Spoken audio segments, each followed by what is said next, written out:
You already know what's going on, man. We about to talk LaMelo Ball, MB1, the one of one. It's about to go down. It's Flight Sports. You tuning in with the best. Flight Sports TV, man. That's my dude. I rolls with him. You heard what the man said. It's Flight Sports TV.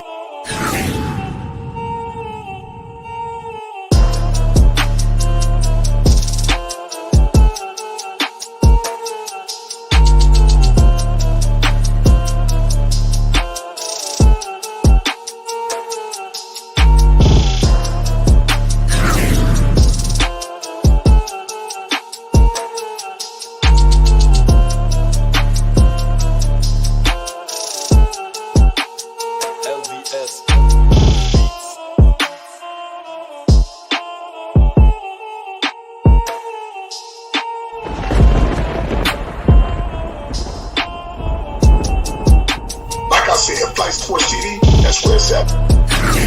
Flight Sports TV.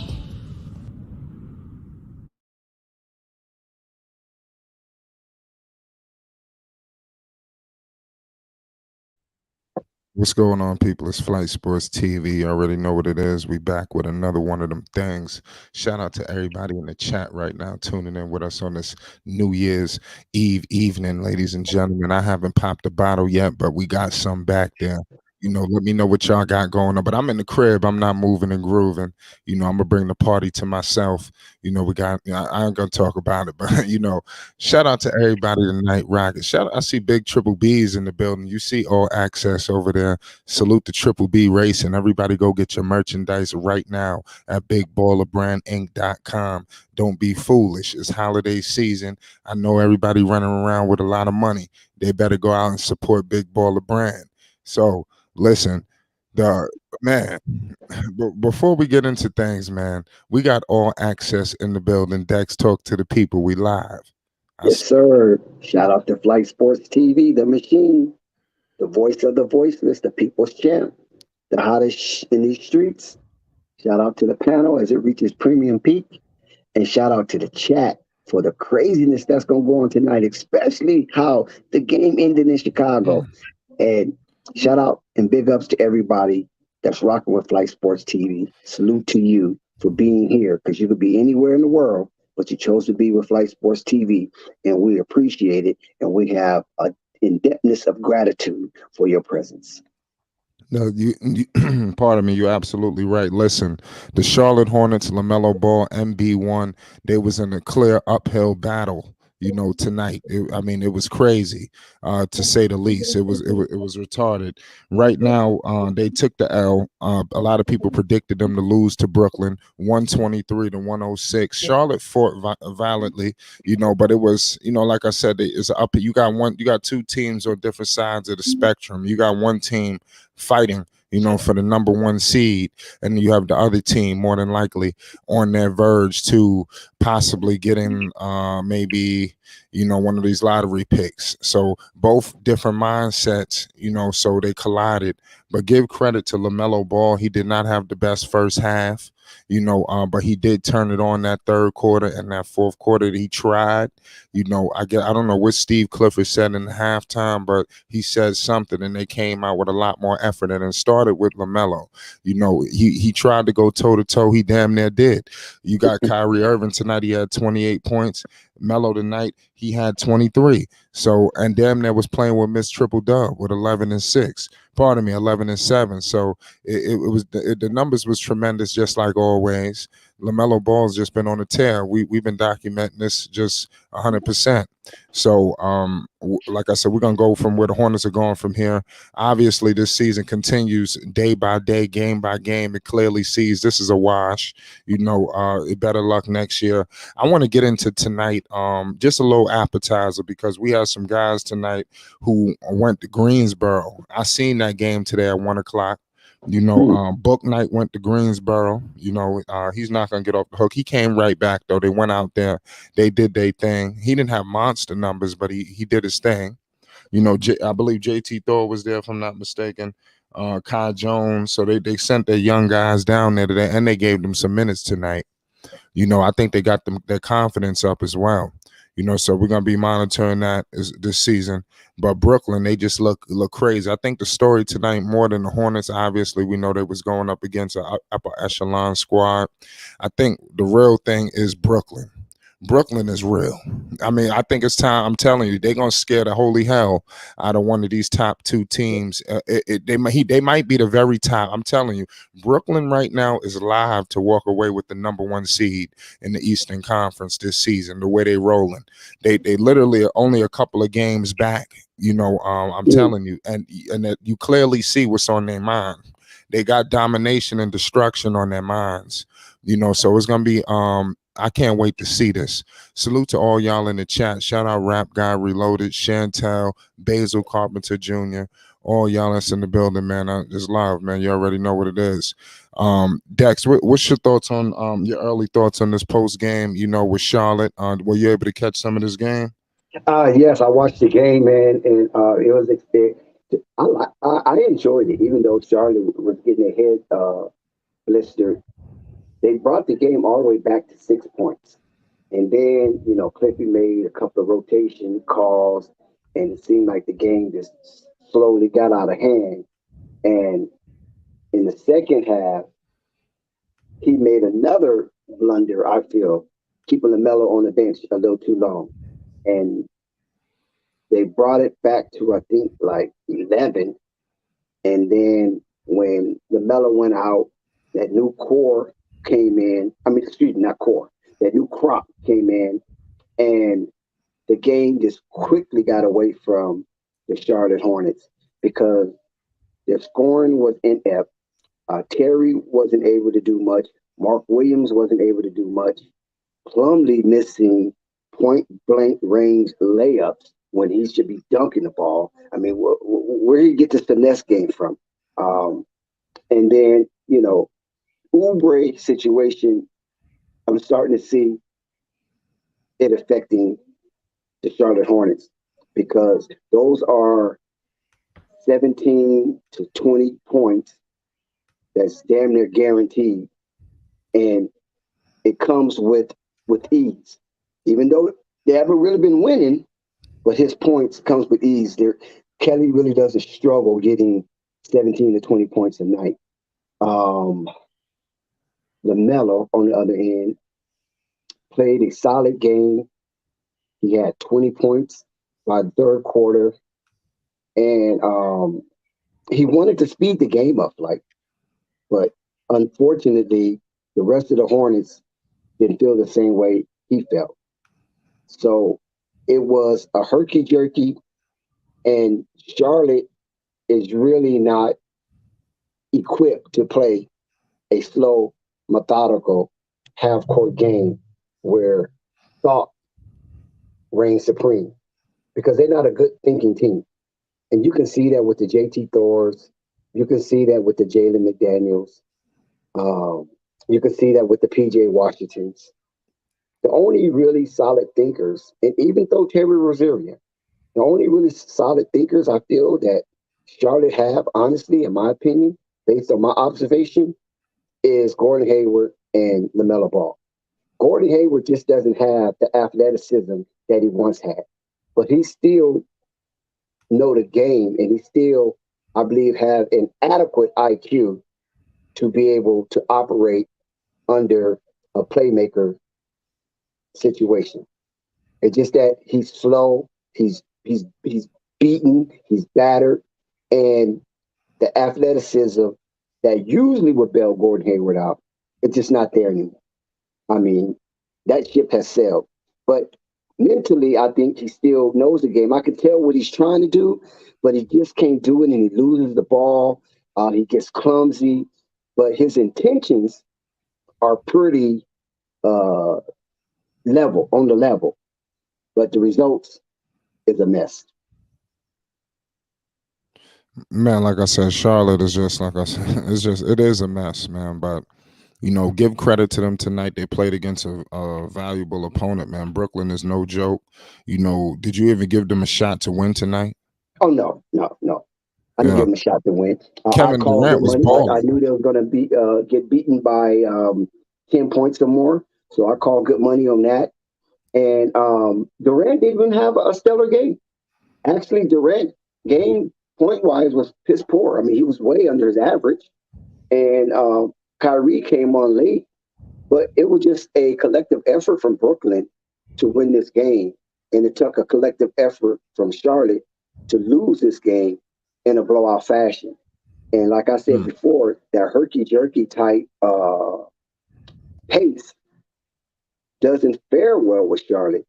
So this is why they will constantly succumb to a team like Brooklyn, which is a powerhouse in the Eastern Conference, and now trying to mark themselves as a powerhouse in the NBA by having the longest win streak in the NBA, I believe, this year, and that's at 11 games. But keep in mind, I've been a pest on the bandwagon of Brooklyn, even to a lot of people dismay, and even through the collapse of last season. I said coming into the season, if Kyrie don't get traded to the Lakers, I said he's going to go back, he's going to focus, and he's going to concentrate on playing basketball with Kevin Durant. And lo and behold, this is what we're seeing. Exactly. For the people that's just joining in right now, we're going over the game tonight against the Hornets versus the Brooklyn Nets at home. Charlotte lost tonight, 123 to 106. Back to what we were stating. We're gonna get into some Bulls talk. You know, Kyrie Irving and Kevin Durant did their things tonight. Kyrie with 28, Kevin Durant with 23. So it was definitely, you seen the offense very fluid tonight. It was so crazy because I was watching it at times. I was just listening to it, stepping away from the TV, but still hearing it. And it was like all I hear is Kyrie out. Now Kevin Durant is just hitting shots. It's just like swish, and then it's just like you just hear the crowd, or just hear this an announcer. It seemed like a horror movie the way he was doing things out there, doing damage. Kevin Durant is just an assassin on the floor, and then watching him tonight, just the way he was scoring, everything is just so effortless. It's just like almost like he didn't even tear the Achilles. You would have never even thought, so it's crazy, to the impact that this team, we all know the firepower was there. If they could get anything out of this guy, Ben Simmons, any replica of an all-star level Ben Simmons, this team could go to the finals. And then from there, I don't know, all bets are off. But I'm telling you, Boston, Milwaukee, they better watch out because they got some scores over here that's completely unstoppable. Now, can they hold up defensively? But that's later on down the line. But Charlotte, clearly was, going up against a team that was, just better than them. Clearly, we're not going to debate that. I think that's no debating. But Charlotte, you clearly see the measuring stick which Charlotte is going to have to bring to the table just to even be competitive in the Eastern Conference. You see the gap. The gap is like this. You understand right now what's going on with Charlotte? It's crazy. It's lopsided. It makes no sense. What's going on with the Charlotte Hornets. But nonetheless, these guys got to do something in order to get this team to where it needs to be, because you see where the measuring stick is at, and Brooklyn not even the top team. So it is ways to go. There's levels to this. So I don't know how long, if Lamelo is even ever going to get to this level with the Charlotte Hornets. So it's horrible. Shout out to Mod Williams and everybody in the chat. What's your thoughts on that, Dax? Yeah, Lamelo have constantly shown and consistently shown frustration. Like I said before, Flight, the other night when we were streaming on that beautiful stream, if you missed it, please go back and watch it. That he's not accustomed to losing, and especially losing in this fashion, where there's a lot of turnovers and miscues based on not having your brain available at the moment. And when you start seeing dummy basketball, which Charlotte plays very well, it becomes frustrating when you know the game and you know what to do. Like I said earlier with the herky jerky, the reason why it was so much herky jerky because the brainless who play in dummy basketball in Charlotte want to slow the ball down. They don't want to run. They it's New Year's Eve, and I don't know what these cats be thinking, what's their agenda, but they just want to coast through the game, get the game over, and go party. That's what it seemed like. And Melo's like frustrated with that bullshit. You follow what I'm saying? Well, And the NBA. and so he putting forth a valid effort, right? You can see Right. him hustling, running around, and a lot of times when LaMelo run around, it's not conducive to the defense. But we appreciate his energy, and he can get caught out of position and leave a gaping hole for a defender to either shoot a three or drive to the rack for an easy layup attempt. But that's only because other people are not moving. Other people's feet has been cemented in blocks, and that's frustrating because you're at home. It's New Year's Eve. The people want to win, and after the win, they can party and do whatever they want. But it's hard to be jolly after getting your head peeled by a prominent team like Brooklyn. So I agree with you 100%, Flight, about the situation with Charlotte. And even though LaMelo have a string going on or a streak of 20 plus games, I think it's 6 straight 20 plus games. That's not fun if you lose it. It's only fun when you win it. And he's not the type to celebrate stats in a losing effort. That don't even mean nothing to him. He prefer to have 0 and win by 1 instead of having 40 and losing by 16. So that's not his mental makeup. And I appreciate the young man for being a generational talent and also want to win. Because that combination you don't find often. Good point. Is this the fact that he don't want to win, or is just the fact that the team is not, is the organization does not allow him or put him in a position to win? Repeat that again. Is it that he don't want to win, or is it? Oh no, it ain't no. He don't want to win nothing. That's never the case with him. That's not a part of his. That's not part of the layer of his epidermis. That's nothing part of Melo's skin. That's not ever part of Melo's skin. Not wanting to win. So if that's the case, Dex, then okay, like with the losing thing, like what they just Frank, like Frank just asked you. He said, "Are you surprised that they lost to Brooklyn tonight?" I'm surprised because last time I checked, they beat Brooklyn.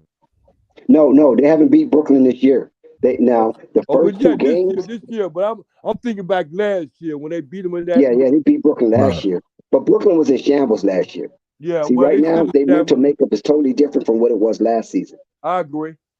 Right. I thought that. I agree. And Vern, let me give you this information. In the first 2 meetings of Charlotte and Brooklyn, both games combined, Charlotte lost by less than 10. So both of those games, they lost by less than 10 combined. Not one, but combined. 2 games, they lost less than 10 total. This game, they lost by 17. So what happened to that effort? Yeah. So if both games combined, you lost by 10 or less, that means on average, the first 2 games you lost by 5. Right. If you can lose by 5 to a brick house team like Brooklyn, that's paving their way down the Eastern Conference Finals yellow brick road, that says something. Hey, Dex, let me ask you this question: Do you see Charlotte as an organization? Not by the players, just as an organization, for the front office organization, pacing themselves to be in the running for the for the draft picks?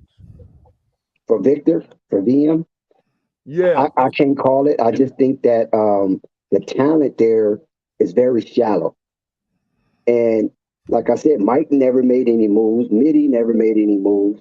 So Mikey and Mitty didn't do anything in the offseason except sign their grand offseason prize is Teo Maladon.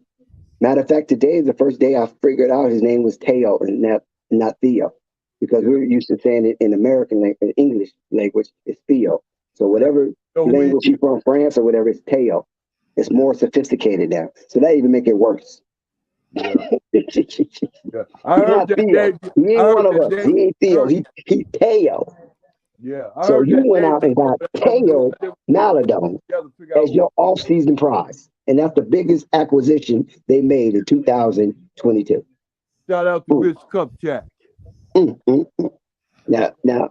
Now you make that call because I still can't. Hey, boy, I'm telling you. Hey, No, you can't. I mean, Listen, a guard that's shorter than Bryce McGowan, a guard that's shorter than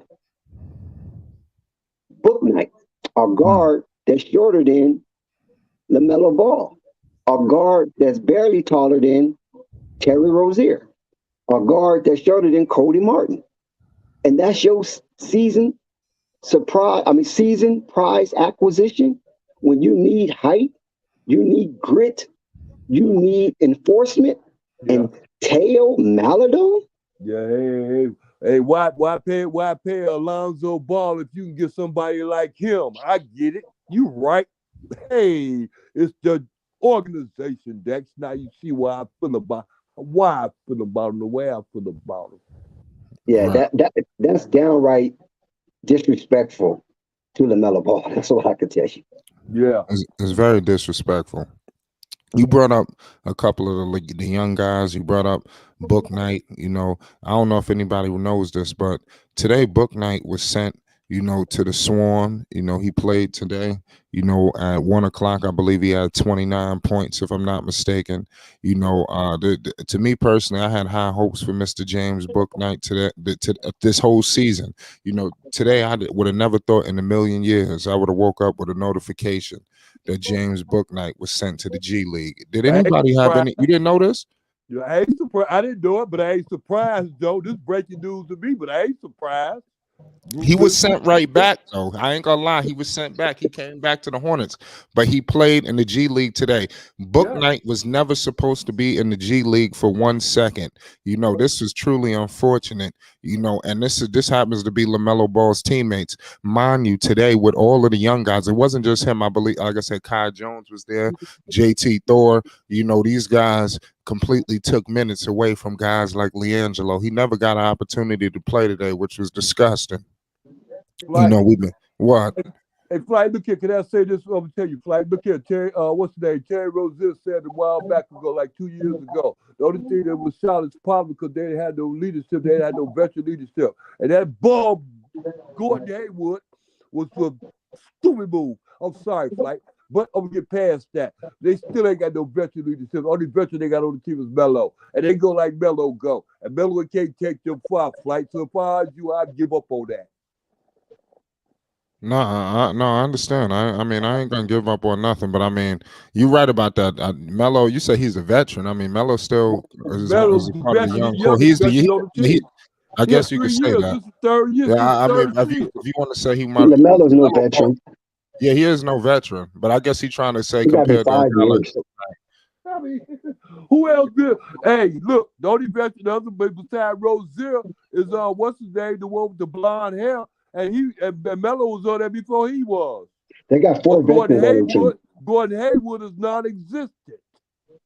But the leadership is weak. They have 4 veterans: Kelly Oubre, Mason Plumlee, Gordon Hayward, Terry Rozier. But their leadership is weak. And two of the 3 you just named was on the team before Melo got there. No, only one, and that was Terry 2. Rozier. Rozier was on the team when Melo got there. Yeah, Terry Rozier was on there, and Gordon Hayward was too. No, Gordon Hayward and Melo came at the same time. No, they did not. Gordon Hayward was already there when Melo came. Sorry, Dex. I ain't stupid, and I'm not. No, Dex, you're right. You're right, Dex. They came together. He came. They picked him up in free agency for $100-something million after he was traded. After he was drafted. Yep. I remember that because I remember Melo actually endorsed that move because after he was picked up, he tweeted something. You know, like he was getting the gang together, the band together up there in Charlotte. I remember that vividly. I don't remember that. I'm sorry, Dex. I apologize. It's all right. I know you know, it's few of you guys always want to attack me. Yeah, I don't remember that, Dex. I don't remember that. I know Melo coming down. Y'all try to stump me all the time. I know when Melo came down there, Gordon Hayward always already had his boys No, neither one of together them to dribbled the go against basketball. Melo. They all dribbled the basketball at the same time when it came to preseason because they didn't have no training camp because of the COVID. I agree. You right. There you go. You right. Okay. Yeah. Okay. And that But was 2019. But in all seriousness, how do y'all feel about this with Bouknight getting sent down? I know people like Uncle Vern just said he wasn't surprised. No. I'm disgusted Why?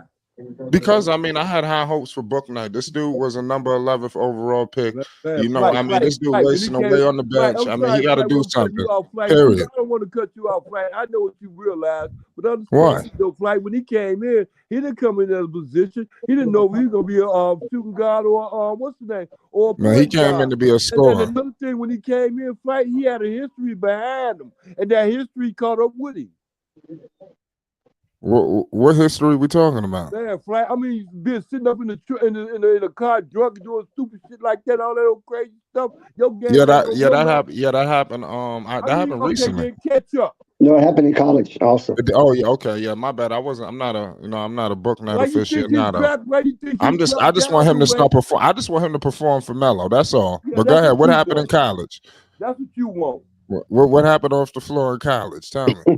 What happened after Forest College is this, Flight. He didn't catch up to responsibilities and playing it as a person that's coming in hungry. He coming in like he already got it.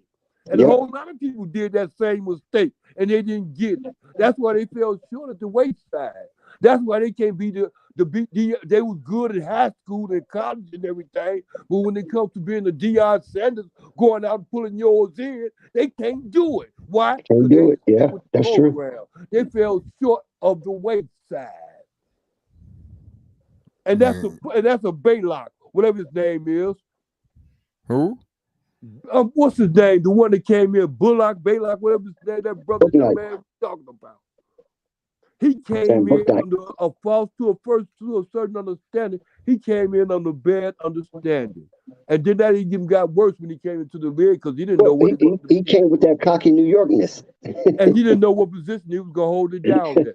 What position is he holding it down there, Flight? Bouknight, he was supposed to be a shooting guard. Bouknight, and they moved up to get him.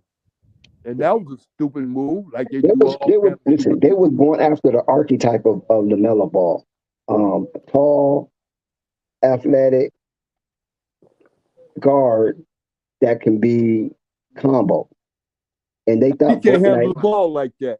Yeah. And they thought Bouknight was going to be that New York swag guard to bring down to Charlotte to back up Lamelo Ball or even play on side of Lamelo Ball. And that will make Terry Rozier expendable. Right. And then Flight, and not only Dex, I'm not cutting you off, Dex. And not only that, Flight, when they got him into camp and they found out, when they got him to training camp and found out he can't handle the ball like he's supposed to, so they didn't know where to put him at. So that's why his thing dropped. That's another reason why his stuff dropped down low. And Charlotte took the chance like they did with Gordon Hayward. And then Terry Rozier, now they want to get rid of him and disgrace his name like he's a bomb, but they don't want to do Gordon Hayward like that. But just carry on and let's just go see where Charlotte's going now. They go and study down the hill. They trying to find a player, that young boy trying to get that young boy out there. And they go sacrifice Melo to do it because they can care less if Melo come back or not. Because that's too much pressure on Michael Jordan because Melo going to be greater than he is. Now going back to and not just as a player, like getting it on the court like that, because he can do it too, as a draw like a Deion Sanders type. Play the flute and they all come to you. And Bouknight, see, you have two dilemmas. You have the Bouknight dilemma, you have the Mouse versus dilemma. Both of those dilemmas push Charlotte back to the dinosaur age. So this is why this team is so Jurassic, due to the fact that Bouknight didn't fulfill his player obligation. So now they have to hold on to Terry. Terry can be used as a bargaining chip to accrue and aggregate different talent.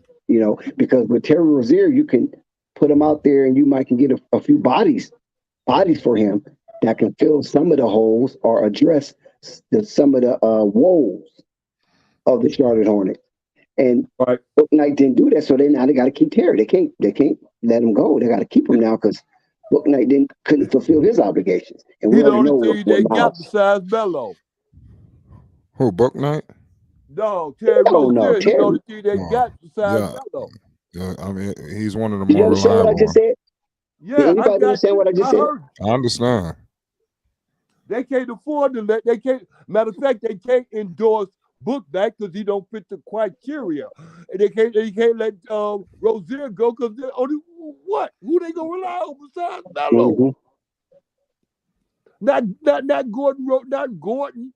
And they can't talk bad about him like they disgrace Rozier like they do, drag his name through the mud. Their own organization is doing that, Dex, and you know it. But they won't do Gordon Hayward like that. So what Brooklyn did was expose Charlotte for who they are, and that is nothing. A weak They team. they're what you call Nathan. They below nothing. They Nathan. And Flight, though, Flight, this was the killer Yeah. part. Like, What's Flight, that? you really do, Flight, listen to me, Flight. Understand this before you agree with anything else. You really don't get it. All they had to do was spend a couple of more million to make their whole program go to the right direction. Yeah, I know. You're talking about Charlotte. Yeah, and all they had to do was spend a couple more million to get who? Are you talking about Lonzo? Boy, I'm telling you, Flight, don't take you long to catch on. And then they can blame the whole thing on Lonzo and Melo and Jello. But Yeah. they can't do that. See, I knew Lonzo wasn't going to Charlotte Why because not? Hey, look, if they ain't Dex, I'm of gonna tell you LeVar. something. Money talk bullshit, Walker. They split the money Michael Jordan got, they don't win. Stop it, Dex. See, LeVar shared with me back then. I can talk about it now. It's so Okay. over with. That during Lonzo free agency, there was GMs on board, and when he said GMs plural was on board with having all three brothers on the same team, right? But when I asked him, I said, so Big Baller, are they gonna all play in Charlotte? And then he kind of shook his head and was like, man, Mike, man. So he didn't say yes, he didn't say no, but at the same time, his demeanor changed from being excited that GM's on board with it. He didn't tell me what GMs, that GM's is on board with it. But when I asked about Charlotte, would he play with Charlotte? He didn't say yes, he didn't say no. All he said, man, Mike, man, Mike, that Mike, man. Okay, Dex. So I picked up on the cue is that Mike wasn't all on board for it. He wouldn't mind because Mike came on record. He wouldn't mind having another Ball brother on the team. And I know he wasn't talking about LiAngelo because we can see how he's treating LiAngelo right now. Dex. D'Angelo was already on Gracious, board let me at that finish. time, Dex. Please stop it, Dex, because D'Angelo was already on board because Mitch Kupchak said, we see Jello and we like Jello. I call him Jello. And he No, this was before that. I mean, before that, it was a negotiation. No, listen, I'm telling you what I know. I'm not speculating or guessing. I'm telling you what a conversation that I had with their pops. And this was a face-to-face conversation. It wasn't no phone. It wasn't no interview. It was just a face-to-face, just sit down, chill conversation. And when it came to Charlotte, once again, please do not rudely interrupt me. Once again, he didn't have the confidence that they was going to pick up Lonzo. Because Jello. No, not Jello. No. Listen, who's telling the story? Me or you, first of all?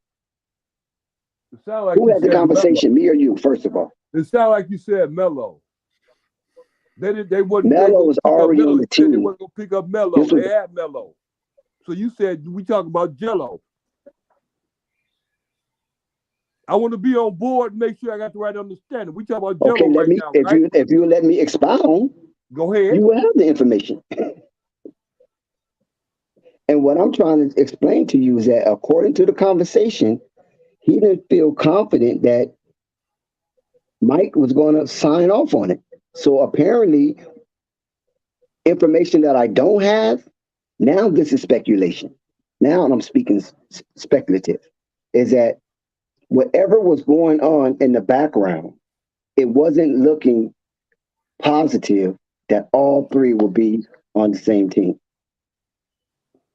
But he was very excited and sharing that GMs were on board with it when the time is right. That's what he said. That's what he told me. I don't know what he told you. Who? Oh, GMs. Oh yeah, okay. Okay, because back in right. Okay, yeah. Other general managers, other teams. I get you. Lavar told you that. Yes, he didn't tell me who the GMs was or what team they were. I didn't ask him that because if he wasn't going to divulge that information, then apparently I'm not privy to receive it. And I understand how to talk to people that's informative. You follow what I'm saying? You don't try to pry into areas that's uncomfortable because then they might think you're a spy. Okay. So I allow him to share what he was willing to share, and he shared what he shared. And from that, I can prickle it and speculate to some degree and give an educated guess that Mike was cheap. Okay. That's how I come to that conclusion. Mike is cheap. I got your conclusion right now, Dex. Can I say this? Because this is where I reached the conclusion that I came to. Because I heard you and I heard what's the AJ talk to Lavar and everything else when that was documented and everything else came about with that. And AJ also said out his mouth, he don't think that Lines was gonna come there because Lavar told him that he don't think Jordan's gonna pay those extra of millions of dollars in order to get him. Because the Bulls were paying him $83 million. And Mitch Kupchak said that he at that time I heard him say myself that he's gonna go all out and get these veteran players. And he didn't want to go all out and go get Lonzo for the price that the Bulls was willing to pay. Is that the same? I don't even think he came I don't even think he came that close to the Bulls. I think he lowballed Lonzo significantly. Well, we already know that the Pelicans had a number that they reached, and that was what 18 million or 17 million, something like that. Yeah, it was. Okay, so we don't know what the Josh Hartson. Matter of fact, we know that the Bulls. That the Charlotte Hornets wasn't gonna pay him no $83 million for those 4 years. We knew that, right? That's one thing we know, right? Well, like I said, I don't know. I'm only going by what I was told, and from what I was told by AJ. Dude, slow down. That Lavar told him that it wasn't gonna be like that because slow down, man. wasn't gonna pay that money. Slow down, listen. We're all at the same conclusion because we was all told the same thing. So it ain't no different information. Okay, right. I don't want to be when HJ, hold on. When HJ went to and talked to Lavar face to face, that's what after the fact. I had already had that information. That's after. Okay, let's put it there first. Actually, it was before. It was before Lonzo made the decision. Wait, first of all, what are you trying to figure out? That's what I want to know. No, I already figured it out. It was the reason why they didn't go. Reason why he didn't go to Charlotte and change Charlotte history because they're in the dumps right now. If they would have made the move, remember we all had. If they was in the dumps right now, Flight had a list on Lonzo. Okay, listen. Okay, slow down. No, I did. And we all put down where he's going to go. I said New York because I already knew that Charlotte wasn't going to go through based on. New York said that they wasn't going to spend that money. The bully with the bag. Too. Thank you, Flight. You remember that, right? Well, come on, my memory is retarded. My memory is retarded. The other owners and stuff. Listen, why are we keep talking at the same time? They wasn't going with that. And that was before Lonzo chose Chicago. So that New York stuff was way there before then. And they were talking about LA after that. Okay. They weren't talking about no LA after that. Yeah, that came way down the line. When they fight. That came way down the line, him going back to LA. Right. Way down the line. All right. Listen, I don't know how your chronological line I know how it turned out. And it turned out in the Bulls' favor because the Bulls took notice. I'm sorry, you guys. I'm trying to get the information, but this guy won't let me spew it out. For some reason, he has it all. You ain't got all the answers, Vern. Go ahead. You keep saying go ahead, but every time I go, you speaking like you want to debate me or something. But no, you ain't debating. I'm just saying what happened and what didn't happen, Dex. That's and I'm saying the same thing, what happened and what didn't happen. But what Charlotte I'm didn't put telling forth you, nothing to get that man. They didn't want to go over but, the cap. but what I'm You said sharing, a long time ago they play 50-50 all the time. And they listen, can what I'm win sharing, and get rich playing the 50-50. listen, what You I'm told me a sharing, long time ago it would work with he Lonzo must can't Ball. hear me. I Can you heard hear me, you, Flight? and you right. But I'm trying to share I hear you. information. Listen, first of all, let me get this straight. I'm trying to share information to the stream. If you already know the information, then it's not pertaining to you, Uncle Vern. You have to understand that. It's people that's coming on the stream that haven't yet to know this information. So allow this information to be disseminated so the people who are unaware of it can receive it. Stop going back and forth with me on this because I'm not giving you the information. I'm not trying to propound you with information. I'm trying to share it with the stream who might not be aware of how this went down because everybody wasn't around when this was going down. Right. So I'm not trying to inculcate this in your head. You already know. You was around, but there's other people who wasn't. So this is why I keep trying to share it so they can receive it. Follow me? You're right. I followed you a long time ago, about a year and a Okay. half or Okay. 2 years.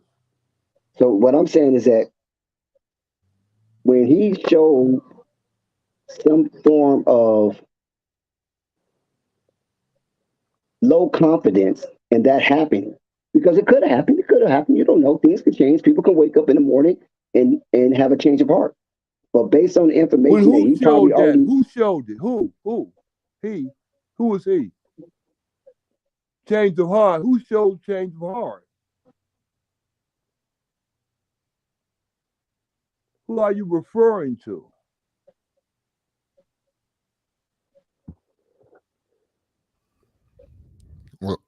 Well, let him speak, Uncle Ron. All right, go ahead. he can't. I mean, it just in him. But nevertheless, anybody can wake up with a change of heart. When I'm talking about anybody, I'm talking Okay. about owners, GMs, whoever it may be. Nobody in particular. But I'm focused on the Charlotte Hornets. But this is only speculation because I just told you I don't know that much. I only know what he showed me and what he shared with me. That was it. Outside of that, it's speculative. I don't know how many times I could reiterate that. Please be comprehensive. I So got when he showed some form of low confidence, then I kind of assumed that wasn't going to happen with that team, and I took it and ran with it. But you already know what happens when you assume. But in this case, I didn't make an ass out of you and me. I was correct. He did not go to Charlotte. But at the same time, that's what the big baller wanted because Jello was already up there, remember? Yeah, I And this just was told you before. that. I mean, this was right after the Devontae Graham video when he was sharing this information. But prior to the Devontae Graham leak video, I already knew that he was up there by our boy Fredro And hey, Cervantes. Hank told us they was gonna be interested in him. Thank you. Go ahead. Big Hank. Go ahead, Dex. By my boy Fredro and good friend that covers the Drew League and a lot of Los Angeles area sports. And Yank accidentally spoke out or misspoke concerning Jello's presence. So what I did was to go and try to verify that with Lavar. Is it true? LiAngelo's up in Charlotte? You follow what I'm saying? And by that time I got a hold to him, Devontae Graham already leaked the video. And Right. when he leaked the video, I even asked him about how he felt about leaking that video. And he was very dismayed about it because that was supposed to be silent, secret that LiAngelo was up there in Charlotte about ready to participate in activities with that organization. That forced Mitty to come out and have a press conference and LiAngelo being a topic of discussion. Hey, Dex, can I Now, ask you a question real fast? Yes, Vern. Why would you think Charlotte wanted to keep that secret? I Actually, don't know. think I Charlotte can't get into the mind of Charlotte. I only just know how it went down because we don't went. Listen, Vern. I don't know why you playing like you in the third grade because we done shared this for over a year and we done regurgitated this topic time and time again. And if you haven't figured out why the Charlotte try to keep this a secret, then I don't know what to tell you. But I basically can say this for the stream. If you ask it for the stream, I believe that Charlotte kept it secret because LiAngelo didn't go through the proper portals. And so this is why Mitty had to come and cover up his ass by saying a superstar or stars can have a workout partner. But you had other stars in there, like Miles Bridges. Where was his workout partner? Who was wearing Charlotte Hornets apparel besides LiAngelo that wasn't a member of the Charlotte Hornets organization? So there's a whole lot you can unpack there. We done did that. But just to bring some of the people up to the stream, basically, like Lavar told me personally, I gave them a gift, LiAngelo, a first round gift. That's what he said up in Charlotte.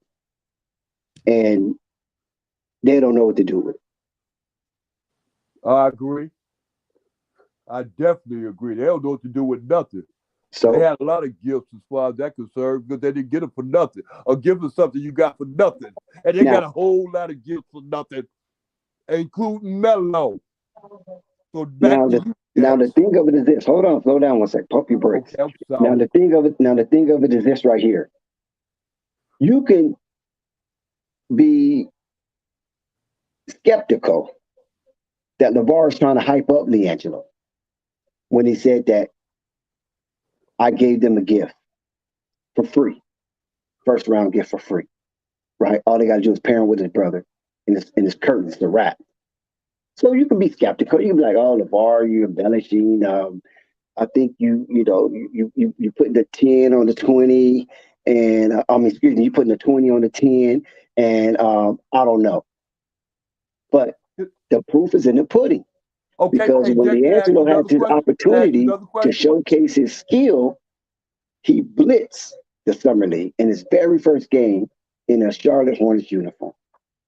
So that right there vindicated Lavar Ball by saying he gave them a gift. And the fanfare that followed that blitz was astronomical. I mean, it was a monumental moment for LiAngelo Ball and the hopes of the Charlotte Hornets having a spark to go into their organization to help them get over the hump. But what happened? The next game, no minutes. I mean, and everybody's looking bewildered, like, what the heck? What's going on here? What's the problem? How come LiAngelo's not playing? And it just shows an ineptitude of those in the administration of the Charlotte Hornets. Because any other organization, I can guarantee you, practically 99.9%, once they saw what LiAngelo did in Summer League, and not only did the fans in the building come for his support, because you couldn't get in. The only way I got in is because I had a VIP pass. The firemen was at the door. You couldn't get in. They blocked the doors. No more. Seats it was full. No more. It's a fire hazard. You know what I'm saying? So I got in because of my pass, right? And in doing so, you saw everybody cheering for LiAngelo. Cheering for LiAngelo. Cheering for LiAngelo. Every time, whatever he did, they cheered. And especially if he made a shot, they went bananas. The NBA TV was showing that game, and I think ESPN was showing that game. And the announcers in color and play-by-play and color announcer was excited and was pumping it up even more. So that galvanized a fan base. Now, all of a sudden, Jordan Surkamp flipped the script.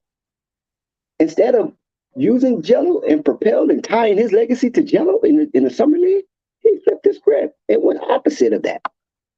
didn't get a man no minutes the next time around because Jello is not his guy. I keep trying to tell you guys that. Jello is not his guy. And even after that game, Coach Borrego, not Surinkamp, and Nitty went over to congratulate Tina and Lavar Ball. I sit there and watched it because I was going over to Lavar, and Lavar shoved me away, like, no, not right now, because the cameras is on. See, I don't know the politics and all that showmanship with that stuff. I was just going over there, being a part of congratulations and blah, blah, blah, because we were sitting right by each other and we both was cheering LiAngelo on. You follow what I'm saying? So when I went over to go ahead and congratulate him, like, man, you was right. Because that's my first time seeing LiAngelo play professional. You know what I'm saying? So I'm like, Lavar was right. You did give him a gift. That's what I was approaching him for. But then when he shooed me away and he was surrounded by NBA security, not his personal security, NBA security at a summer league game. They went over there and covered Lavar Ball and made like a circumambulation around him to build like a protection, a circle protection. That I mean, Lavar, he's a chill dude. He don't need all that. But anyway, they did that because of course, the TV thing, LiAngelo, and everybody's focused on Lavar and team, blah blah blah blah. And I was like, oh, okay. Now the dog and pony show begins. So for Borrego to sit down and talk to Tina for about 10 minutes, he sat down actually right on the side of her and talked to her for 10 minutes. We have it in our library to show his appreciation that you're right, Jello is a gift. Then all of a sudden, he gets a extension. And now we can't get Jello back on the court. It's insane. And then he goes into the Greensboro Swarm and do the same thing. And what happens the next game? Shut down. So when you see these type of moves from an organization that has been stymied and has been present with the breadth of talent, you start to wonder why. And then you start to see it like, this is where they want to be. They want to make money, but they don't want to shove out any money. That's miserly. That's niggardly. Hey, Dex. You know what I'm saying? Yeah. Hey, Dex. You think Jello is gonna be a product of the curse of Lavar Ball, because the curse of Lavar Ball. There's no such thing as a curse of Lavar Ball. So you need to extricate that from your vocabulary.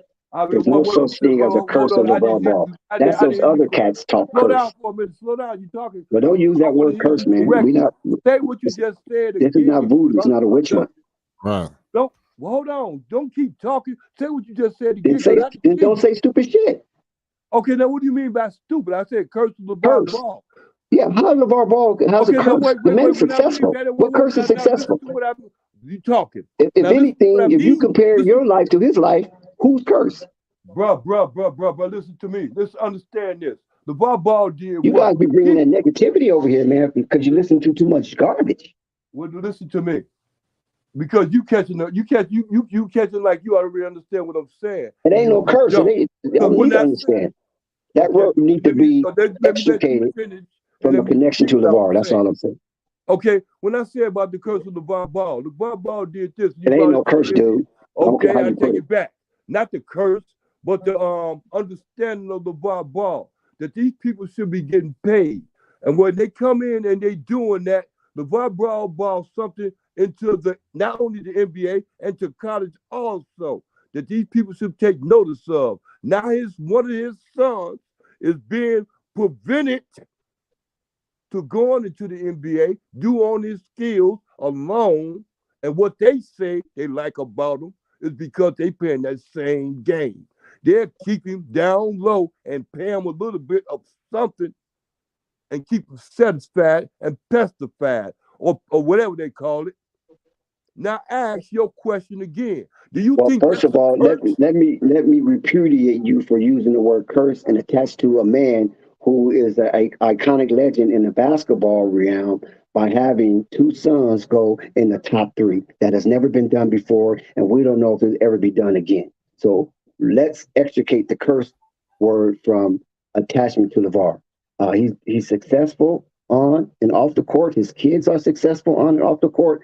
I don't see no curse. And he also made it possible for the NBA to bring about the G League. Now, as far as LiAngelo, I asked Lavar about that. Matter of fact, he was on the stream, just the I live know stream it. that he was on. I asked him, "What's up with Jello? Is he falling off or whatever?" And he was like, "His sons never fall off. It's the No, way they that got him handcuffed Charlotte. down there in the G League. It's the way the Charlotte organization is handling that situation down there in Greensboro Swarm. They don't know what to do." He said, "Look, LiAngelo don't even know how to sit on the bench." He said, "He don't know. We don't know what to do when you're on the bench." You follow what I'm saying? It's a very uncomfortable thing for him because he started ever since he ever dribbled a basketball. He was part of the starting five. My point Even is when he that, went over, well, except when he went over to Lithuania, but that was understood because that was a whole new form of basketball that they had to get matriculated in. And once they got matriculated in that arena in Lithuania, then they had to get acclimated to the players and the coach and the way and the style of play. So he went okay. to Hey, Dex, when you go there, and I know you didn't go to the UCLA thing, but I heard you go to that UCLA thing before. I noticed when you had said that, and you used that as a stepping stone against Jello because they kind of used that as far as bringing along his progress. You understand me? That's another stone they can use to throw against him, throw at him. You understand me? And that's what they do, Dex. And especially with that G League thing. LiAngelo took a detour. I'm gonna stick with the story. Okay, I'm not gonna put too many conjectures together to formulate nothing. I'm not gonna put too many conjectures together to formulate nothing. I'm gonna stick with the storyline that his dad told me. His dad said LiAngelo incident in China caused a massive detour.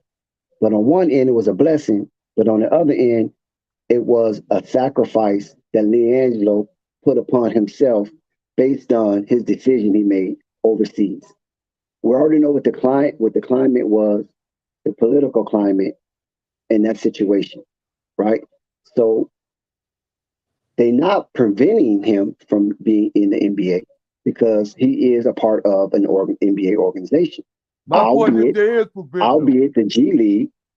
So what I'm thinking, and what a lot of people with common sense is thinking, is that he's being used as a negotiation tool for Lamelo Ball to hopefully that will allow Lamelo Ball to stay in Charlotte with the Charlotte Hornets, like for sure. So and my that's point what I believe with LiAngelo. We let him play, and then we don't let him play. Dex, not only do I agree with you on that point, my point is this.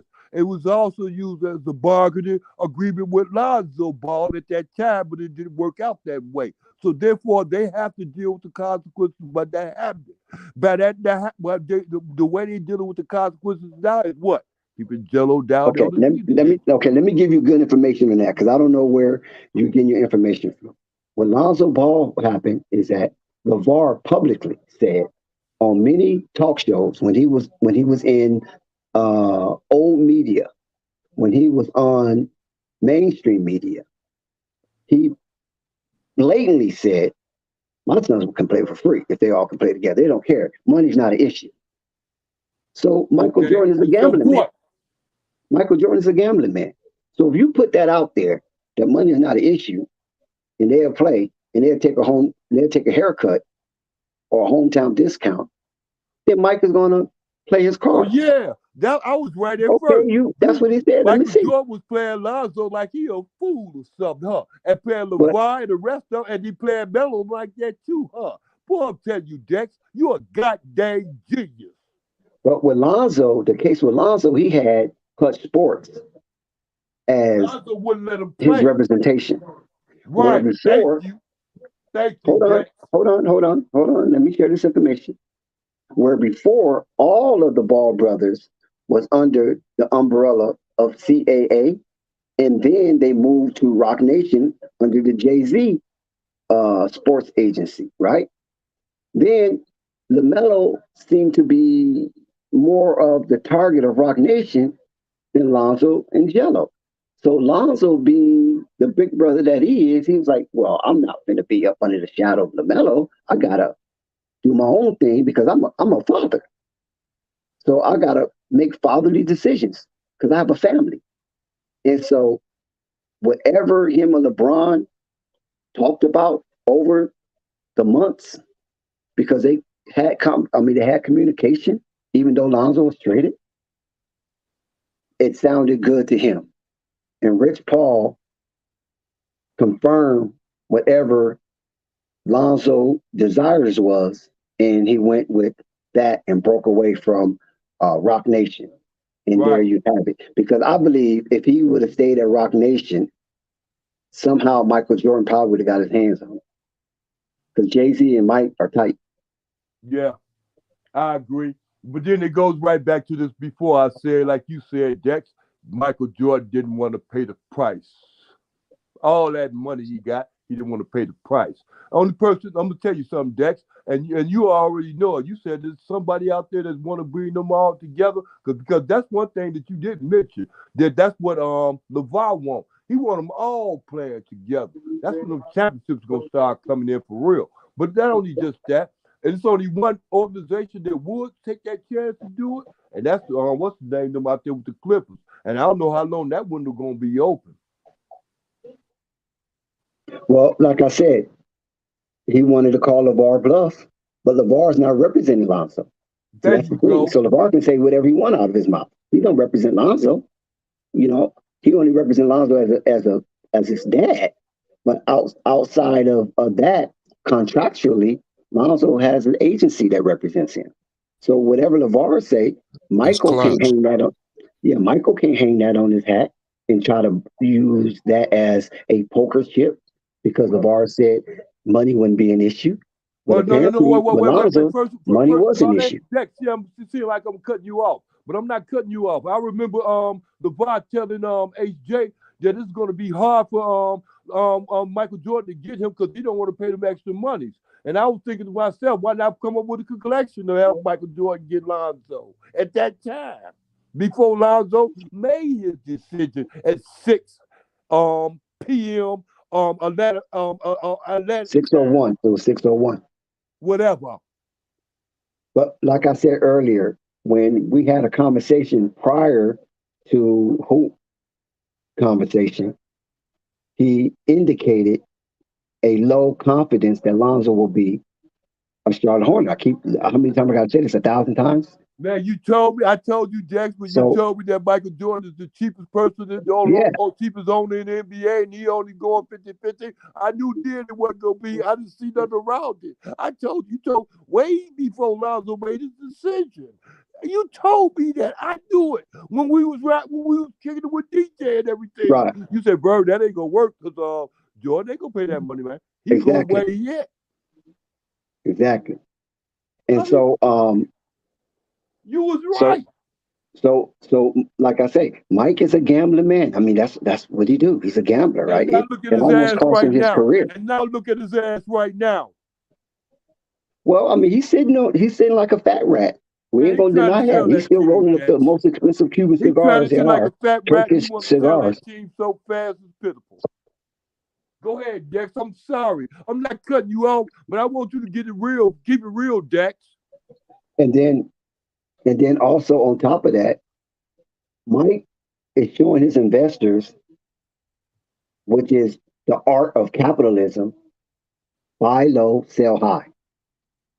And the Charlotte Hornets is worth, I think, over $2 billion. I don't know about all that. So yeah, go check it. And if he was to sell it, would you get 3 times? If you sell 3 times, you get 3 times worth the actual value a professional franchise. So you can say Mike can be sitting on at least $4 billion if he sold the Charlotte Hornets. But then if he's selling, then what? What are he going to have? So $4 billion and then be bored the rest of his life? The So Jordan brand. The he'll Jordan probably brand. never, no, that's different. He'll probably never sell the Charlotte Hornets because it's based in North Carolina. Now, if it was based somewhere else, he probably could. But that's where his new home is. He wasn't born there. He was born in Brooklyn. He's a Brooklynite, but he was groomed and raised in North Carolina. So I doubt if he sell the franchise of his home state. You know what I mean? That'd be insane. And then being the only African American owner, a professional owner in sports, a majority owner in sports, not owner, but majority owner in sports, that'd be double insane. So this is why Mike can play the way he played, and this is why Mike can lay the way he lay, based on him being a historic figure on the court and also an historic figure off the court. So that put Mike in a whole different category amongst financially secure African Americans. You know what I'm saying? And it hurts us as fans because we already know that Michael could be, an a-hole. He could be an a-hole at times. Yeah. And we don't know when he's an a-hole when it comes to the Charlotte Hornets and aggregating sufficient talent around his young superstar, up and coming Lamelo Ball. Hey, Dex, one thing, I'm tell you something about I know about Michael Jordan. One thing, I'm gonna tell you something. I realized a long time ago. Michael Jordan said, "Look here, give me the ball." And another thing, thank you. And that's on the court. That's the business on the court. And the business off the court is Republicans buy shoes too. I'm telling y'all, get it, Dex. Yeah, but right now, I don't think that's an issue. I don't think that kind of politics is an issue when it comes to making your team better. It's a mindset. That's what I just said earlier. Yeah, it's a mindset. Well, I already said that earlier about his mindset. What's more important? The bottom line got to be the dollar. Yeah, that's what's important to him because he don't see his team winning no time soon. Yeah, we owe the so same. You might as well get the money. Yeah, well, spend some money. Well, first of all, you got to spend some money to get some money. And you got to remember now, Michael never really had a significant contract. Money. Listen, Michael never had a significant contract as a member of the Chicago Bulls into his last 3 seasons as a Chicago Bull. He played the Bulls. Think about that. All those other years. Michael Jordan played the Bulls. He played them. And he played the NBA too because they let him come back. He wasn't supposed to come back after what he did. Yeah, you follow what I'm saying? Years off. So his mindset is that he played and he's the GOAT, and he played with, making $6-7 million a year. You know what I'm saying? Scottie Pippen was making more per season than Mike. Yeah. Hey, I wonder why don't all the good NBA players try to follow Michael Jordan out there and start calling? Why can't Michael Jordan do like Deion Sanders? He got pub. How come he can't join everybody out there? You know what? Like I said, I think it's something behind the scenes that's preventing that. Because I know what it is. You want me to tell you? Yeah, go for it. Go for it. The reason why, because he's a freaking. Because of what? Because why? He's a freaking cheap asshole. See, but this is the thing, though. Mike, listen. Mike is 360, right? And this is what I mean. You know how the rapper contracts are 360. Everybody, I mean, Hey, there you go. Those are contracts. I love that. You can get rich off those contracts. Go ahead, Jack. Right. Tell us about the 360 contract. Mike can offer you a 360 deal. He can offer you a position on the roster. Right. He can offer you commercials because I'm quite sure he's well entrenched in the financial market of the Queen City of Charlotte. It's the second banking hub to New York, only to New York, as far as financial, right? Right. So there's a lot of money floating around in Charlotte, and I'm quite sure Michael can wield his influence to pitch some of that to players. Then he has the shoes. Right. He has influence with Nike, and then he has his own Jordan brand. So he Yeah. got the shoe deal going. He got the outside money going, Right. and then he But can he give can't you retire. You said a he can't significant retire on contract. that. You said And he you can't telling me retire on players, that. but huh? You said that he cannot retire on that. He got to keep the NBA money. He got to keep that Charlotte Hornet money. That's what you said. I said, well, he can retire on the Jordan money, the Jordan brand. You said, nope, he can't do that. No. I think you misunderstood what I was saying. Oh, evidently, I did. I said that on that Jordan brand thing that he look at that as a separate entity, but that has nothing to do with player endorsement. What See, endorsement? player endorsement. You know, he can Oh, endorse players, give them shoe deals. You know what I mean? Give him some part of his clothing line deal. He can give him hey, some type of deal. Like, Dex. like Hey, Dex, remember look at the people that's running to Michael Jordan shoe brand. Who all he got now? The good ones. Name two good names right I Man, mean, now. don't do that. Hold on, man. They got Zion Williamson, Luka Doncic, Paolo Banchero. I mean, John. what else? No, John not on Oh no, Jordan. John He Nike. Nike. Yeah, John Nike. But I mean, that's a big three right there. Luca alone. Shit. Who buys Zion shoes? No, that's a different argument. You just said who we have. You can't keep kicking the can down the road, I old don't man. understand. Okay, I understand that. I didn't even know he had Luca, but I'm realizing now But he had that's what Luca we trying to explain to you. on If you Jordan. slow down, we can share stuff with you. All right.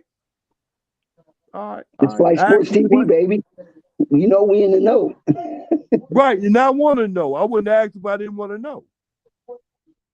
But nevertheless, I'm just saying that Mike can wield so much influence. And even if he didn't have that, just think about it. Look at the influence that Magic had, right? We know Magic and Mike is two different people. Magic is more friendly, Mike is more gridiron. You know what I'm saying? But at the same time, both of these men are iconic and both of these men are appreciated by those who endeavor in the field of sports. No matter what sports you in, people love Magic. No matter what sports you in, people honor and love to Michael Jordan. That's why you get these ferocious arguments of who's the GOAT. And a lot of these are Jordanites. And of course, you have the bronze stands, and you're gonna have some Mamba mentality. Right. But nevertheless, Jordan is in the center of a lot of these heated debates. Yeah, but I noticed one thing about Michael Jordan, like I said before, Dex. So I said ain't nobody breaking down his doors to come get into his organization, and this is the reason But behind see, that. that's the mystery. That was the enigma. It ain't no mystery to me, Dex. It is. No, it ain't. Why? You know why it's a mystery to me? He's cheap as fuck, and he don't want to mess with. He got his certain ones he mess. But he have other ways to compensate you.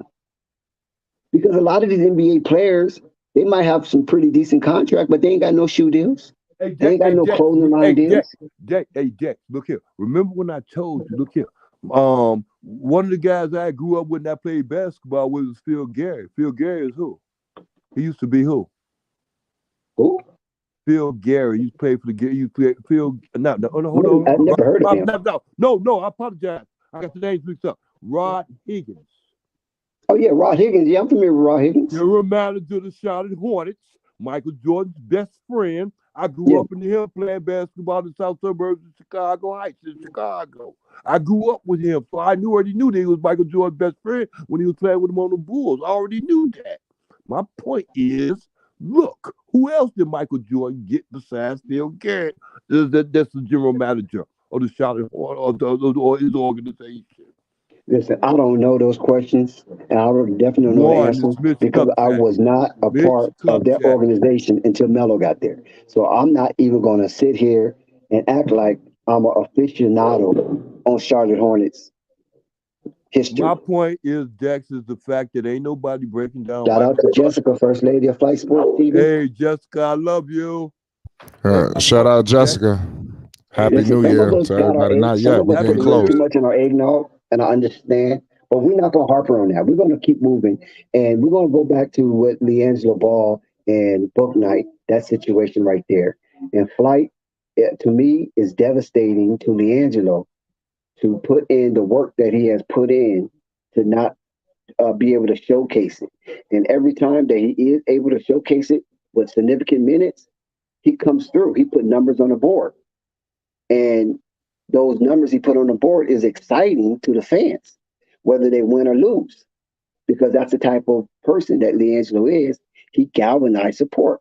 And when you are part of a willing organization like Charlotte, you need a spark. You need somebody to come up and spark these young guys. And that's why I told you a few streams ago, Flight, they need to blow it up and go to the youth movement. I don't care if they don't win nothing but 8 games. The Lakers did that. They blew it up, went to the youth movement, and I think they won like 11 games. And then they drafted Brandon Ingram, and they won like 17 games. So you're going to have to push that reset button. And there's something about Mitty that he don't want to press the reset button. And that was part of his scorn on his legacy with the Lakers, is that he allowed a lot of the Lakers get too old before he got rid of them. And that's why the Lakers plummeted for those years, because Mitty let him get too old, and he was afraid to go to the youth movement. And it seemed like he's doing the same thing all over again.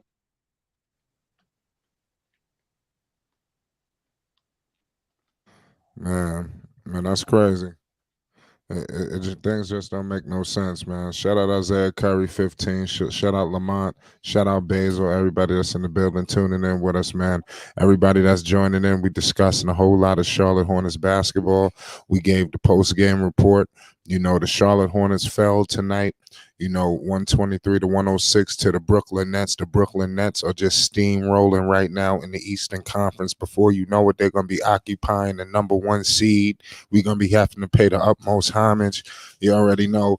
But nonetheless, Lamelo Ball, he turned it on in the second half. He did not have the best, first half. He started the game slow. Kyrie, Irving, Kevin Durant, they did their thing. They was wilding, and they just seem like they have turned their game to another level, So tonight we discussed, the discrepancy between where the Hornets are and then now where the Brooklyn Nets are. So it's a huge gap, and it's going to be up to the guys like Michael Jordan. That's why I could understand and respect the passion of many people.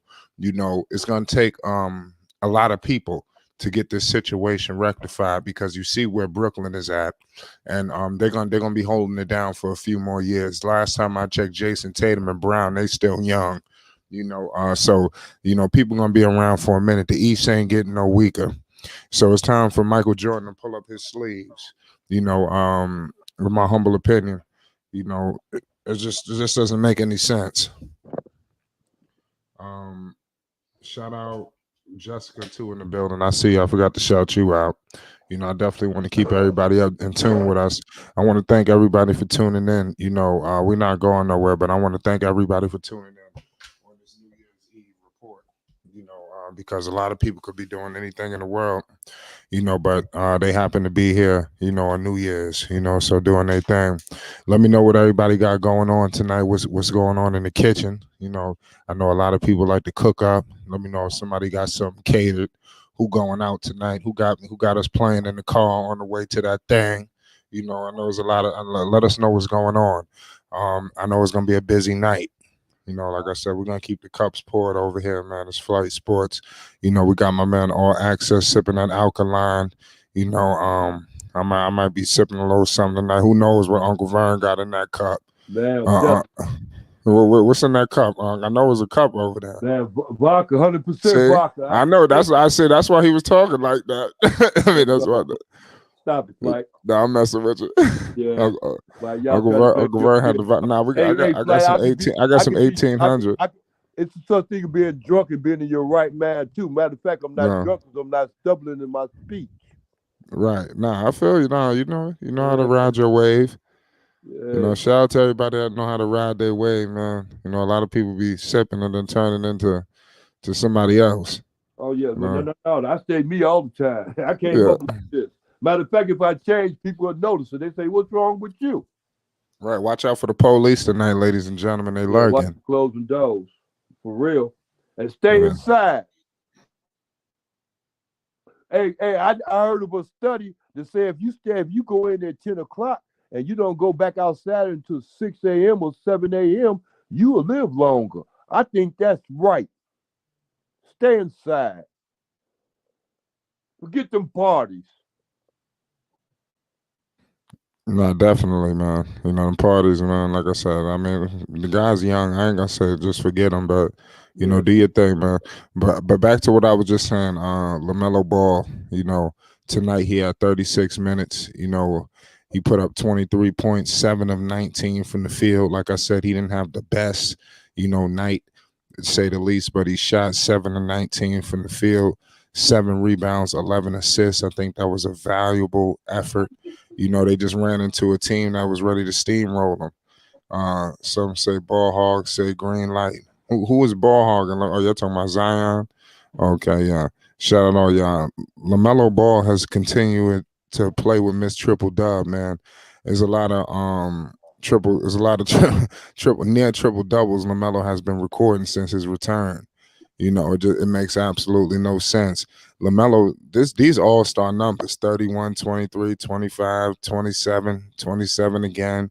You know, there's no way you could deny this man his spot at the all-star game if he continues this. And like I said, he went toe-to-toe tonight with Kevin Durant and Kyrie Irving.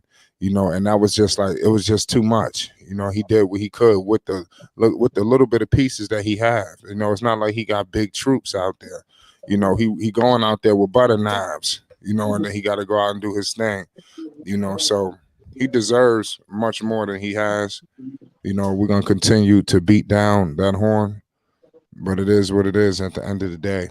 Hey, Flight, What's who's good? carrying who? Flight, Gordon Hayward's carrying Melo, or is Melo carrying Gordon Hayward? Come on, what do you think, Lo? Gordon Hayward had 2 points tonight, if I'm not mistaken. He played like a filthy bum. Hey, go ahead, Gordon. That's 2 more than I thought he had. I thought he didn't play. Nah, Gordon Hayward tonight, he had a doozy. You know, 2 points, 1 of 7, 3 rebounds, 3 assists with 29 minutes. Go ahead, Gordon. That's what I'm talking about. Go ahead. Hey, what was Dex said? Yeah, that's that your word to use. What is that word about capitalism? Yeah, I'm telling you, Dex, you right. You get paid for being a bum in the NBA and in the NFL too. I'm telling you, Dex, it's wonderful. America's great. Don King was right. Well, like, did you go through all the scores? Nah, I didn't get to the scores Okay. yet. Well, you already highlighted the Pelicans and Brooklyn, Oh wow. but also there was other games on the slate tonight, and 8 others to be exact. There was a total of 9 games on the NBA Well, planet. Dex, before you get into that, you won't believe who's joining us. Marvin? Nah. Oh. What's going on? Purple Baby, what's good? Hey, Purple Salute, Baby. Purple Baby. Haven't heard from you in a long time. Hello, gentlemen. Yeah, it was good. Purple Baby, what's good? Where you been at? Reflect on life, trying to get my life together. I know how it is. I just what's got going on? for y'all right quick. From what I've seen, y'all, I see that y'all said James Bouknight got sent back down to the gym. Oh Lord. But the only question I really wanted to know from y'all is, which I've seen this far from LaMelo Ball, and this is a question for everybody. Do y'all think he's really been playing well? Nope. I think he's been playing well enough.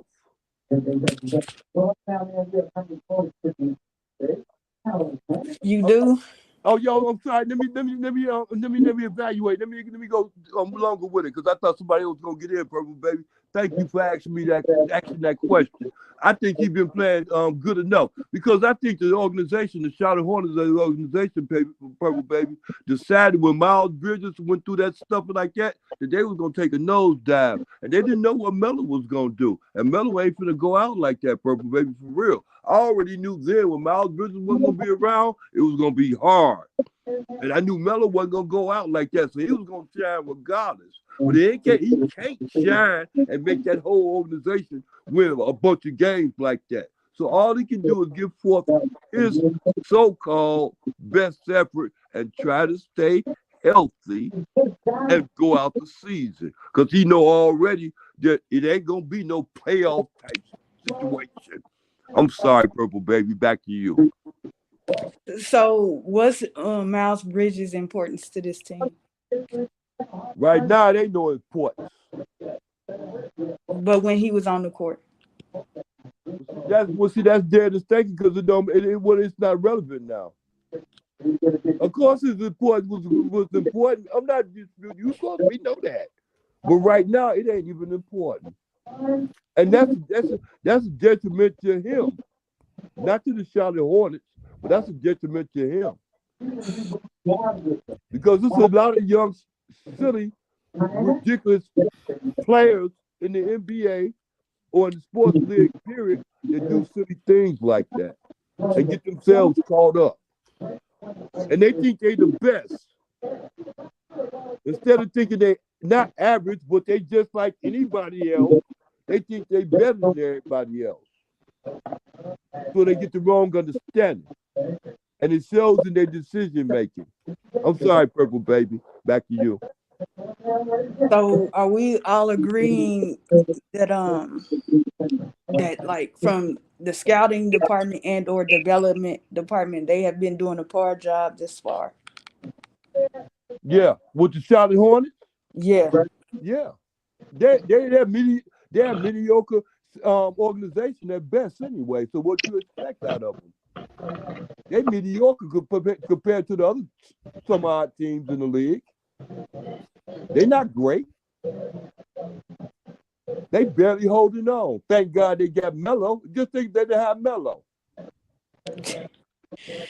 I just think it's interesting. You know, I'm gonna tell y'all this. I'm It's cool. ridiculous. I mean, I know, you know, Lamelo been out, you know, with the 2 ankle injuries, but it's just frustrating to watch him play for some of the stuff what he does, you know, when he's on the court. I have no problem with guys shooting 3-point shots, but tonight's game was just like I was just like, oh my God, how do you don't set a play up, you come down the court and you just hoist the 3-point shot. I don't to me, that's a big problem in this game. And I've always felt like, you know, he had a mid-range shot, but he just don't take them. And he's still not getting to the free throw line like he should.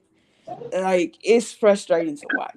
That's the only reason why I had asked if y'all thought he was playing well for the No. games that he's been back. Yeah, well, I wouldn't say he's been playing well. He's been, to a certain extent, not playing mediocre. He just been sticking to the script.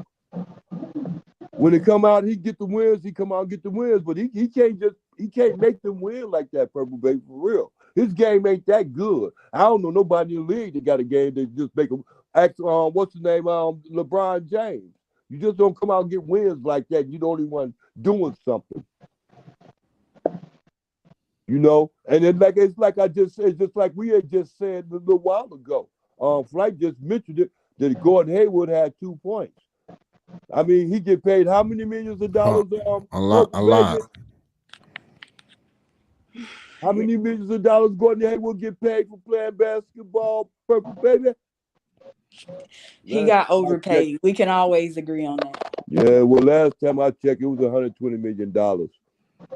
And they didn't I feel that. they didn't want to get Lonzo. I don't know. I'm through. Yeah, you still traumatized over that, Uncle Vern. That's obvious. I ain't to go back there. I ain't to make her mad at me. I don't want her mad at me.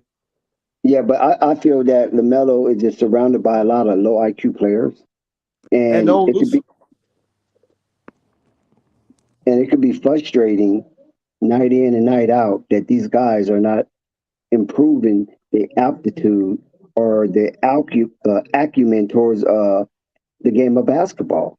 Melo has always been a work in progress, even from an adolescent all the way up, chasing Lonzo to be the best ball brother in the family. So he understands what it is to improve. He understands what it is to work hard. LaMelo knows who work hard on that team and who doesn't, who just show up and thinking that by showing up, they're the best basketball player in the world. And we know that doesn't work because we know all of the greats have had extremely extraneous workouts, and it continues to do that on off days. And he seems to be surrounded by a lot of guys that just not working out. They just put up a few shots in the gym, laugh, giggle, fist bump each other, do some few dunks, play around horse, do some slam dunk contests, and that's it. And that's not improving their game because they was able to do that since high school. So they need to really get themselves in basketball mindset. And Cliffy, I thought would be the voice to shake these players, but it's looking like he's unable to penetrate his message, and his message is not resonating through anybody because Cliffy got on record saying these players focus on scoring and not focus on defense, and you're not going to be able to win in this league if you think you can just outscore everybody night in and night out. That's just not going to happen. The closest team to do that was the Phoenix Suns, and we see how they flamed out in the Western Conference Finals. So defense is always going to be the order of the day. And if these guys don't understand playing defense matters, then they're going to be at the bottom of the barrel for a long time in the near future. So that's how that works. Now, to the other question about the Charlotte Hornets, they are who their record indicates they are. Right. I agree. And another thing, I would ask Purple Baby this question. Purple Baby, I would ask you this question. Mhm. Okay, we know Borrego go. Say for the last 2 or 3 years, Borrego's record stand up to Cliff's record so far. Would you rather have Borrego back or would you rather keep Cliff? Personally, I wouldn't want either one. That's Thank just you. my personal That opinion. was my point too. I agree with you. So Dex, I'm gonna ask you from a knowledge of the game perspective when it comes to Lamelo, do you think he knows how to properly run an NBA offense, as far as slowing it down and getting guys in places where they need to be to Why set you up? slow it down if it's a fast-paced game? That's the wrong thing. Charlotte can't slow it down. They got to play fast. Purple Baby. I'm sorry, I ain't cutting you off, but that's the point though. They whole temper is to play fast. They can't slow it down. They can't play defense. You understand me? They can't stop nobody. How you gonna slow the game down if you can't stop nobody? All you got is 24 seconds on the offense. Okay, Purple Baby, that's what I mean. I'm sorry, I cut you off while you was talking. I apologize. No, yeah, you, you gotta slow down Somebody's having some equipment difficulty. I and think run that's it. Purple Baby. What about now? You good? Okay.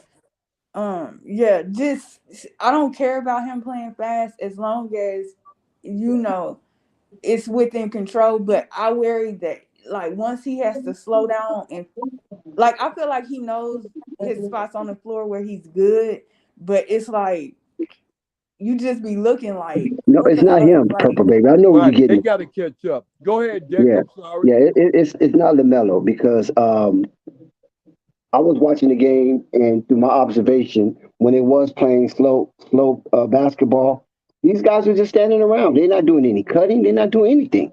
So what you want a point guard to do if everybody's standing around waiting to shoot a three? Right. And you're playing a slow paced game. Nobody's penetrating. You can't throw it into Mason Plumlee. You can't throw it into Mark Williams. These guys are fumbling the ball. They got butterfingers. I mean, come on, for crying out loud! They got grease all over their fingertips, and it's a wasted play. So after a few times that happens, you're not going to want to throw it down there because you already know what these guys can do. You practice with these guys, so you know who got moves, who can score around the bucket, and who can't. And the only person that seemed like they have somewhat of a chance to score around the bucket is P.J. Washington and Nick Richards to some degree. But if those individuals are not in the game, then that demo cannot be displayed. So therefore, you're going to have some motion. So either Cliffy is not implementing motion for a half court setting, or the players are just that lackadaisical that they defying Cliffy and just want to play their own style of basketball when they want to play. But like Uncle Vern said, I agree with him wholeheartedly that Charlotte was supposed to be a up-tempo team. That's the kind of players they have. That's the type of skill set they have. That way, they don't have to do much thinking, because when you is a team that is bereft of talent, then you got to play athleticism basketball, and that is up and down the court, trying to outrun your opponent until the clock ticks 0. Right. You're supposed to utilize the Gordon Haywoods and the Washingtons of the world. You're supposed to utilize them because they get up and go guys, and they're not getting up and going like they're supposed to. So therefore lies the problem. Somebody's not doing what they're supposed to be doing. And if it comes down to the organization, it started with the head to the last player on the bench. Bouknight. So this current roster, from the starting lineup to the bench, does it fit, what I just said as far as being a fast-paced team? Well, Miles Bridges not around. T.J. Washington, you know how he is. Iffy sometimes. Gordon Hayward, you know how he is. Terry Rozier, you know how he is. I mean, what's the name? The other one with the blonde hair, you know how he is. Ain't none of them reaching their ceiling. Because they ain't got no ceiling. I mean, for crying out loud, Purple Baby, did you see JT Thor out there? That's due to the coaching and the player. And how long has he been playing basketball? Yeah, I mean, you can see this guy don't have a clue. There you go. Thank you, Dex. And they got a bunch of them over there that know they ain't got a clue. A lot of them G-League players. I understand that JT Thor is athletic. He's long, he's lengthy, but he got a pea brain when it comes to basketball play. Shout out to Sky.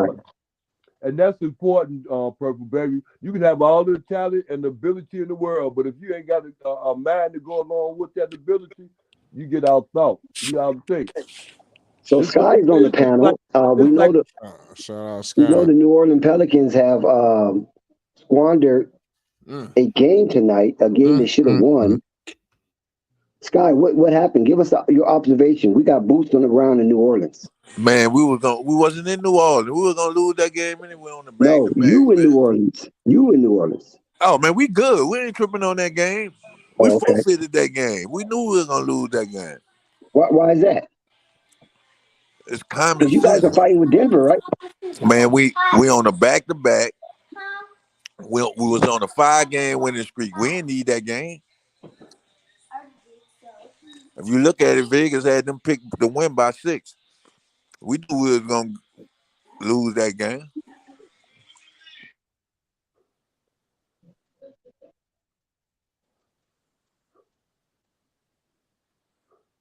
I don't know about all that. What's the name? Got a good team. I like the way the Pelicans play. If they just beat your Pelican squad is good, man. I mean, they just beat Denver. That's all right. Because Denver ain't all that. Denver really ain't all that as far as I'm concerned. Y'all been balling. Man, we good, man. That's what I'm trying to tell y'all, man. Y'all need to keep worrying about the Hornets, man. Anybody worry about the Hornets? The Hornets wait for them to see what draft they gonna fall at. Anybody, what are we gonna worry about? Matter of fact, you would have wished the worst for them. Man, Melo a part of that too, man. And what that mean? He gonna get paid? The point I'm getting at is he a part of him losing too, though. He jack what up that got to do? They ain't got nothing to do with his record, bro. He don't get paid by his record. He get paid by his performance. Oh, what you mean by this? What you mean by this, man? Man, he a number 2 on the good team, man.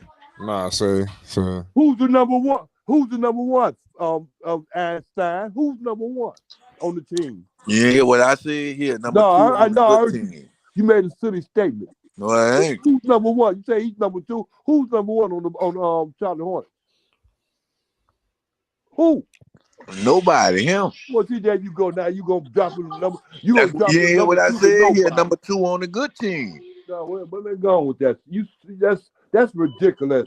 Man, That's that's my not guy. no ridiculous. That's the truth, That's man. ridiculous. I ain't gonna call you stupid no more. You're Man, y'all ridiculous. don't never want to hear the truth. Y'all don't never want to hear the truth. He's the best player on that team. And he got a better business mind than everybody in that organization. So what moves they can make to make them better? They ain't got you. He gonna get paid anyway. But y'all- he's 18, 19, 20 years old. What the heck he care? But y'all said they make everybody good. I'm trying to figure out. Who make everybody good? The Ball brothers. They do. Well, what's wrong? They play with some shitty organizations. The Bulls and the Charlotte Hornets. And the Swarm. So now the bullshit after they was number Well, I'm one. telling you, the Bulls are shitty Hold on, hold on. The Bulls are shitty before they got Lonzo. When Lonzo was there, they was great. And when Lonzo wasn't playing no more, they got back to being Man, shitty y'all again. said. What part of that you don't understand? So how they shitty?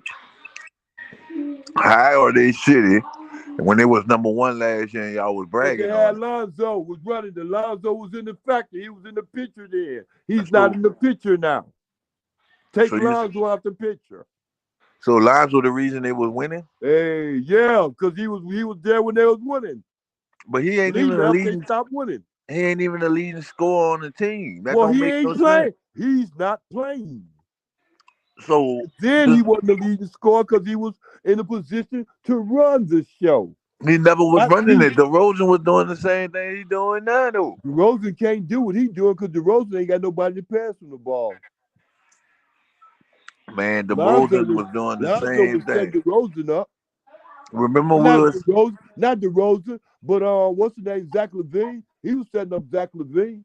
That was Zach LaVine, boy, Lonzo, because they run a gun like that. When DeRozan came into the picture, it was all set up. Lonzo ain't no setup player. Lamelo ain't no setup player. Okay, now what? Man, you just keep on saying that, and I don't even, me personally, I don't even take that serious what y'all be talking. But then what are you talking about then? I see what it is, man. You show me one thing, man. I'm gonna believe with my own eyes. Y'all when Lonzo was playing, they was winning. What do you don't believe? Now that he ain't what you mean? He wasn't the reason they was winning, man. Well, you ain't trusting. Actually, you ain't trusting your eyes. You trusting your mind. Man, it wasn't. He never was the reason they were winning, so man. Lonzo's a bomb. Man, you just a fan, man. That's all it is, man. No, bro. I see reality. I see reality when it's in my face, and I recognize. Man, you're a fan, man. Ain't nothing wrong with that, though. Well, boy, hey, first of all, I'm not a fan. You is a fan of what? A fan of what? Whom? If you say I'm not a fan of the NBA, bro. I'm not a fan of the NFL or any other organization. I'm not a fan. So what you a fan of? I'm a fan of motherfuckers that get out there and get their money and they get in the right understanding, the right direction. And they focus on doing that.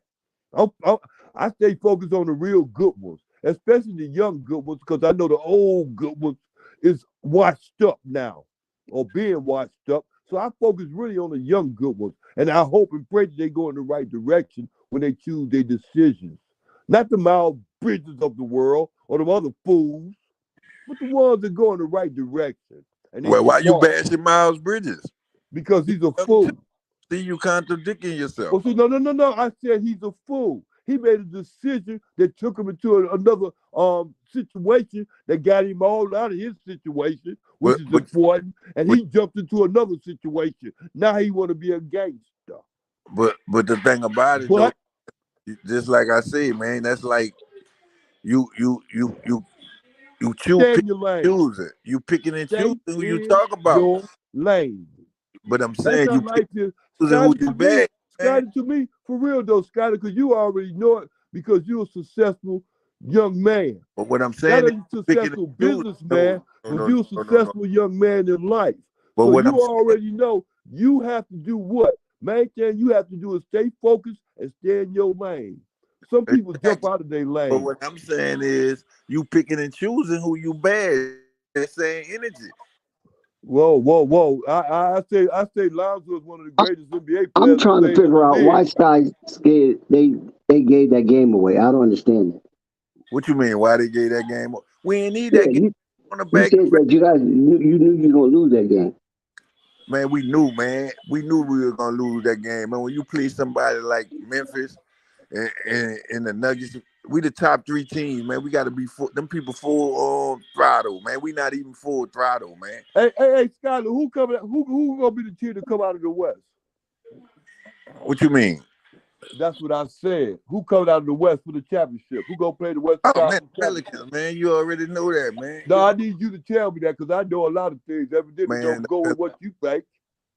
The Pelicans. Okay, thank you. Stay true to it. Don't change up. Don't even do nothing like that. Don't change up, man. Okay. Man, you saw we lost the number 1 spot. We came back and got it. Well, we lost it tonight, but we came back and got it. When the Bulls lost theirs, they never recovered. Yeah, well, Zoe ain't got back yet. Man, now you putting it on Zoe, man. Hey, I can't put it on nobody else. Put it on DeRozan. Put it on Zach LaVine. Put it on the coach. Put it on Boots. Who? Y'all sitting up here saying that. Purple Baby, you still on here? Yeah. Where Purple Baby at? Purple Baby. I mean, Purple Baby here, but she'll probably be back. See, Purple Baby, a Hornets fan, a real true Hornet fan. So she Well, gonna how do see. you know that? She gonna see what it is. Cause she came out and said, man, bad shots, man. Y'all make up all them excuses. He's scoring 24, 25 off bad efficiency. I can score that too if I'm shooting the ball 20 times. Oh, Melo. You said it's Melo's fault they lose. Oh, okay. See, No, I'm not saying. Just say Melo. Just don't say he. Say I'm Melo. not saying. Say the name. I'm not saying it's his fault. What I'm saying is he also plays a part in them losing. He ain't the only one. He's all the third point guard. All of them play a part in them losing. That's what I'm saying. You can't just bash the other players. I mean, if they ain't no good, they ain't no good. Well, Gordon Hayward had 2 points. So, he played how many minutes? We all agreed to Gordon Hayward. Wait. Not doubting that. Ask you a question. We all agreed. How many minutes did Gordon Hayward play? He didn't play as more as Melo. He probably how many about points 26. did he have? How many points did he have? 2. Okay, he had 2. He played 2 minutes, right? He was 1 for 7. I looked at him. He was 1 for 7. Jello could have did that. What? Yeah. Jello could have got 2 points in how many minutes? He could have. I mean, how many minutes did Gordon Hayward play? I could have got to 26. You couldn't have got nothing. You couldn't have got nothing. You couldn't have got nothing. I got that lizard face. Hold on, Uncle Vern. Hey, lizard face. Stop hating on the Ball brothers, dog. This year. Here you go. 2022 to hate on the Ball brothers, dog. It's about to be 2023. Hey, lizard face. Get some money. Stop hating on the Ball brothers. The Ball brothers about to be off the chain. 2023 about to go crazy. I'm not even listening to him. Hey, I'm not even listening to you, dog. PFYF, man. Coffee, stop screaming. FYF. FP2, 2023, the Ball family about to snap off like they do. The Ball family, hey, y'all better pay homage on the Ball family. You better get Lavar, you better get Lavar Ball his whole pub while you can, because he's wreaking havoc on everybody in 2023. Hey, Lizardface, get some motherfucking money. Lizardface, get some money. Lizardface, you've been hating the Ball family for the whole year of 2022. And you still can't win. Where am I winning now? Personally, you got to get some money. Personally, you got to get your weight up. Personally, get your weight up, Lizardface. Personally, get your weight up. The Ball family about to snap off in 2023. Everybody pay homage. It don't matter what the damn Charlotte Hornets do. It don't matter what nobody else do. The Ball family is about getting that money. And Lamelo gonna get about $300 million along with the rest of the Ball family. That family is a billionaire. That family gonna be a billionaire. Understand that. The Ball family gonna be a billionaire.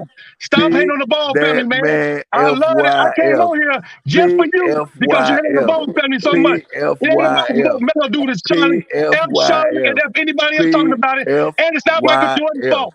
Stop blaming Michael Jordan. It ain't not Michael Jordan's fault no more. It's Lamelo gonna get his money, $300 million. The Ball family about to snap in 2023. Watch out. And Lavar Ball been telling y'all, man, y'all better pay homage to that dude, man. He got some big things happening in 2023 that I know personally. You about to snap off, dog. You So always Lizardface, get your money up. Get your money up. And Lizardface, I shouldn't even be talking because you ain't even on my damn level. You a Lizardface ass nigga that's What you broke. got? I'm out of here, dog. Hey, that's over with. Thank you, I'm out of here. Coffee. Keep watching me. I Show love me y'all. what you got, man. I love you, Flight Sports. I love y'all. Come on, hold on, because I can't. I need to see what you got. You got the bed out tonight. Access Deck. I love your Access You're a Deck. show for Coffee. And everybody else that love the Ball family, I got love for you. Anybody that hate on the Ball family, you need to die. Die, nigga, die. I'm out of here. No, hey, whoa, don't die yet, Skyler, because I ain't through with your dead ass.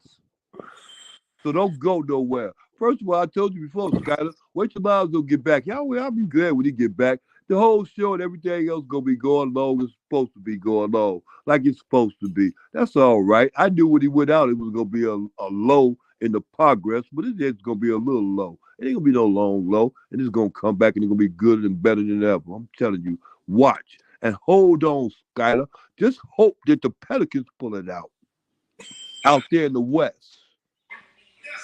What you said? What I said, hope that the Pelicans pull it out there in the West. Don't worry about Lonzo, Jello, Melo, or any other old. Man, y'all the ones who start. They all right. They taking care of everything. Man, Matter of fact, hey, did you check? I was the butt of the joke last year. Y'all the butt of the joke this year. Did you see that where Lavar's building the gym out there? Man, they gonna start coming to that gym. He's building an This is what I'm saying. How that? It's the question I have. How does that benefit me? Him building the gym. You give me 2 reasons how that benefit me. Well, see, it's gonna benefit you because you're gonna go get some more business because you can't mess in their business because their business is gonna be straight. You can't mess in the straight man business, so you're gonna take your business elsewhere. You telling me something about that don't benefit you and me? No, it benefits me because I reckon it benefits you. Whoa. This is where you're wrong. It benefits me because I recognize greatness when I see it. And I was right when I saw it. Hold up, I had to come back on here. I had to come back on here to address it. Hey, Lizardface, I'm headed to this New Year's party with my man D-Ray. Do the Google search. He in Chicago right now, along with my other celebrity friends. And we about to get down tonight at this New Year's party. Hey, Basil, I still think you the fans. Hey, Basil, I still think you the fans, nigga. And you stop giving money. Give some more money to Flight Sports TV. Give some more money to Flight Sports TV, Basil, because you the fans. Hey, Rob God, Reloaded. Happy New Year's, brother. I forgot to tell you that. Happy New Year's, Rob God, Reloaded. And Happy New Year's, Lamont. Happy New Year to the brothers that got real, true love for the Ball family. My man, Hungry Ham, Belize, them brothers got real, true love for the Ball family. And everybody else on Flight Sports that be rocking with the Ball family. Anybody else rocking with that Lizardface nigga, you ain't on shit, and you're going to get broken. And in 2023, nigga, you better be trying to become my friend, because I got all that motherfucking chop. Trust me, I don't want to be your friend, dog.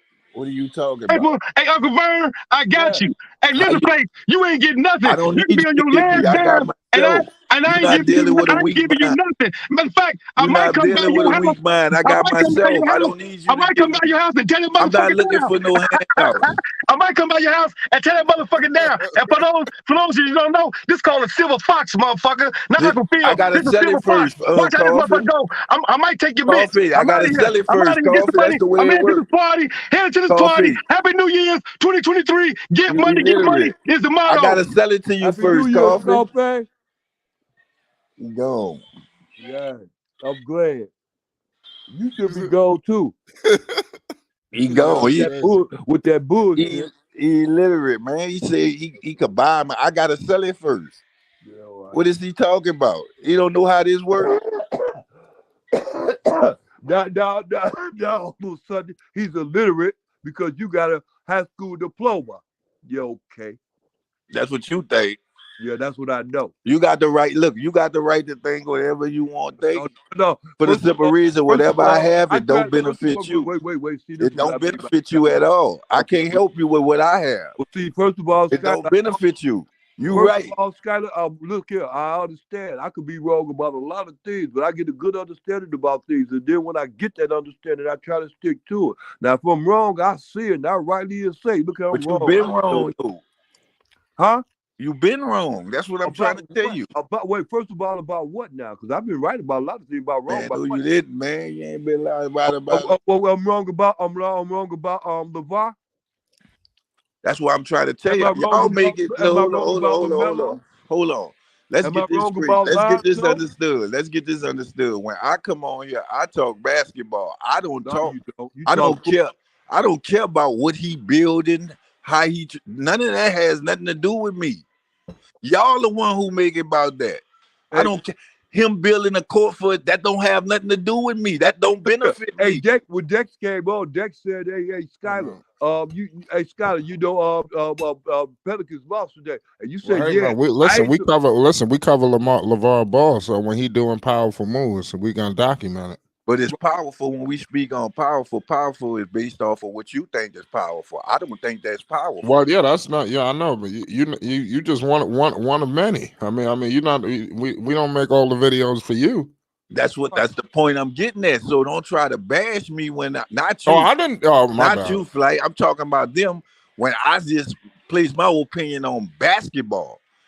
For why him building a court don't have anything to do with me. I'm never gonna go there.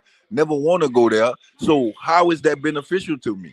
Why is it beneficial when you break down this brand and talk bad against them? Why is it beneficial to you? What I ever said about it? Matter of fact, I'm not. I just told y'all I talk about basketball. I want to ask this question. What I ever said about the man brand? Tell me. Why that's do you what y'all bring up. What I ever said about his brand? I said you always jacking up shots. He don't jack up shots. That's basketball. You talk against Melo, you talk about against Jello, and you talk. I'm talking about the game. I'm not talking about what? The basketball. Hey man, I get to Sky's credit a lot of critics lately because another guy, my man, damn, I forgot his name. My man Quiz, pardon me. Quiz was in here and he was bringing that up, talking about Melo's shot selection and things of that nature. So a lot of critics are saying that.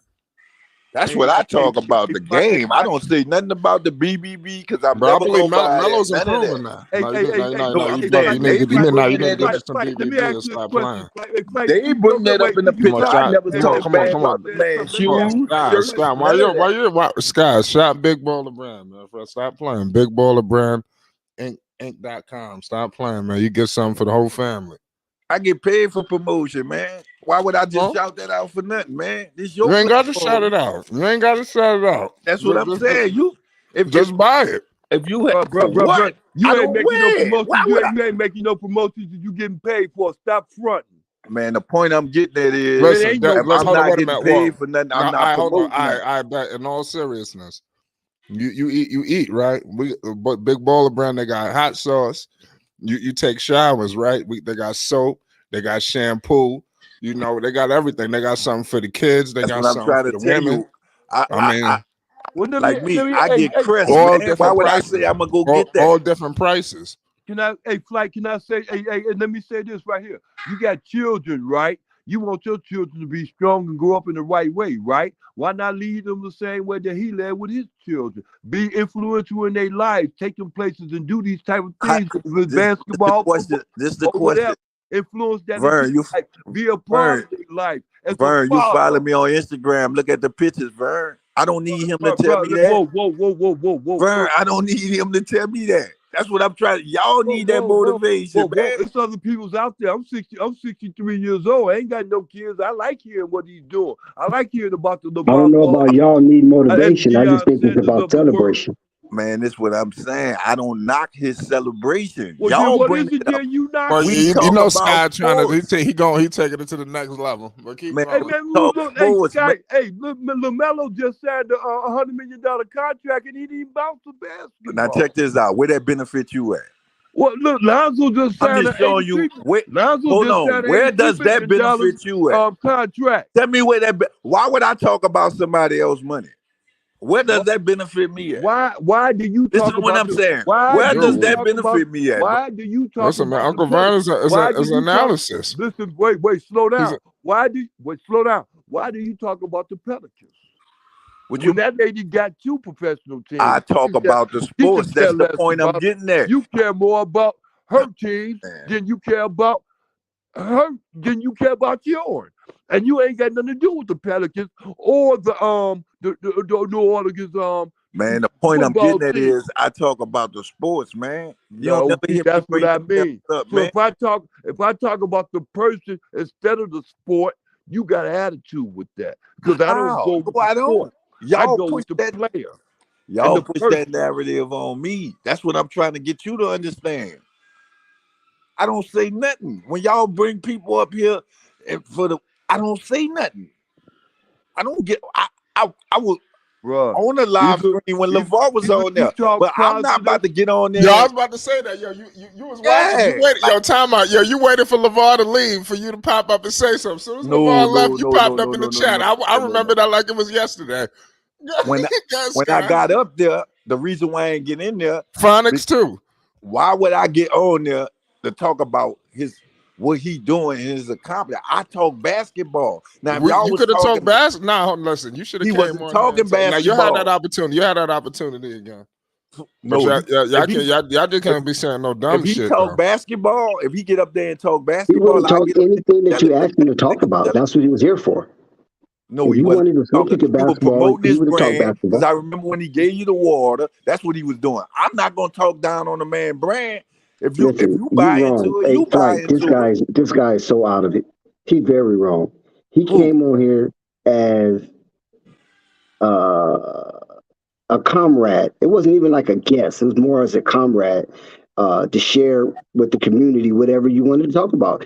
I heard somebody mention about the injuries. I heard somebody mention about LiAngelo. So what do you mean he didn't talk basketball? He did talk basketball. So what you telling me? Just let me know, because next time I'll pop on. Look, so y'all telling me it's okay. Oh, look at it. It's right there. We got the records. We ain't got to argue about it. Go look at it. That's what I'm saying. So y'all telling me to come on there, right? I'm not asking you to do anything. And if you want to come, you just bash him? Because I could do it. What are you going to do? Listen, hold on. See, there you go. See, there you go. See, you just said about basketball. So why would you bash him? When you're talking a game, he wasn't talking the game. He was talking about injuries. We all know injuries. Sky, he can't control injuries. Sky, you sound like an imbecile right now. Sky, stop it. If you wanted to talk basketball, he was open to talk basketball. He was open to talk about whatever you were willing to talk about. It wasn't no restrictions. He was live. We didn't cover him. He was exposed. He was live. So you know what I'm saying? You could ask him whatever you wanted, and he answered. If he answered, if he didn't answer, he wouldn't answer. So whatever you want to ask him, he was available for it. What would be a good question to ask him?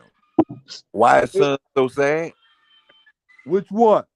That's the point. I don't think they ask him anything that you wanted to ask him. Now, why would you say some shit like that? No, that's how they trying to put it. Like, what could I ask him? Why he ain't scoring 30? Like, he don't control that. Which one, Melo? Which one ain't scoring 30? Sky, something must be wrong with Sky. You sound idiotic. I understand.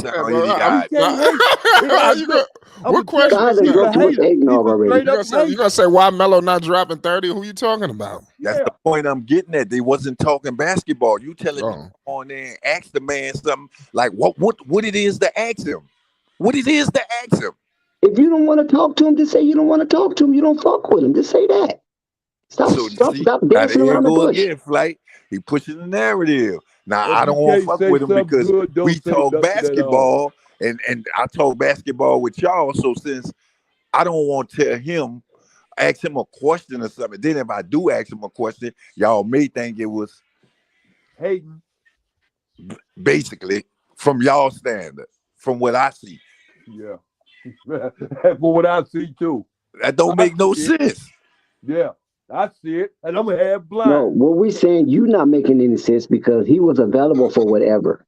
That's the only thing I'm saying. He wasn't here to not deal with you or not deal with anybody. He was here to deal with whoever Who was a more hater than Stephen A. Smith? Come on now. That's right. So you said that's the point. Y'all don't understand what haters is. I do. I do. I'm No, you talking to don't. what? Y'all alone. That's just a Listen, word that y'all just toss listen, around Sky. I was loosely. around before the word was even used in that term. Man, y'all just toss the word around No, stop this. loosely, man. A hater is if somebody don't agree with y'all. That's what y'all consider a hater. A hater is that person to say, look at you and say, I don't like you. I'm a hater, and I just see whatever. How you a hater? How can you not like somebody? None of that don't matter to me. It don't benefit me. So I'm a hater. You don't know nothing about the game. So you Listen, can't. we're not talking about what benefits you or what don't benefit you. Because I'm quite sure you engage in things that don't benefit you. So stop it. Because we all do. But only thing I'm saying is that don't make it seem like we was coveting him and censoring anybody that came on the panel or was in the chat. I said it ain't make no sense for me to get up there. That's what I said. They ask him no question. What question am I? What? Oh, I don't know. When I'm gonna buy the next BBB shoes, something I'm never gonna do. Like, what am I asking them? But you act like that's what it's all about. It don't stop you from coming on Flight Sports TV and talk about it. Because y'all and you always sports. Every time we talk sports, I jump up here and we talk sports, but then y'all flip it to something totally different. Like, no, you start talking foolishly. You make foolish comments. I'm talking. I just said this goes back to I see the man be jacking up shots and boom, I'm a hater off the game. Next thing you know, they going in. If he jack up 20 up, 13 or 14 up going in. But see, I know why he jacking up shots. Why you jacking? I know why. You really want to know why he jacking up shots? Why you jacking them up? Because he can. First of all, he got the green light, and this is the season that this supposed to have been like his rookie season. See, he should have been doing this his rookie season. But since they dropped the ball, now Cliffy gave him the keys. That's why he's jacking up the shots. Now, some of them are good shots, some of them not good shots. Just like I was explaining the quiz. What happened when Stephen Curry was shooting those shots and Mark Jackson and even Steve Kerr was like, oh, no, don't shoot that, don't shoot that. Oh, my God, good shot. You feel me? This is the process that Lamelo is undergoing right now. So it looks like a lot of bad shots, but then when he makes them, everybody's like, ooh, you see that shot? Dame Lillard. When he makes those logo threes, everybody like, ooh, you see the Dame time? That's what it's all about. It's about entertainment. You get that confidence and that know-how. Go ahead, Dex. I'm sorry.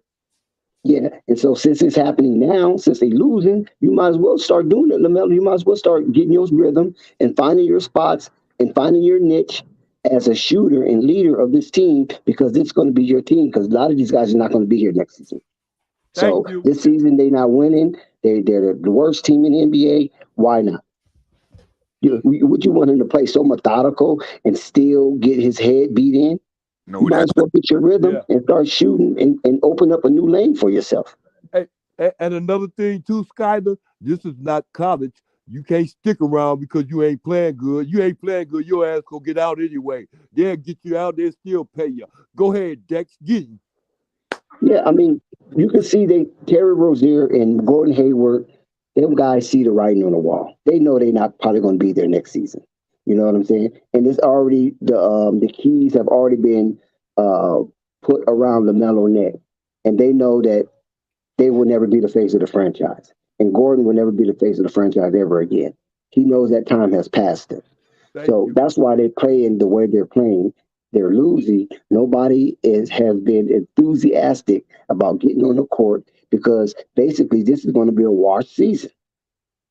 It's going to be a wash season because there's no way you can play this bad for this long. So like Houston and all them guys, like Houston Rockets, Detroit Pistons, how them guys are jacking up shots, that's what they're doing here. Same thing. It's just that we watch them more than we watch those other guys. But they've been in every game just about. No, they have. They did because of Melo. Because of Melo. I watch them. Because of Melo. He can't win the game. I'm just sharing why Melo is shooting the shots that he's shooting. I'm quite sure probably in a few more games down the line, you're gonna start seeing him shooting more mid-range and you're going to start seeing him probably go to the free throw line a little bit more because they're showing the NBA this is our guy, and you guys need to recognize this is our guy, and the referees need to recognize that as well. There's no conflict of interest. Melo is our guy, so give him the star calls that you give other stars of his level.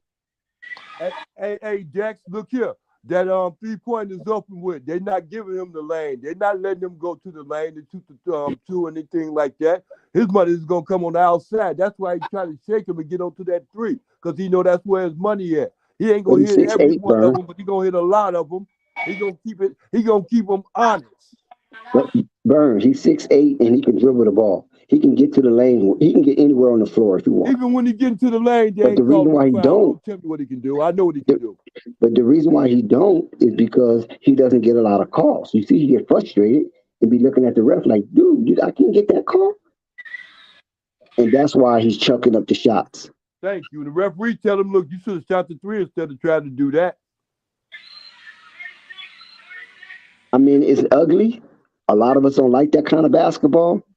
But this is how the NBA canonize or crown its night. Man, Georgia didn't walk over how you out, man.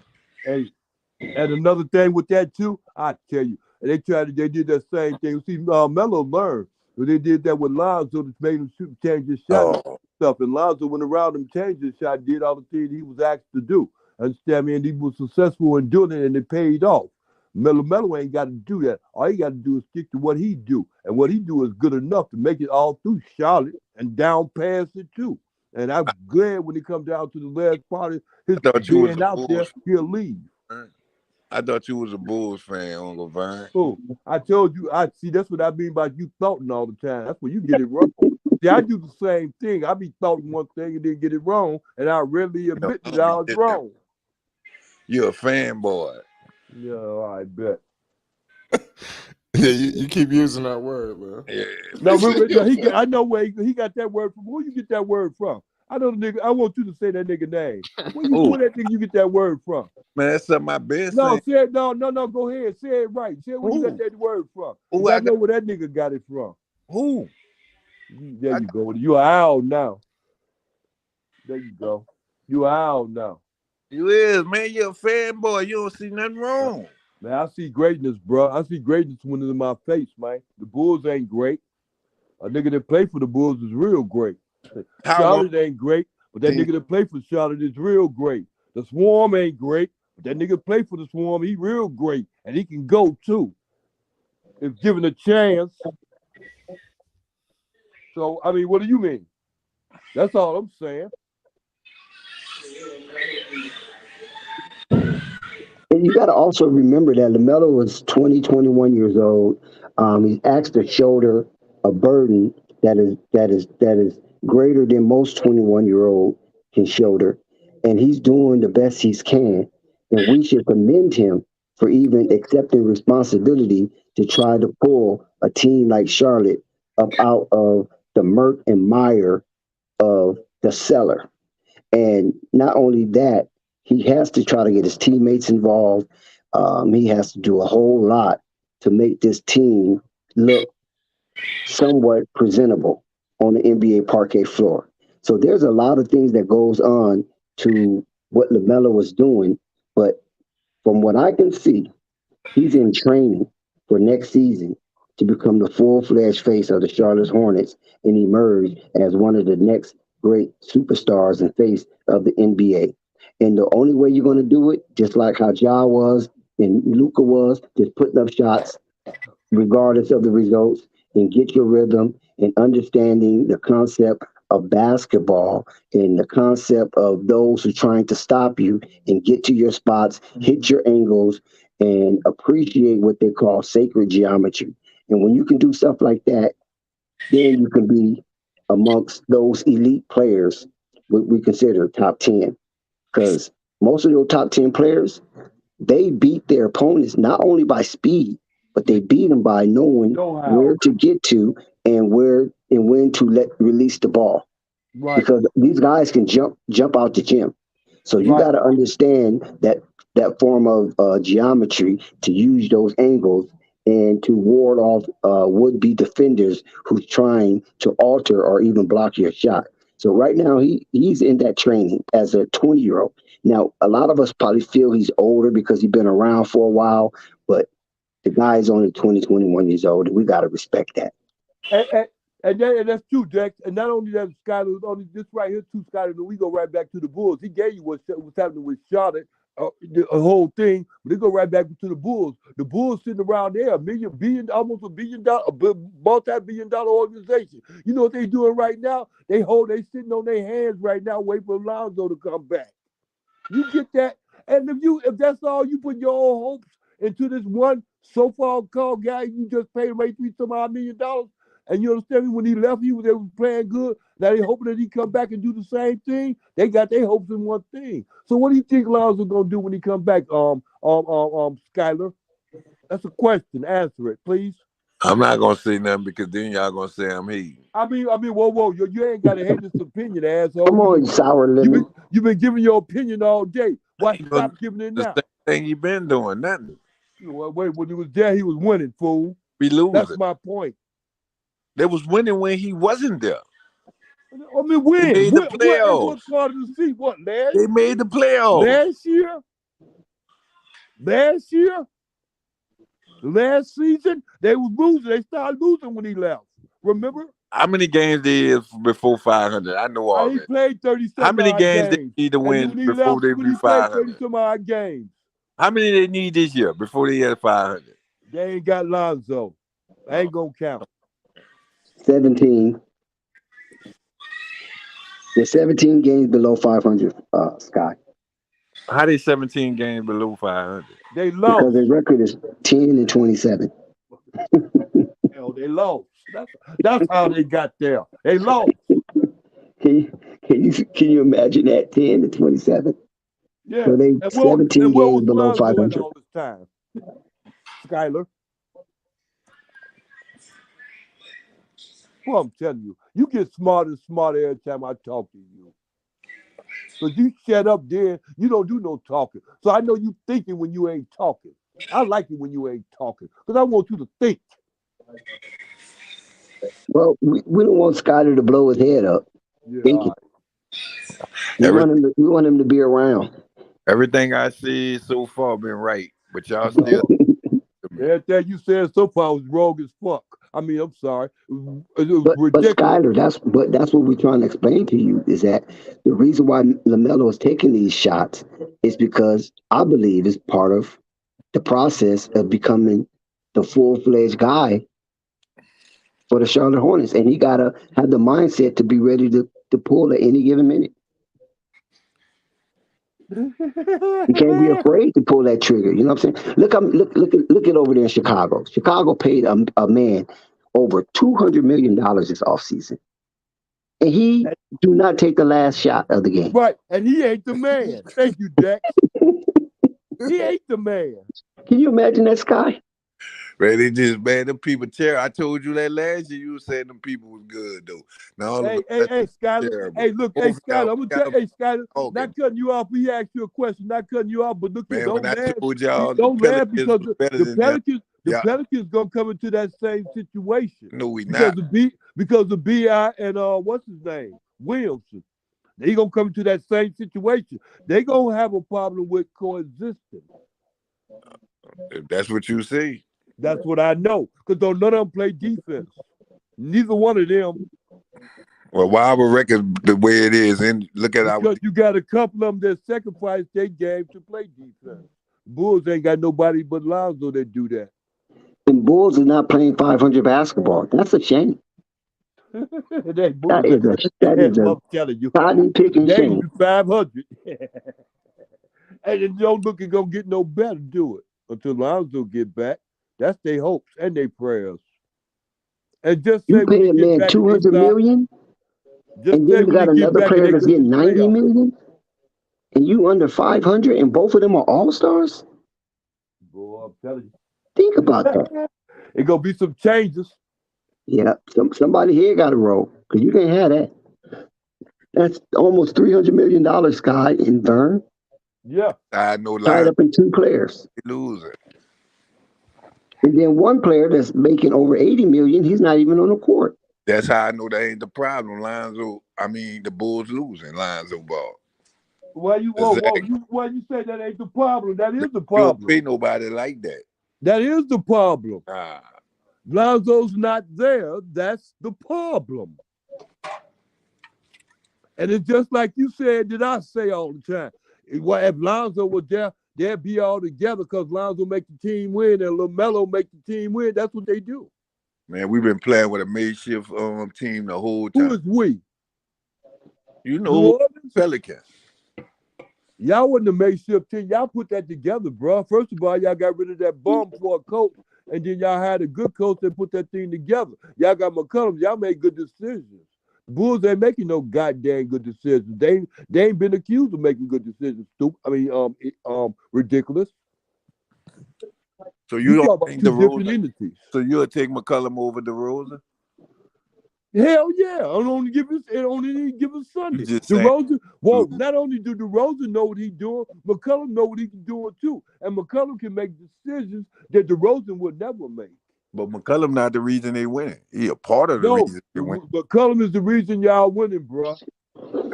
Man. McCollum is the reason y'all winning because he putting it together. He making the difference between himself, what's his name, Williamson, and B.I.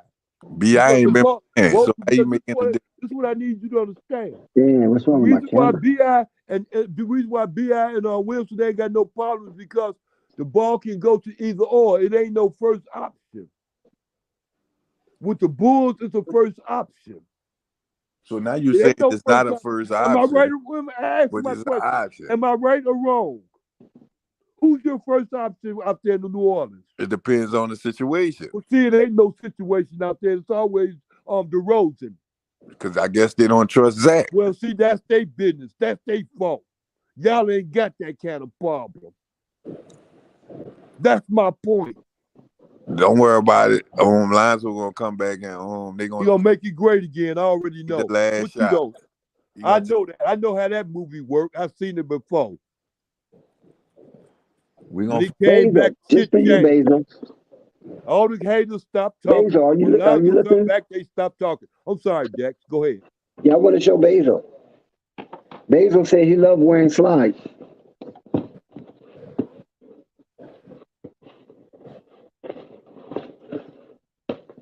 Can y'all see this?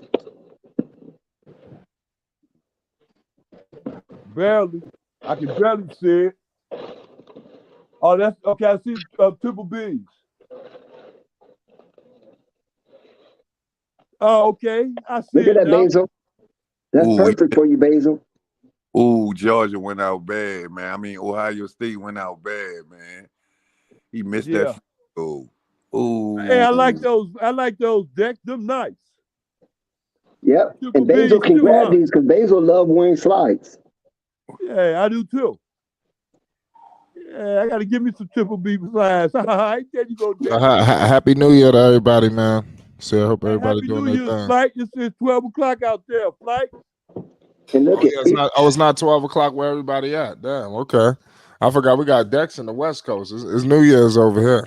Yeah, I'm already knowing. Yeah, we got an hour. And Georgia, they went to the national championship for the New Year. So look how beautiful this is. Look at that. Look at that material. Look at that. Look at that thickness. And then look at the velour. Ooh-wee. Can y'all see that? See that velour?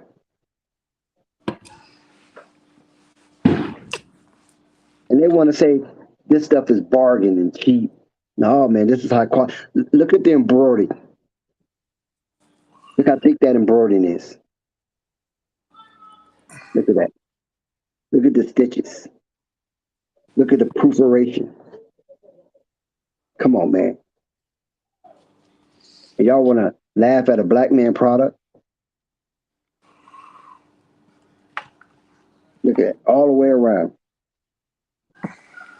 And look Look at the protection they give you. You see how to protect the shoe? See that plastic in there? They keep the shoe in a firm position so it don't be saggy when you're not wearing them. All this come in there. See? This right here. Look at that. See that serial number? One of a kind. Look at on the plastic. Come on, man. See that BBB serial number? Come on, man. Don't play with this, man. I know because he's dark skinned, a lot of you guys hate dark skinned people, but don't play with this, man. He makes quality wear. And I'm giving you a demonstration right here. Look at that. You see, that's a different color B right there. That's not dirt. That's a different color B. And that B represents LiAngelo because he's the solid one. And he is that cement that mends both of the brothers together because he's a middle brother. That's what that represents. You see that, guys? That's a different color in there. So they took time to make this shoe and make this shoe of quality. The thickness in this, look at that. You see, I'm pushing that. Let me get the camera right. I'm pushing this right here. Look at that. You see how I'm pushing that? That's foam. All this is foam. It's memory foam. So it can position itself with the contours of the shape of your foot because everybody's feet are shaped differently. This is really soft, comfortable foam. It's not hard and firm. It's a foam. And it has a velour kind of like a material, but it's kind of rubber. Come on, man. Look at that right there. Look at that. That embroidered is awesome. You can't tell me that embroidery is not awesome. Look how thick it is. Look how much thread it takes to make these magnanimous bees. Look at that. Look how thick that is. Come on. Don't play yourself. Comes in a wonderful box. Comes in a wonderful box that you can keep. And it's a recyclable box.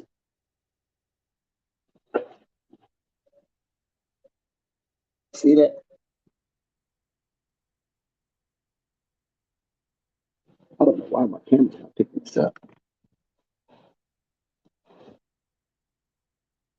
And then this right here, right? The protection. You got BBB all in here. This is high quality stuff. They just didn't throw this together. They built this and made this with care. You see all that BBB in there? That's just the protection sheet for the shoe. So stop playing with this, man, and stop acting like we can't make something significant and make something durable and fashionable. Okay, I'm done.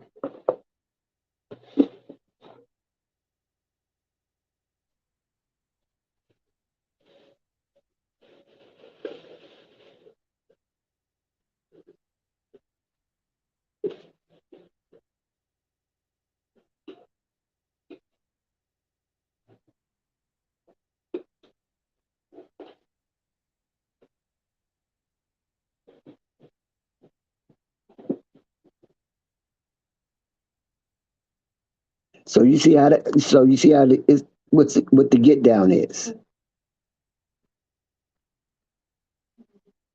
So anybody have any questions? I'm the only one on the stream. What the hell is going on? Everybody drinking already? Happy New Year to everybody. I hope your festivities are within the parameters of safeness. Do not overindulge, especially if you are a driver.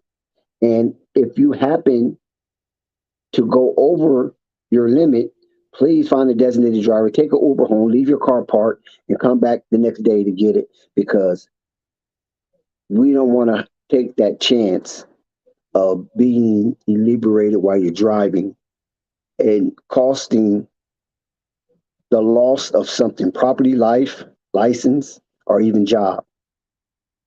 So take that into consideration.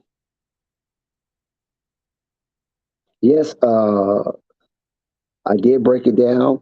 The shoes look comfortable. They are comfortable, Basil. I don't have to bullshit you. You see the material and the time it takes to bring you something of that nature. Um, Even the wrapping. I mean, who puts their name and serial number on the plastic insert to make sure your shoes stay in this contour position? Who does that? You have to respect that because that's time and money into an area that could have been saved. But no, they're not trying to save pennies because they're not rubbing two nickels together. They're trying to put in the most to get the most value out of it so you can enjoy the product. And I'm not even a spokesperson, so I'm just sharing with you guys that I put my money where my mouth is. And this was not given to me. I paid for this. And this is Big Baller Racing because Marcus is a friend.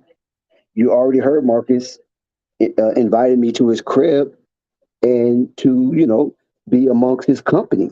And you have to be somebody of respectability and a person of virtue to be invited in a person like that's crib who spent his hard-earned money and worked throughout his life to purchase such a wonderful, beautiful crib that he has. Same with the big baller. You follow what I'm saying? The time that it took for him to raise three boys and keep them out of trouble to the point where they can be self-sufficient should be honored and celebrated. And not only are they self-sufficient, he's self-sufficient, and he improved his status where he don't have to lean on his boys for cash.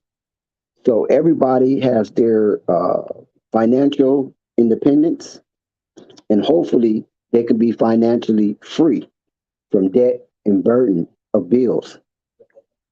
And that's something that could be celebrated because how many people is going to take of that magnitude? Just think about this. Now, I'm not rich. I'm not nowhere near rich, but I can take care of myself. This person with his statue invited people into his homes, strangers, to give them an experience of what it's like to be who he is. And did you know he was doing that for free? Not people's not paying him anything to do that. But then somebody came up with an idea and said, let's put that in the metaverse. Let's have a Lavar Ball experience and maybe turn a profit of it, right? And it was Michael Jordan's son, out of all people. And remember, he said he could beat Michael Jordan, play one-on-one basketball. And come full circle, his son invented this Lavar experience through his app Air. So when we look at these type of endeavors, we have to accept it as a hustle, right?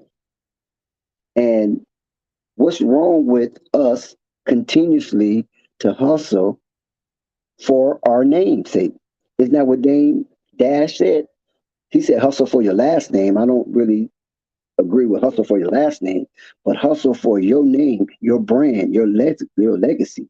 Because our last name, really not our last name. That's a slave name. But hustle for your integrity, hustle for your brand, hustle for your legacy.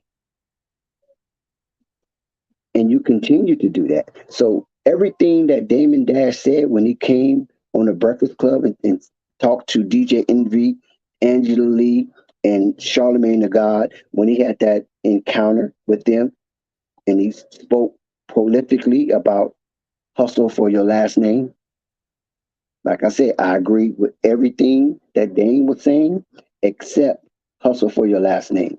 Because your last name can change. Your first name can change. But your legacy won't change. And hopefully the narration attached to your legacy will be in unison to your actual legacy. And nobody will try to spin that narration. So big ups to everybody that made it into the new year, because a lot of people didn't make it. It fell by the wayside. We had a lot of fallen soldiers. We had a lot of fallen warriors and warriors. We had a lot of fallen gods and goddesses. And some of them have been in our family, some of them are friends, some of our comrades, some of them are co-workers, and they didn't make it to 2023. But yet, here we are. We here. Another year under the moon, another year under the stars, another year under the sun. And now we have the first day to the rest of the days of our lives starting in 2023. And how elated we can be despite the condition. Some people coming into 2023 impoverished.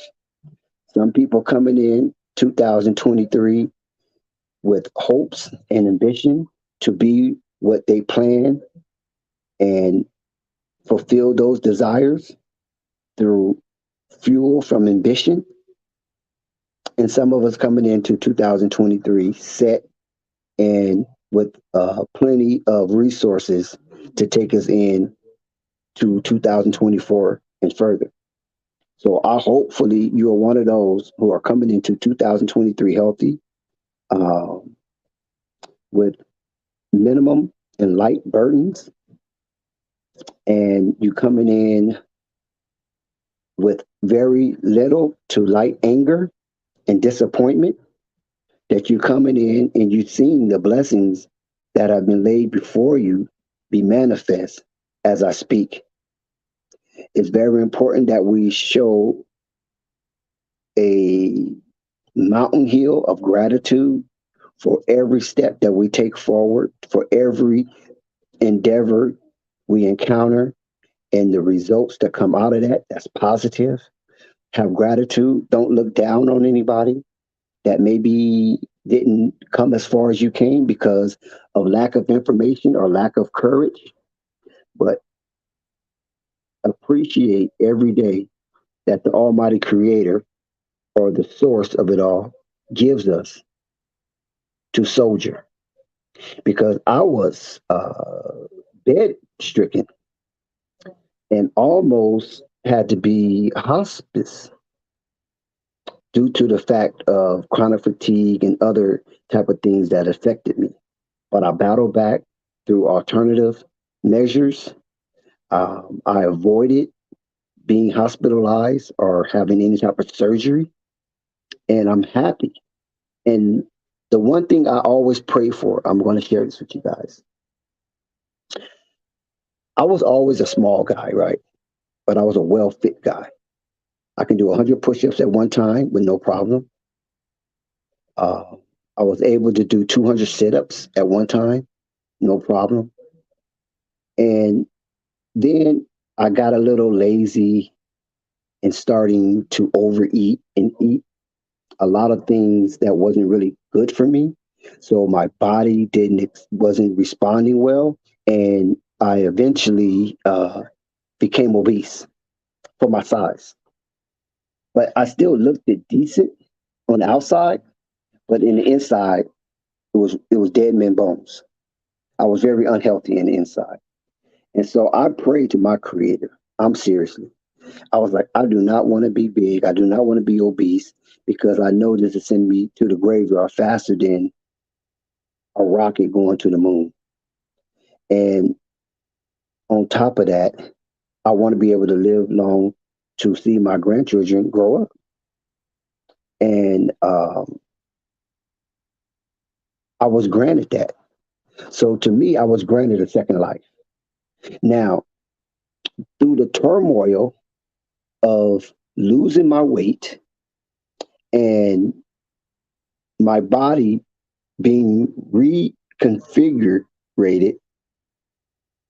and my anatomical structure being realigned to the new form of my body, it was a challenging task.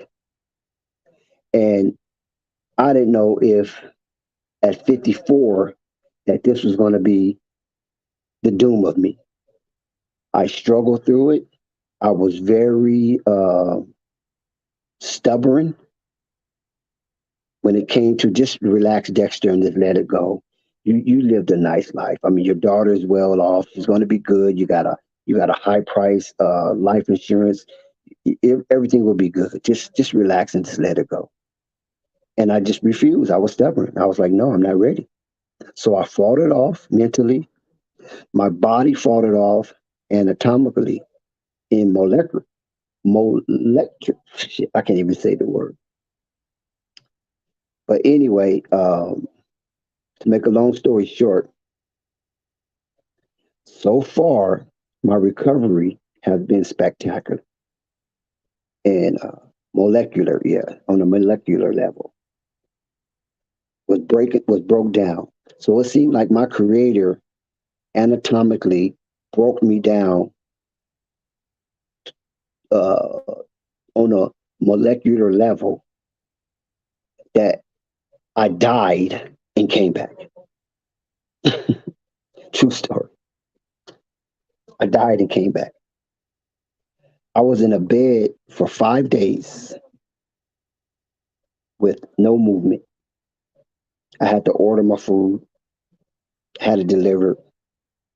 And the food that I would order was the very same food that put me in that position in the first place. Unknowingly, of course. I didn't know what was wrong with me. And when I went to the doctor to get my physical, they told me my sugar level was near 500. And there was no way I should be there speaking with the doctor in the manner I was speaking with the doctor. I should have been hospitalized. So I know prayer changes things. And nobody can convince me otherwise. Whether you're agnostic or atheist, you can't believe me. Prayer doesn't change things. Because my health was out of my control once I let it get out of my control. And the only way I could get back is to ask for help from a higher power, from the source that gave me the life in the first place. So by me neglecting, negating, and taking for granted, I was once athletic. I was once durable. I felt indestructible because I always competed at a high level. I was a very fast runner. And I didn't train to be a fast runner. It was just gifted to me. God just gave me speed.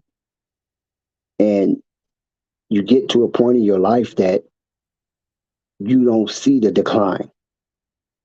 And you still continue in the same bad behavior or bad pattern that you were when you were younger, but your body was young enough to dispose of a lot of the junk that we was putting in it. So my metabolism started to slow down. I started to gain weight, and then health problems came, but I didn't even know it was health problems.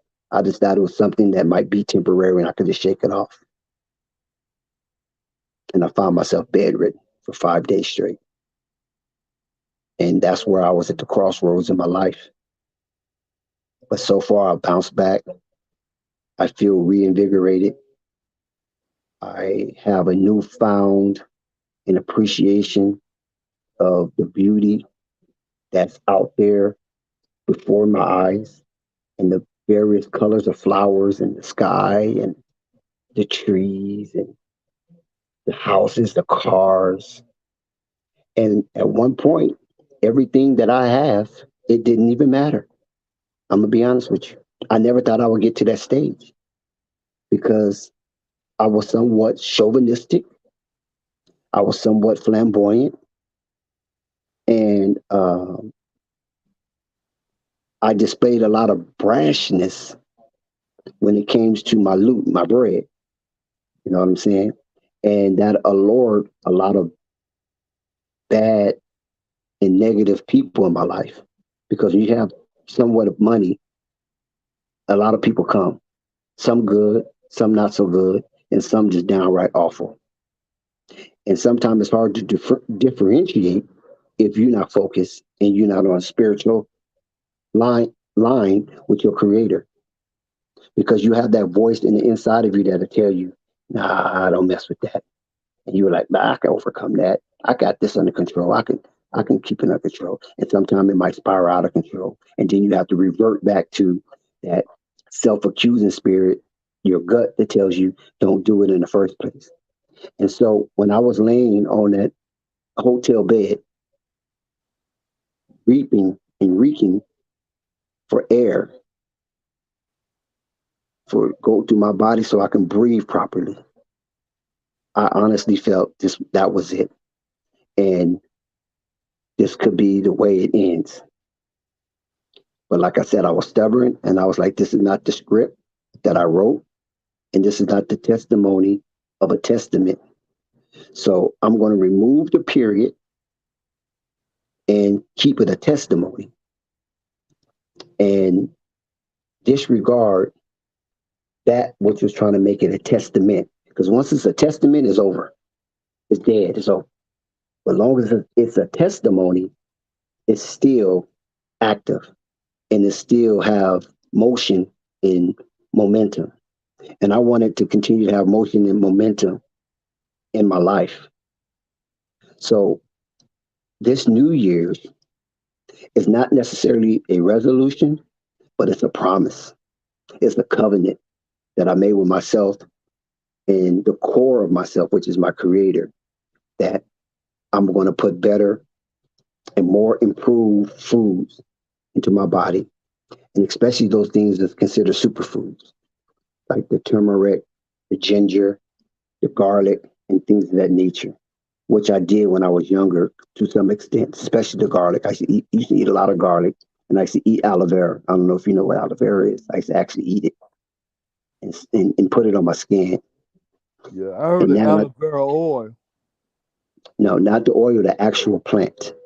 Okay. You know, you can buy the plant at Lowe's. You can buy the plant at Home Depot. You can buy the plant. I think you might can even buy it at Walmart. But any type of home improvement store have those plants, or you can just go to a nursery. But a lot of times, the nursery charges a lot of money for those aloe vera plants because they know that they're a super plant. Um, and I just wanted to share that with the stream, that don't think because you're young that you're invincible, because our bodies were created from the earth and they're going to return to the earth. But don't do anything to hasten that return. Try to live it out as long as possible until you outlive the energy that flows through your body. And the only way you're going to outlive the energy that flows through your body is that you got to be cautious of what goes in.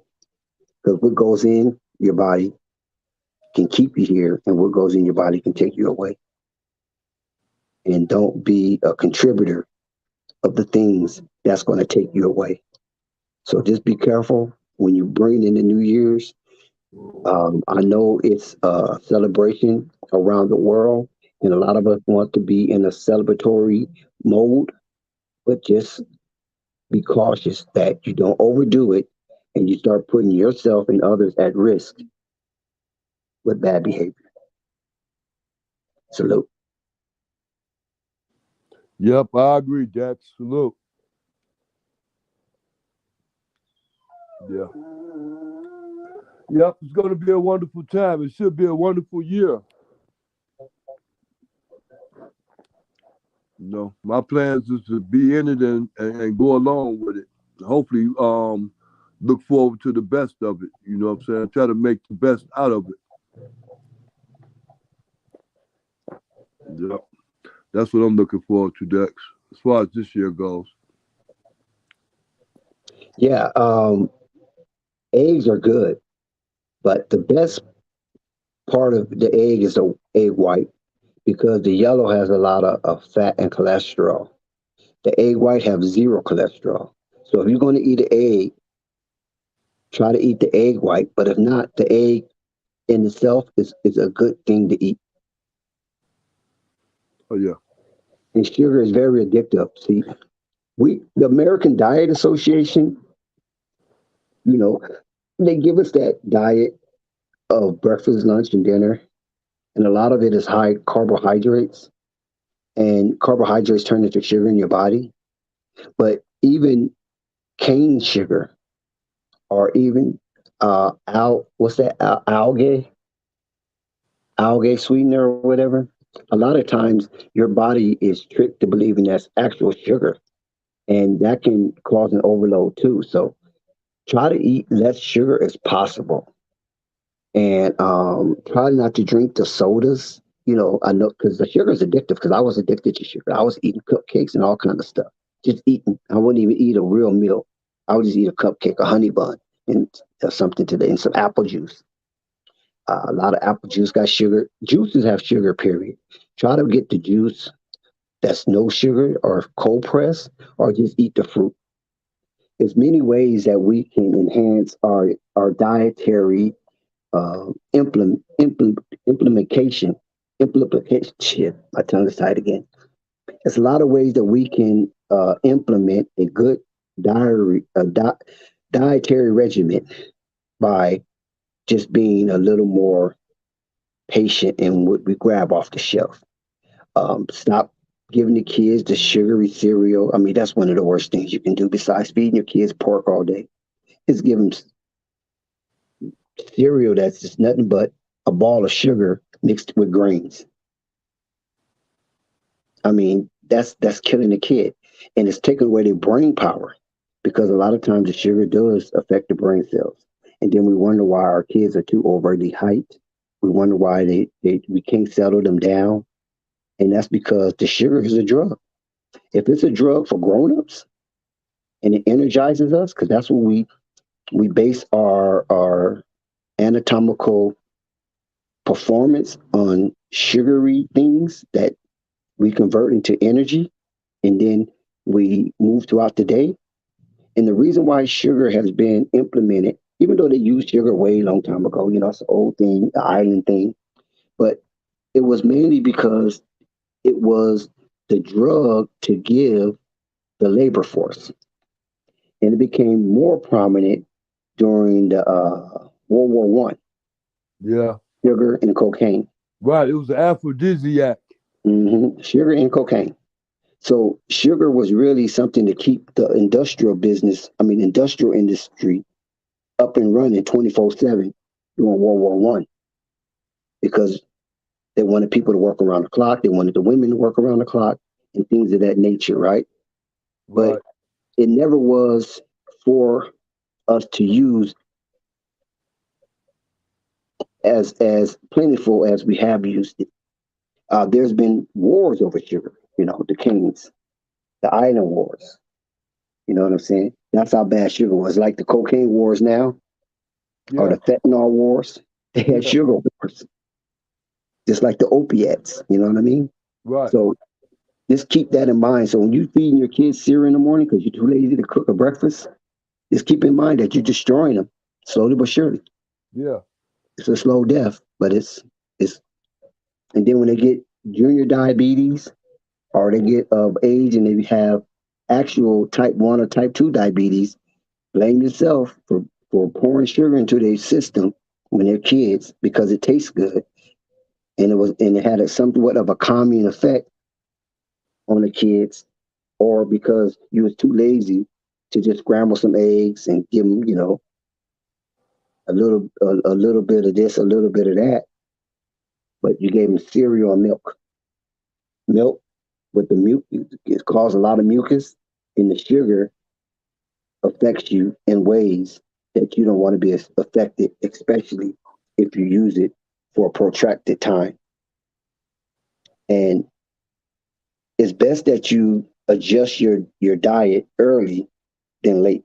See, I adjusted my diet late, and I'm just fortunate that I avoided a casket. Some of my friends didn't make it. They went to dialysis and had kidney problems, and eventually it was just too much for them, and they just gave up. So they died at 50, 48, 51. You know what I'm saying? And I was headed down that deadly path as well.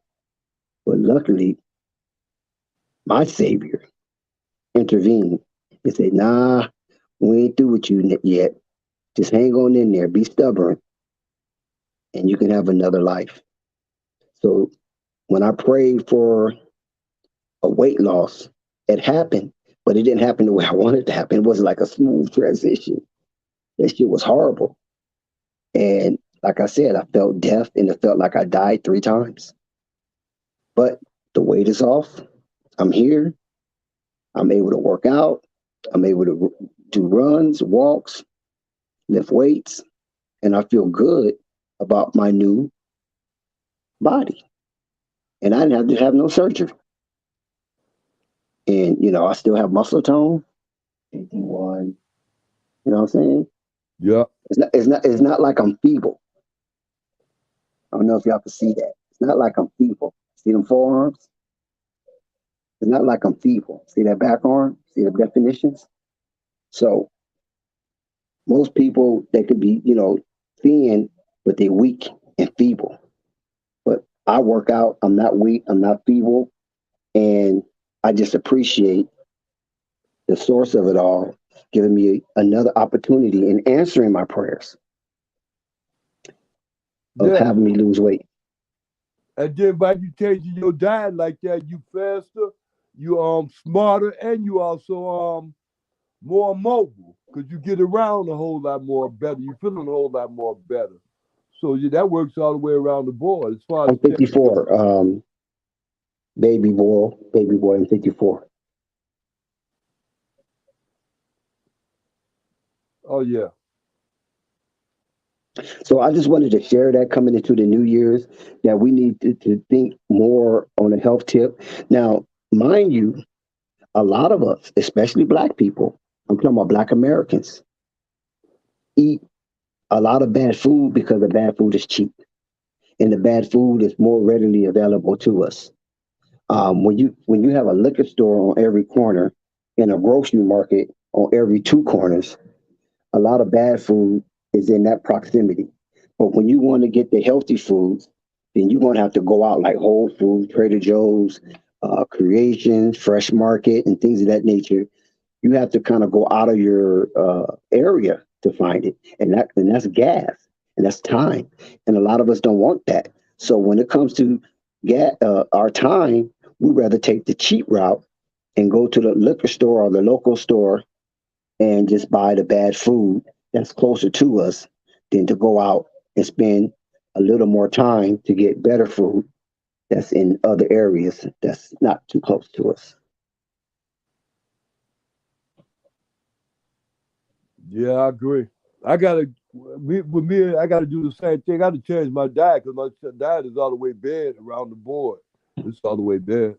You know what I'm saying? Even like when you said about the sugars and stuff like that. Like I told you before, I don't really drink that much water. Usually I drink more juices than anything, but those not always like the fruit juices, 100% fruit. They like not concentrated, but mixed up with other stuff like that. So they really ain't um like orange juice. Orange juice ain't really orange juice, it's orange drink. Ain't got too much vitamins and nothing. But like I said before, I have to change my whole diet around the board. I definitely do. And I don't, to a certain extent, don't know where to start at by changing my menus as far as getting food, what kind of foods I eat, as far as steaks, chickens, fish, and poultry and stuff like that.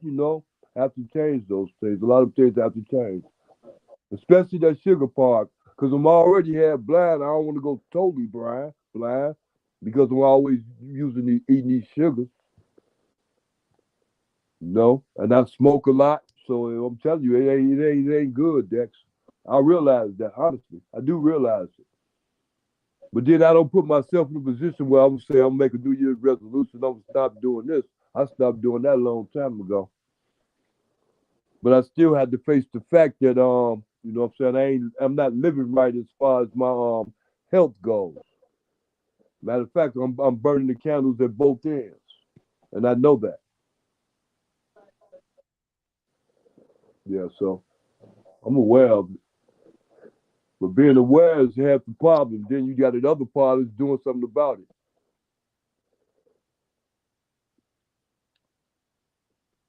Yep, there, that's the problem. A lot of people got to realize what's important, your health or, you know, just going alone in life. Yeah, exactly. And like I said, when we were younger, when I was younger, I didn't have nobody to share this type of information with me. Um, we know that since the advent of the internet, information is readily available. So ignorance is no excuse. Right. Because you can always look up something on YouTube, Google, Amazon, Yahoo, uh, Firefox. It's just so many Bing. There's just so many search engines nowadays that you can look up, and they even have a dark web. Um, so if you want to know, you can know.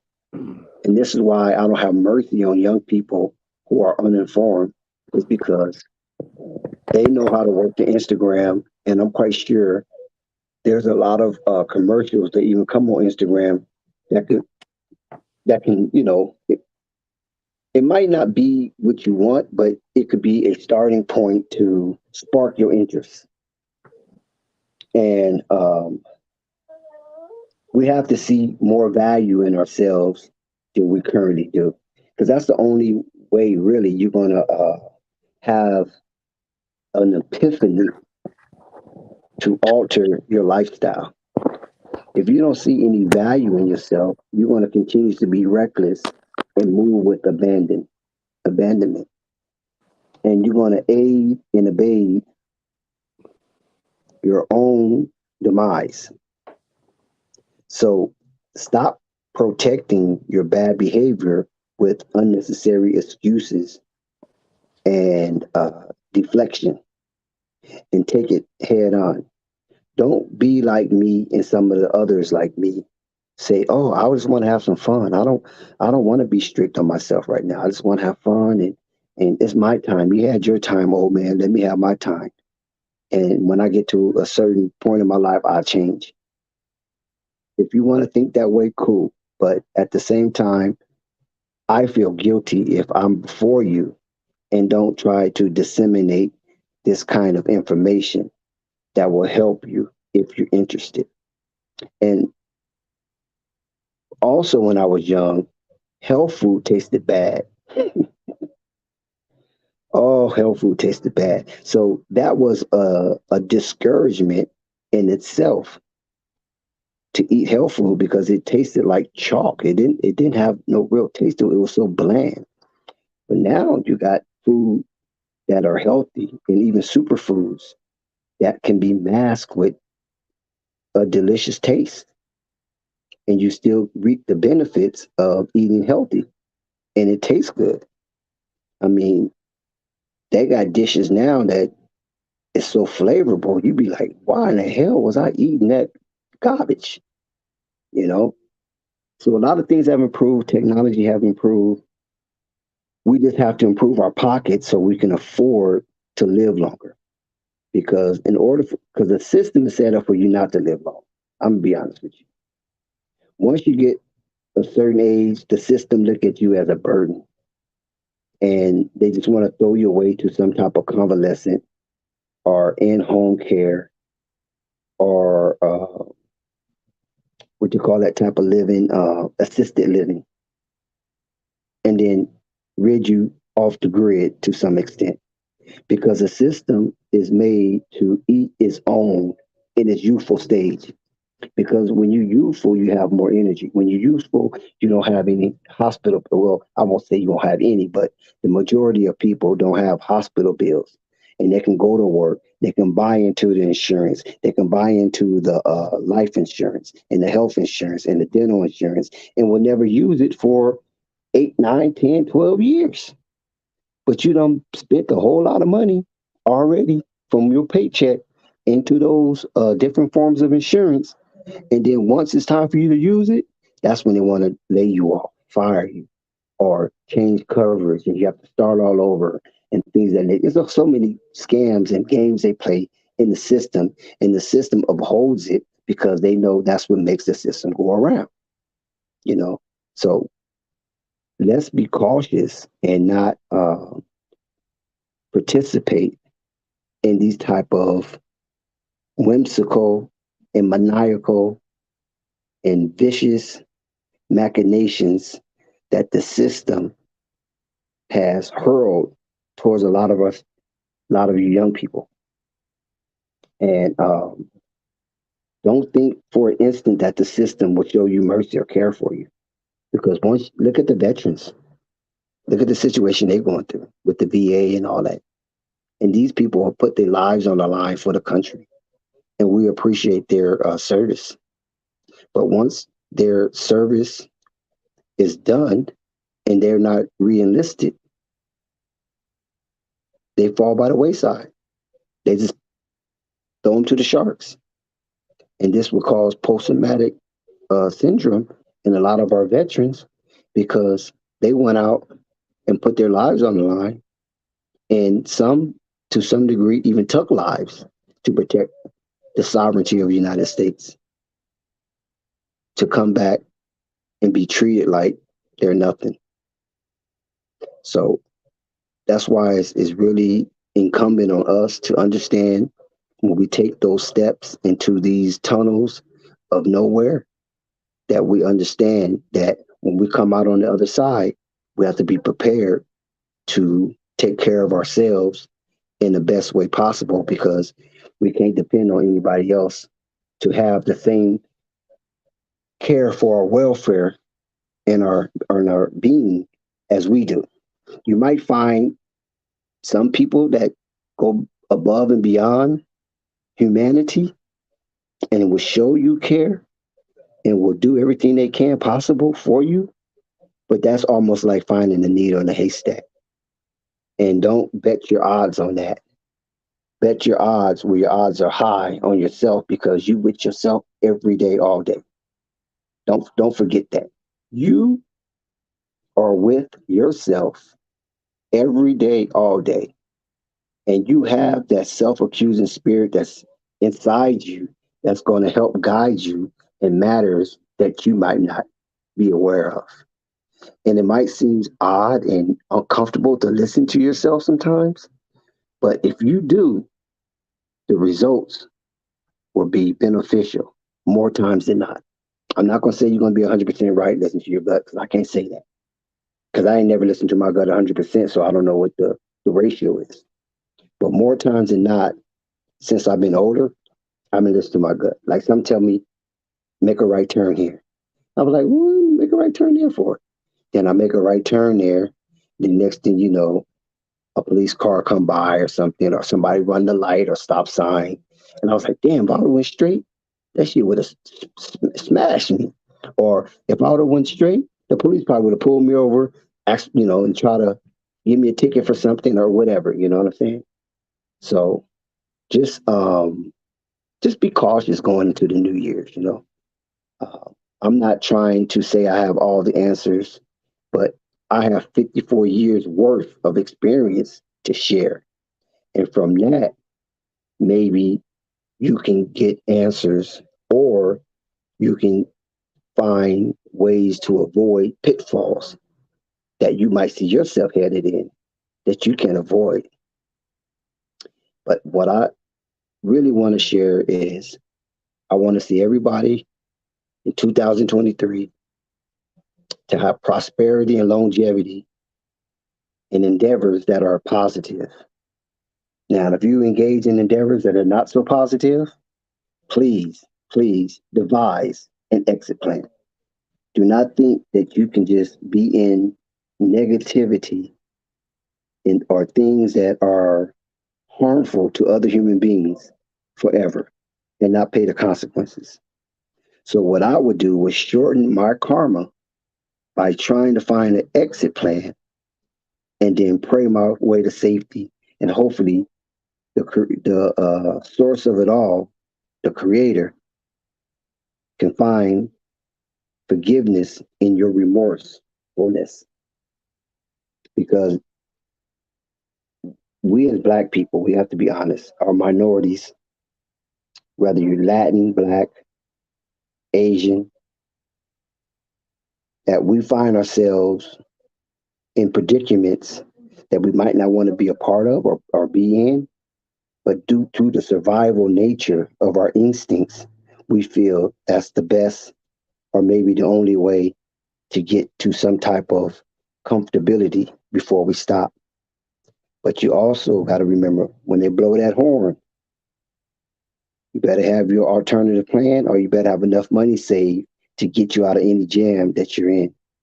Because what good is it that you engage in these activities and you're not saving any money? Put your money up. I don't care what your homies are doing. I don't care what your girl wants you to do. Put your money up. Do not burn your money, especially from illegal gains, in expecting help when it probably won't be no help coming. I can't guarantee you it won't be, but I say 85% of the time, it won't be no help coming. So get your exit plan and get out of the way, because being on the other side of that fence or playing tag with the devil is not a solution that's going to come out in your favor. So avoid at all costs to play tag with the devil, and do not think you can outwit the devil, because he is the archetype of all things negative. And that's a devil. I'm talking about the devil mindset or the system that willing to use and abuse you and discard you. That's devilish. But if you're playing tag with Satan, Satan don't play. And sooner or later, Satan's going to be calling for something. So if you can get out and distance yourself and then pray with the zeal of contrition and remorse, the Creator just might grant you what you want. I don't know, because I don't know your relationship with your Creator. But all I can tell you, in 2023, there's going to be a lot of shaking going on. There's going to be a lot of people that's going to be in prison for what they did in 2022. So hopefully you don't be a victim of a secret indictment or an undisclosed indictment or an open indictment for something you did a year ago or a year and a half ago, and now they're pursuing it. I'm just praying that all of us receive the prosperity that we pray for. And like I said in the beginning of this exchange, this verbal exchange, is that prayer changes things. Prayer changes things. And when you pray, you got to call out the name of your Creator. Call his name out. Don't just say, oh God. No, call his name. Whatever name you know him by, call him, because it's all the same source. Just call him out by his name that you recognize him by, and he's going to recognize you. So do not think you're too big or too prideful to shed a prayer here or there.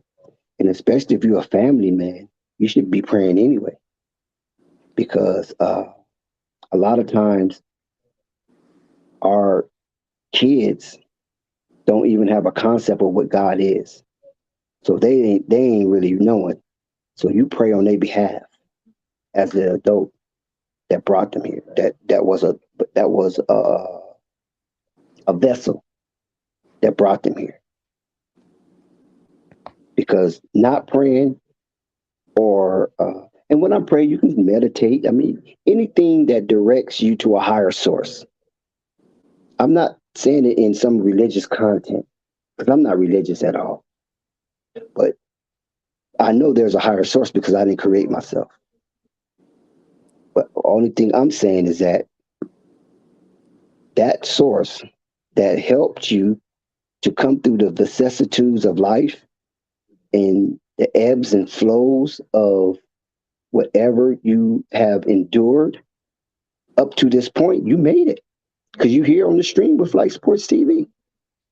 So you are overcoming miracles every day, every hour, every second, because there's people who are not overcoming this and we don't see them. And the next time we hear about them is in some obituary or on a shirt or at a corner where somebody's giving up a GoFundMe campaign or a car wash on their behalf. And this is how we know that what happened to what's your name?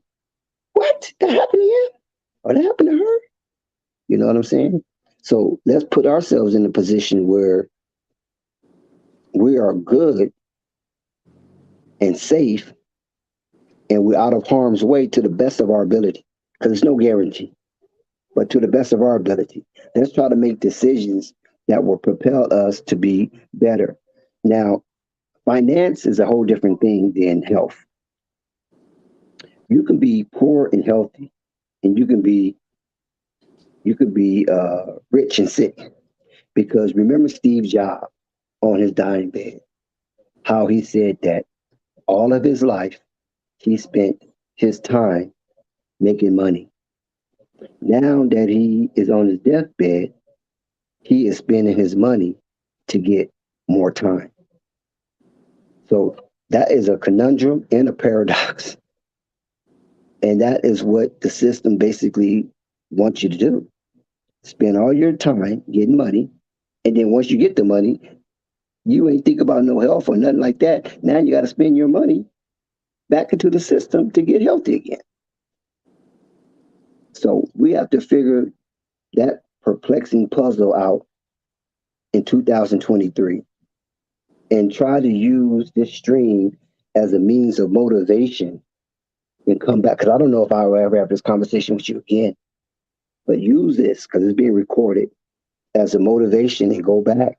And ever you're in time of need and you need to talk to somebody and they're not talking like this, you can use the stream as a reference point to alter or change or pivot from anything that makes you feel depressed. Because do you know from December 25th, well, I won't say December, I think it's December 23rd to January 2nd is the highest rate of suicide in the world. Between I those knew that. I knew that. Nico, how you doing, my brother?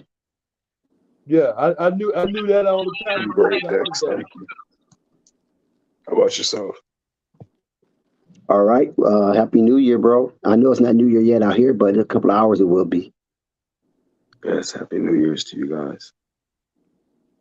Happy New Year's. Who is that, Nico? Yeah, Yes, appreciate he's you. back since the Cowboys. He's over disappointment after the Cowboys pounced on his Titans. No, we wasn't worried about that. We didn't even have a quarterback or a running back. Or a running back, yeah, exactly. I'm surprised the Cowboys played that bad. That was a gimme. The Golden State Warriors are looking pretty good. Continue, please. Yep. Isaiah Thomas have Klay Thompson and Steph Curry is one of his top duels in the NBA. I mean, sooner than later, we're going to call him number one. Let's just make that clear. Well, we're going to call him one sooner than later. I think Kyrie and Durant or Tatum and Brown might be number one, but we'll see. Yeah, for the season, but I want them number one all time. They did it together. So how you feel about going into the new year 2023? Is this you feel the same? Do you have any resolutions, or you don't believe in that stuff? You just going to be Nico all the way to and through? It's pretty much the same. I mean, you are who you are. The changes you should make should just come naturally, and that's what I'm already doing. That's why I start hitting the gym more. Just start trying to turn myself around slowly but surely while I'm young. And I would say it's on course already naturally. Yeah. The New Year's is just I'm thankful to see a lot of my older kin alive still. That's how I see it a lot of the times. Yep, I can just say this from an old head to a young head. Be careful of your sugar intake, and be careful of the carbohydrates if you're trying to lose weight. Yeah, that's my next main step. I've already strengthened myself to a good level now, but definitely gonna cut carbs and just be consistent at it. Consistency is already something I was working on, but I guess it's something I could take into the new year. It's something I focus on mainly. Now, yeah, there's a lot of things on YouTube that you can look up. You know what I mean? And some of it contradicts others, but you can generally know what your body type is willing to accept, and you can just use that information because I did a lot of that as well. Because I wanted to cut down on spending money to people to give me a consultation that I will hear on YouTube for free.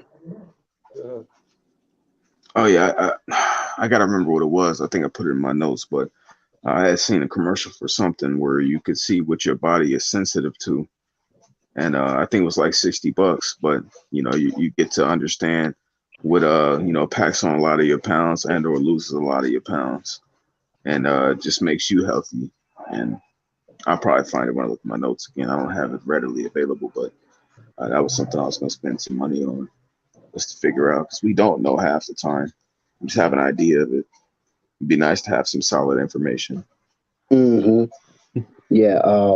What I do is I look at the subscriber count, right?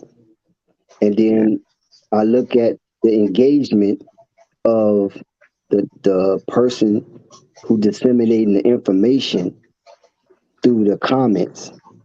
And when I see that a lot of the comments are so positive and testimonial, then I give that more credence than someone who don't have that much engagement, or if the comments are like, I tried that and that doesn't work. And even though it could be shenanigans, it could be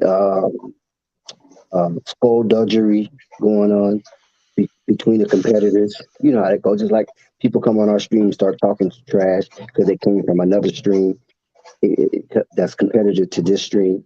So it could be some of that, but I do take that into consideration as well in vetting some of the medical professionals on YouTube. And I also, when I see their names, I Google it to see if it matches, if they really a PhD or if they really in the field of medicine than some hijacker.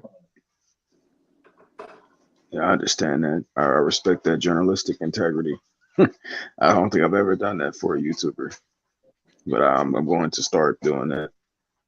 Yeah. I guess one thing Yeah, I the can only say. reason why I do that because it's medical. You know what I'm saying? It's not just for entertainment. This is serious. Yeah. So I try to make sure these people ain't trying to sabotage me.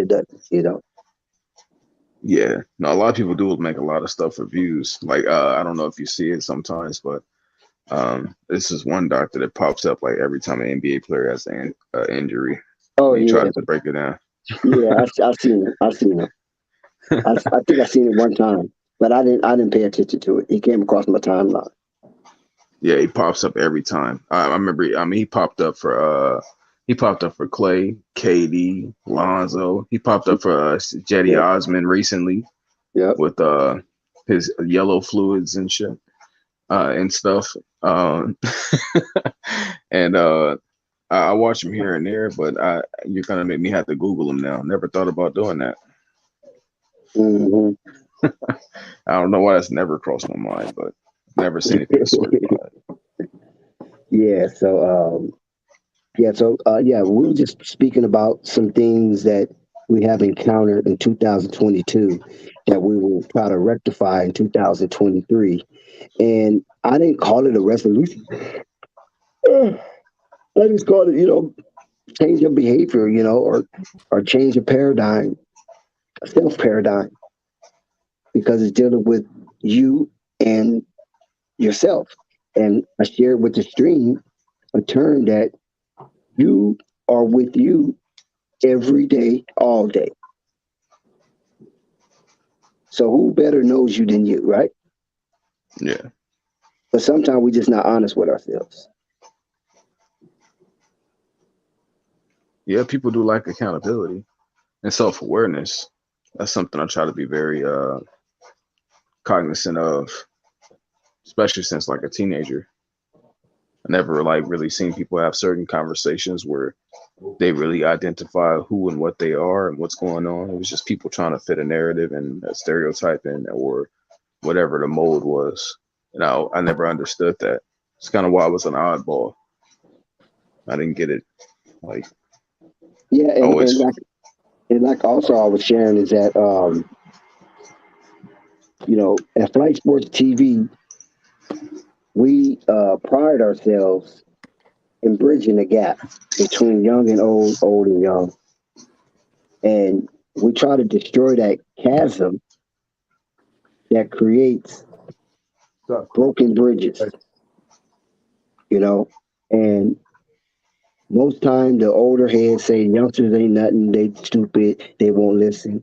And the younger heads saying, well, you left us in this state, so why should we listen to you? If you thought that much of us, then you would have did better when you were younger, so we wouldn't be in this situation starting all over again or reinventing the wheel. You know what I mean? So Yeah. that would create animosity and angst amongst the generation. And we at Fight Sports TV, we love trying to bridge that gap to bring us back closer together through communication in communion in the community as comrades, and that's bounded and mended through camaraderie. And You this know, is what a lot of people enjoy. in real life, a generation is supposed to be 40 years, right? I think it's 20. I Yeah, know, about it's probably a little I less. know it's like 25 now, but I used to think it was like 40 years. Because they was in the desert the whole 40 years. They was in the desert the whole 40 years, and that was a whole generation. It was just one generation that passed through. And that was in 40 years. So I used to always think a generation was 40 years, but now to today's standard, a generation is 25, like you just said, like 20 or 25, like you just said. Yeah, so that is a big thing to overcome, because there's been a lot of hateful things said between the generations, and every generation think they're the best.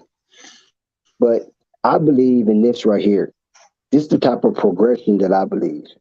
I believe every generation is the best at its time until the next generation come up, because that's how you move the culture forward, right? Excuse me, right? Yeah, I mean, if the generation 30 years ago was the best, then we're not getting any better. You're not getting any better, exactly. Getting Good worse. point, and that's how it works. So, my I'll be honest, generation, we right? were the best. We were the best at the time.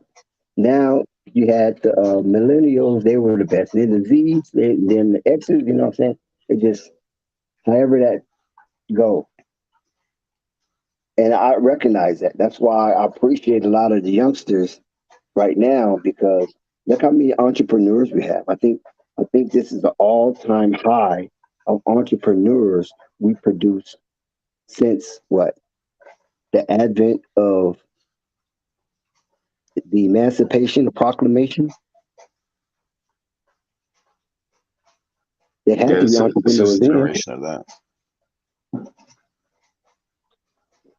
There's a lot of people that want to be their own bosses right now. A lot of people. And that's a good thing, because that's how it was with America, right? Everybody wanted to be their own boss, but the only thing that separates us and our entrepreneurship is we don't have slaves. Yeah. We don't have nobody work for us for free. But the spirit of entrepreneurship is a continuum in time and space. So a lot of people feel America cheated, and they did. And they were unjustified in doing so. But it happened. We are the lineage and descendants of that. We survived the encounter to this point where our great grandparents' seed is still living and thriving to some degree, some more than others. And we represent that sperm metaphysically that went into the ovum of a woman. And through that challenge, it was the only sperm out of billions that hatched the egg, unless you have a twin. If you don't have a twin, then you are a special miracle made manifest. Because out of all of the sperm that went through those fallopian tubes and attacked that egg, you were the winner. So your odds are coming into existence is almost like 1 billion and something to 1. And guess what? You're that one, because we are all here. So we are miracles. And we got to continue to produce miracles by accepting the challenge of being that only sperm that hatched that egg. You feel me? Yeah, I understand that. I think some people get lost in that when they, when they're living life, they don't understand that they have purpose. And I did hear you say something about, people losing their lives intentionally within the first, 2 days, I believe. And, I always am an advocate, in my streams just for men to, express themselves, because a lot of us don't. And a lot of us get to that place where it only takes a moment for us to feel away and do something about it. Whereas we create a lifelong fix to a temporary problem. And I just want us as men to feel comfortable expressing ourselves, whether it be good or bad, but as long as it's not violent. I hear you out most of the time. So I always go back and forth with y'all in the chat. You know what I'm saying? It never be that deep with me. I just want y'all to get it off your chest half the time. Yeah. You never know what somebody going through. And I'm always conscious of that. And I always welcome opinions. That's why I say, I take in opinions from everywhere. Just because I understand it well enough to internalize it and give somebody an outlet for what they're trying to preach, just for their own longevity. And I appreciate being that person. No, that's not. See, that's where intellect comes in at. And by you having information, intellectual information becomes knowledge. And an intellect with knowledge, expressing it becomes wisdom. An intellect with knowledge, expressing wisdom, comes understanding. So those 3 stages of spiritual development is a must-have in all of us. And we should be willing to impart knowledge on those who are willing to receive it. Now, when it comes to falling on rusty locks, there's nothing we can do about it. Don't waste time. Just keep it pushing. But those who have the capacity to absorb wisdom and internalize it and act upon it and to understanding, then that is one of the greatest gifts that one can share with his fellow human being. It sends him on a path of understanding. I always couple it with wisdom and opportunity. I think that's what a lot of men require to be great. And some of them don't understand how to get to their opportunity, and or want it more handed to them. But as long as they are willing to go on a journey, I don't care how it gets to them, as long as it does. And that's what I would like to provide as far as when I continue to grow and, let's say, grow my channel and become something. I don't see myself doing it exactly like this, but I do want to put people on a pedestal where they're able to build themselves and understand that, as a construct and as a culture, we have to, because this is necessary for us to get to the next level as a species. Also, I believe this is not, the final evolution of human being. And I think, I want to be a part of the generation that sees our next, leap. I look forward to something like that. I don't know at what age it'll happen, but I'm definitely, very much into the thought process of human evolution, mentally, spiritually, physically, and not on no robot shit though. Let me make that clear. A lot of those dudes, I be watching Elon Musk here and there. Every time I fuse them with mechanics and shit, I'm like, I don't know about that one. Oh, that's But the yes, AI yes, I'm like, I don't know about that. But I do want us to just get over the hump mentally, to where our purpose is so not to see us like ants, but I almost feel like ants are smarter sometimes because they all dedicated to a purpose. Oh, no doubt. I mean, they serve their purpose and they don't cry about it. Exactly. And I want human beings to not necessarily not be big headed, but understand we're on a damn planet that we have to sustain, and we have to do it together. Dedicate yourselves to something more than likes, comments, and validation. I can't wait till we hit that hump as a species. Me myself, I don't think that ever happened because it wasn't meant for us to get it together. It got to be our higher power. We have to know that we have one. We have to rely on him. It's not for us to get it together. We as human beings can't do that. They're incapable of doing that. So if you're waiting around for that to happen, that's going to be 99, 99, 99 sometime when that's going to happen. And Christ's going to be back before then. And when Christ comes back, it's going to be hell to pay. I apologize for saying it that way. Because he's coming back with a sword. So if he's coming back with a sword, ain't going to be nothing nice. If that's what you believe. Which I believe that, so hey. That's fine. I feel like you just tell me a lot of us are stupid then. Which is fine. I understand that. I see it every day. But it's the world. It's the world. Nico, we living in a time and place right now. This is not supposed to be our time and place. This is it's evil. Even when it came into this world, it's going to be straightened out. It's going to be straightened out, Nico. And it's going to be Christ the one that's going to be doing it. The prince of the air is not Christ. The prince of the air that we live in, we are around, is Satan. I understand that. Okay. So it's not going to figure it out for themselves. You can't leave it to man to do it because they have ulterior motive.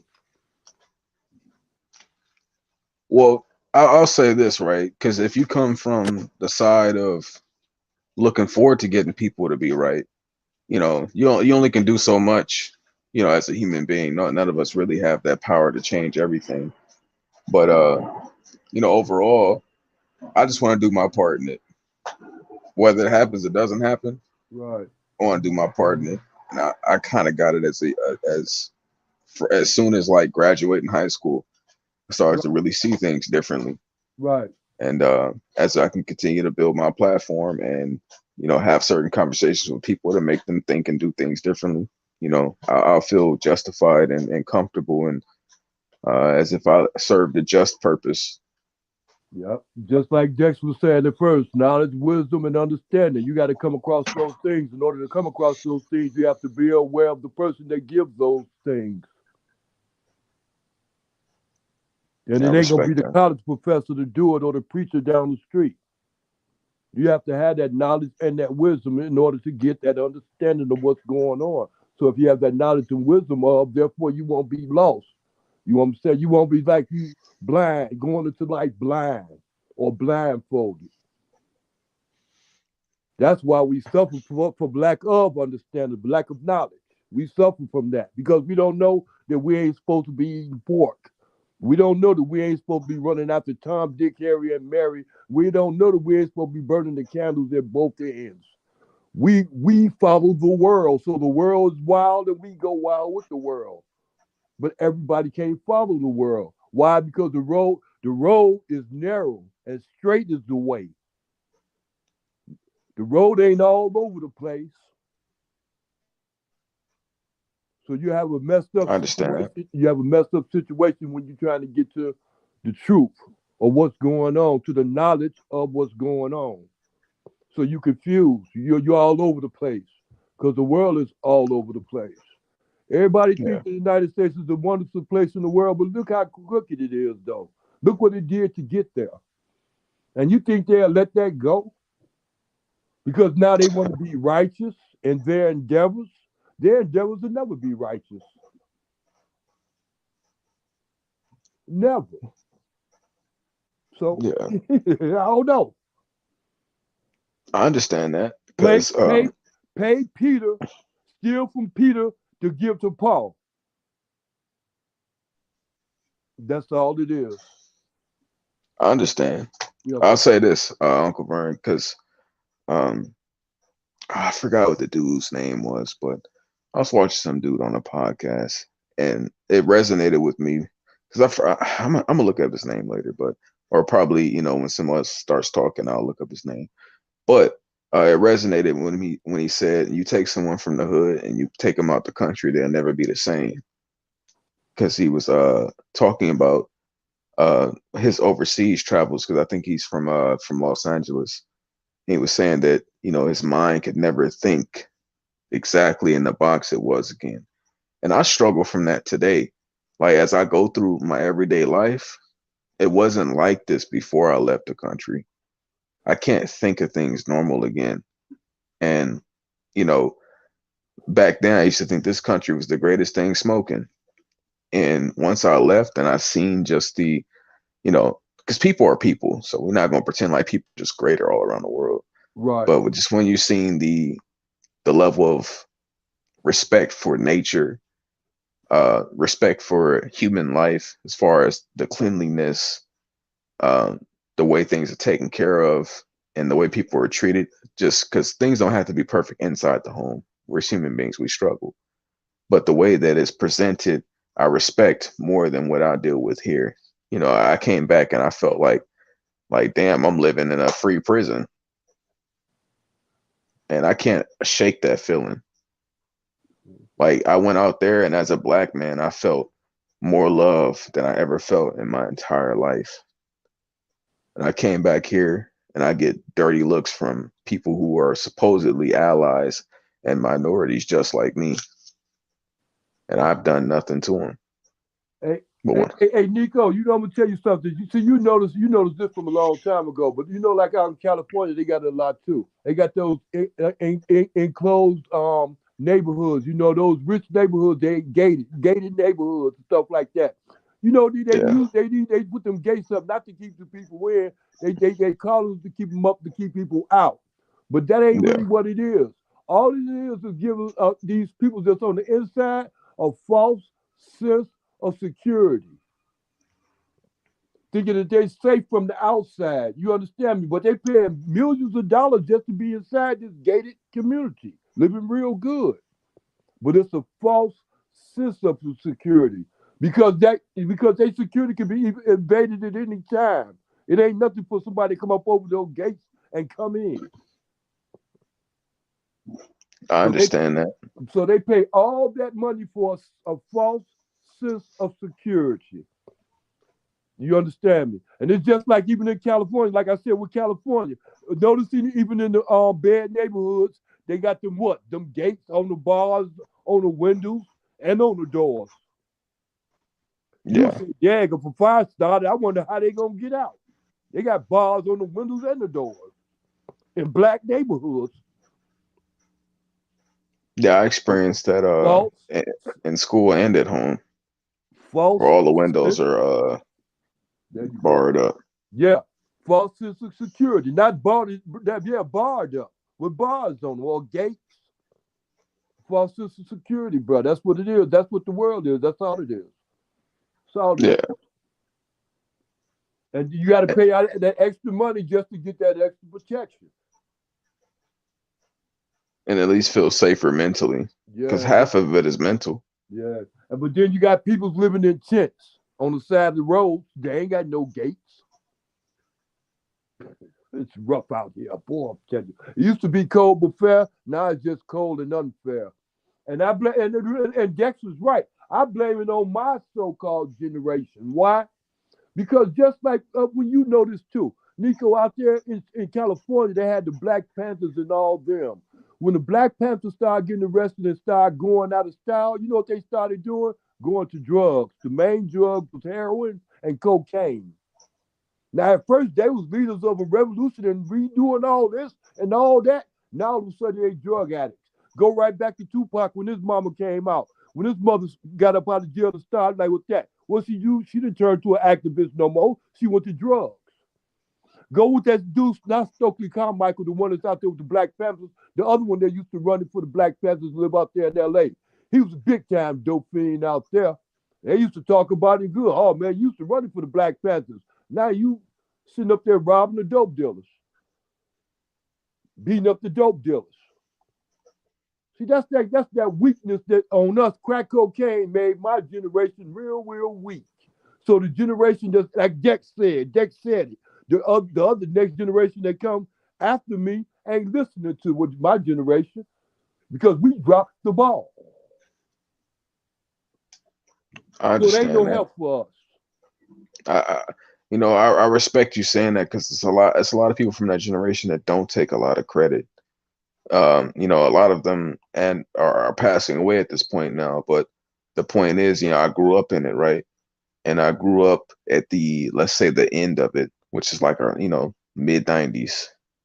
Whereas it was still crack use, but it was kind of dying off a little bit. And at that point, people just acted as if it was supposed to be accepted.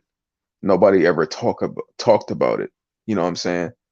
Nobody gave an understanding. Things were just weird. Everything was off, but normal at the same time. And no one had a conversation about what's going on. Right. And as I go back and look on it. Hey, Nico, let me give you another example. Now look at the dudes and stuff like that. The main thing to see the dudes, Deion Sanders, because of this what's going on with him, which ain't a hit and run and nothing else, but they spent a whole lot of tax dollars on that conversation. And another thing was going on with the boys out there in Atlanta. That young people, them young dudes, them dudes out there that's going to court that's going to go to jail for that stuff.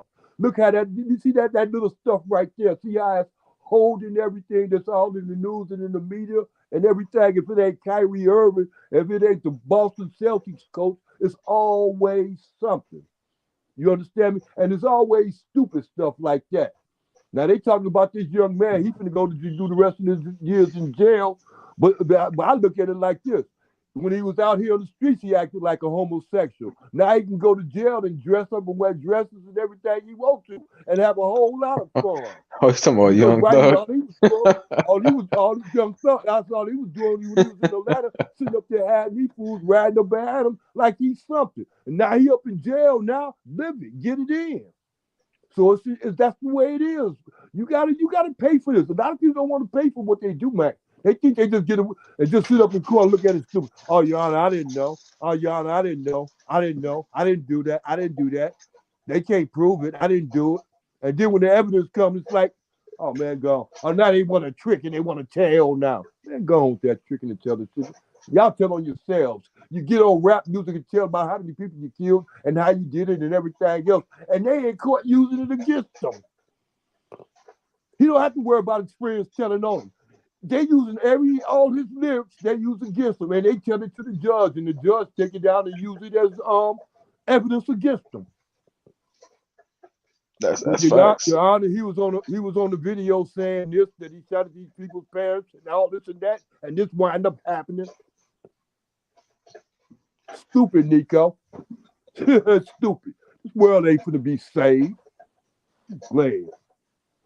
Yeah, look, the thing is, right? Because I wouldn't say I'm a fan, but I am to an extent. But what I'm getting at is I seen Young Thug at his inception, which was probably around 2014, 2015, when he really had a song that popped off, which was Lifestyle with him and Birdman and whatnot. Right. The thing is, since then, I've paid attention to him, and it's always been, and this is what I hate about the culture. We always have to get on and become popular by talking about drugs, death, and destruction of our own kind.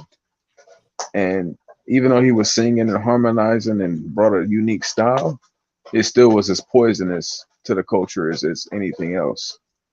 And in all honesty, I look, I don't want to be the one to say it, but I respected someone like Charleston White finally saying something.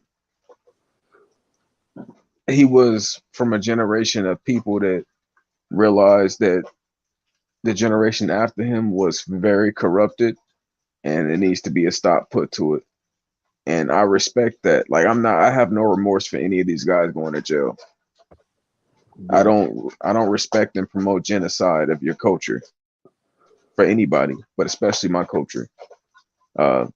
Because we shouldn't be looking forward to making Black mothers and Black fathers cry when their children are no longer alive for doing the same thing that someone else is doing. But it's promoted that way. It's what get the women, it's what get the money, it's what get the notoriety. And of course they're gonna do it if that's what come with it.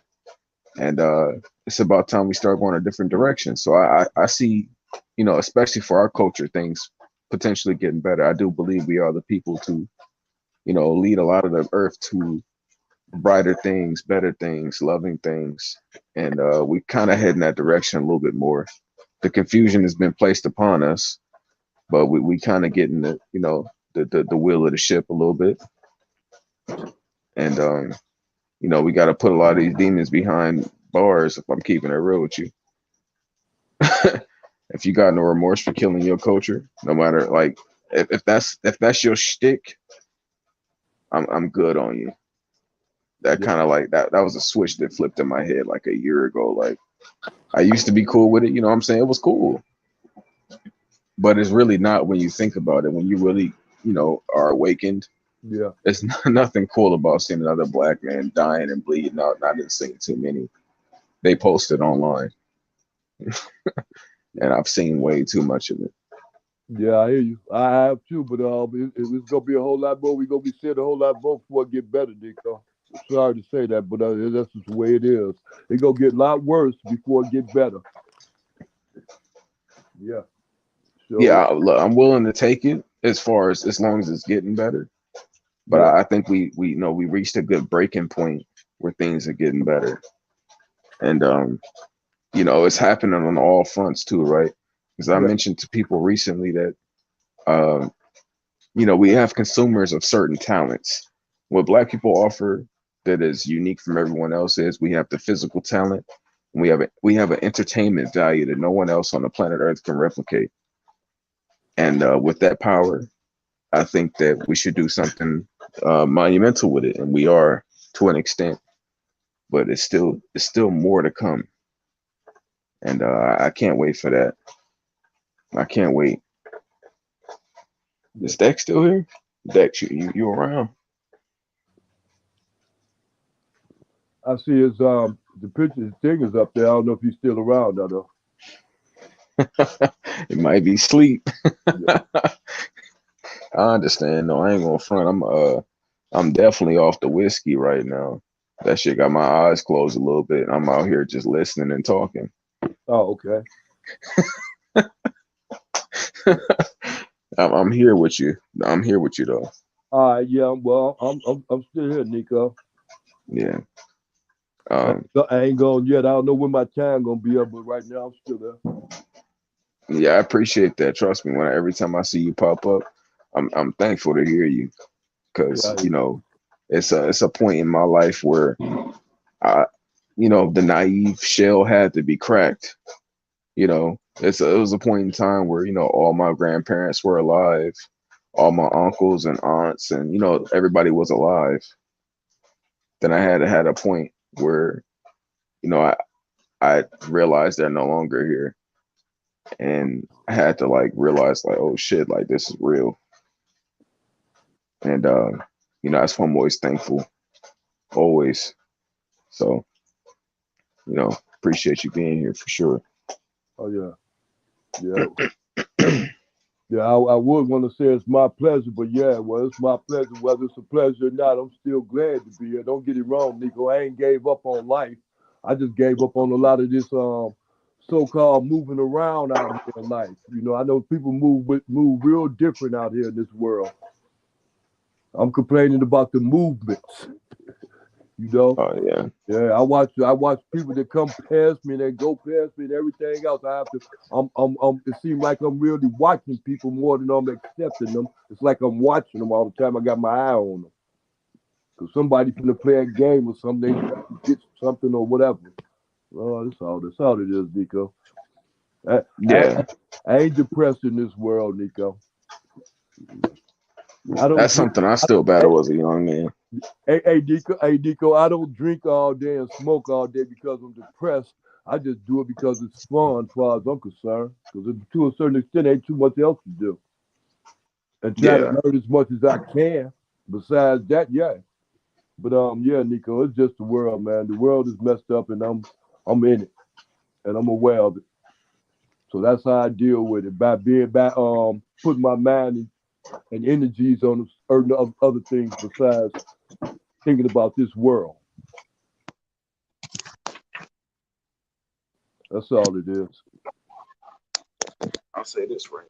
Things when it comes to that, the way I rationalize what it is, the people that are doing it for different reasons, you can tell because they become different people when they do these things. I already know.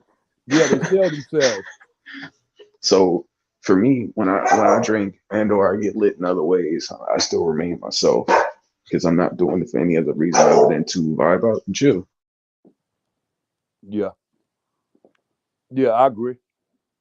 That's what you got to do. You got to stick with what brought you here. If you brought yourself there, then you got to stick with that. You don't have to. You don't have to.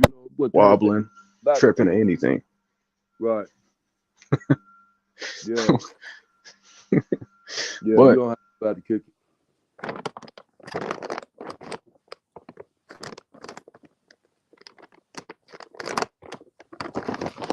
No, I watched that game. Actually, thank you for reminding me. I need to watch those highlights.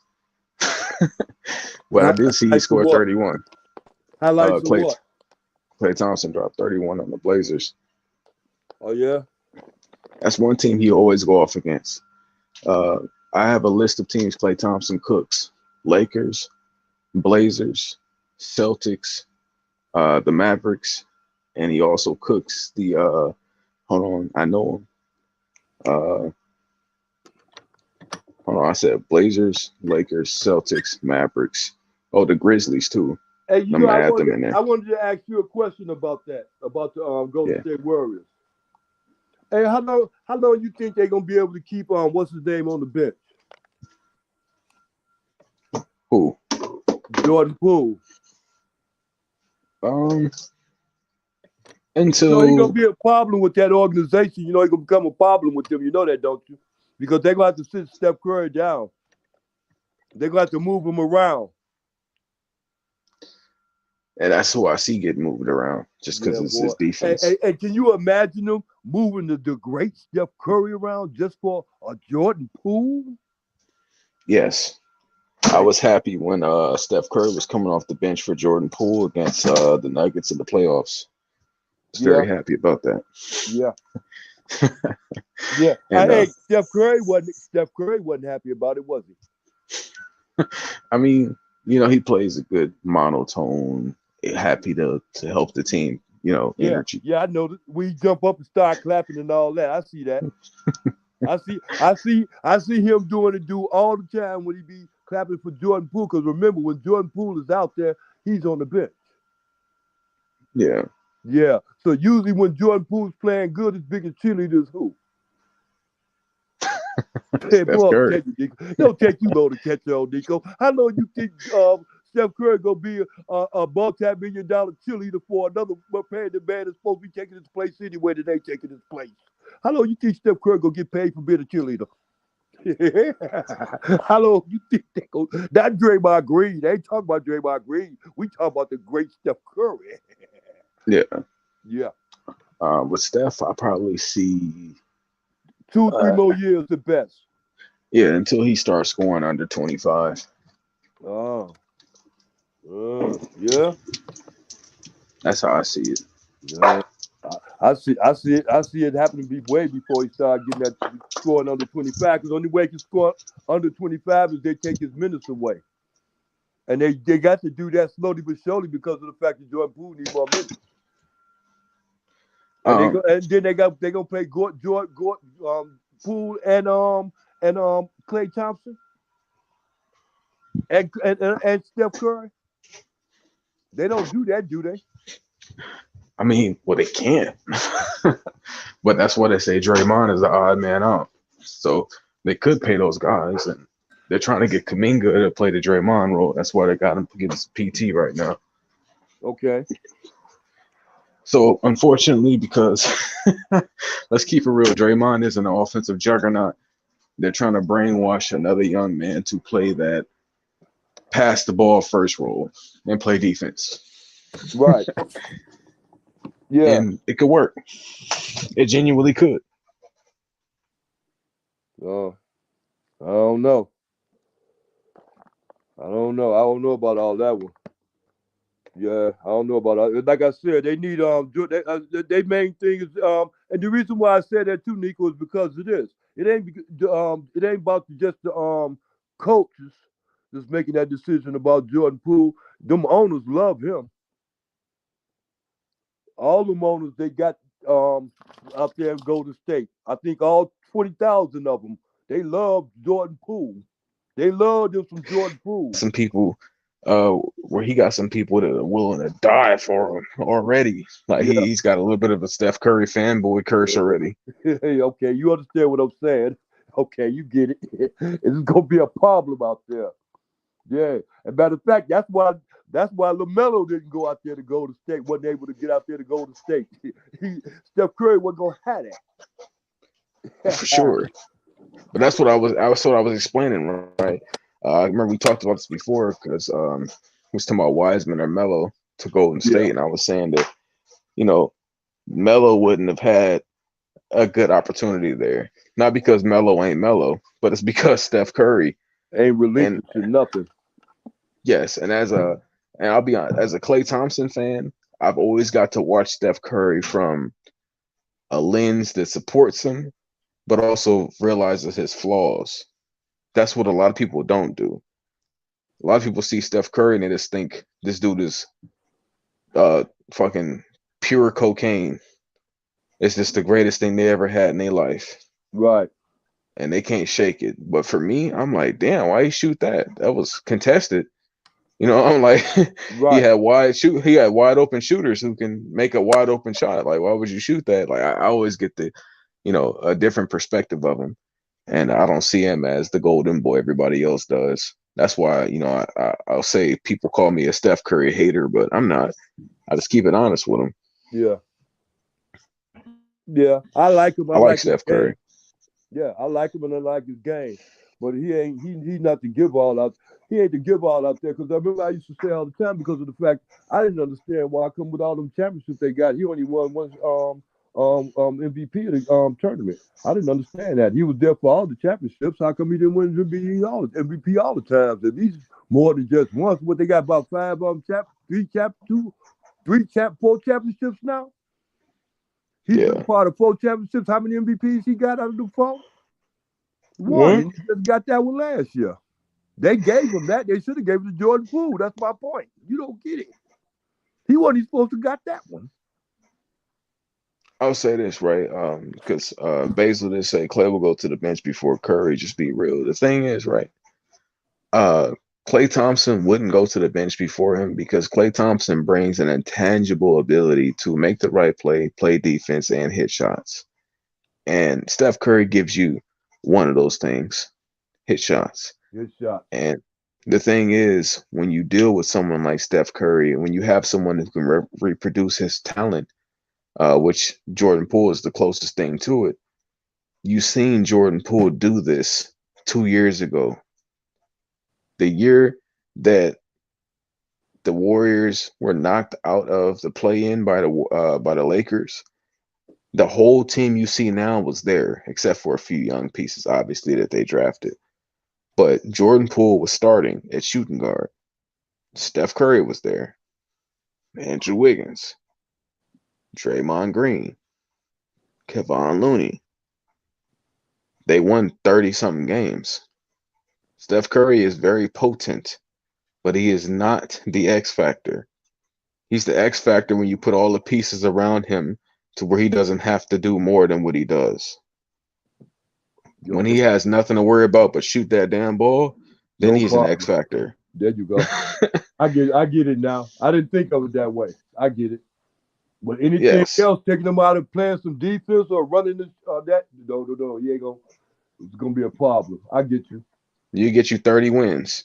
Yeah. Because everybody can score in the league. But what makes him potent is when you got guys that play defense, and then we can get a couple stops, and he already pulled up when he crossed half court, and he made another 3, and we back on defense. Yeah. We get another stop. He did it again. We get another stop. You close out on him. He hit somebody else. That's when the game gets ugly. That's when the game gets real dangerous. And most people don't have the opportunity.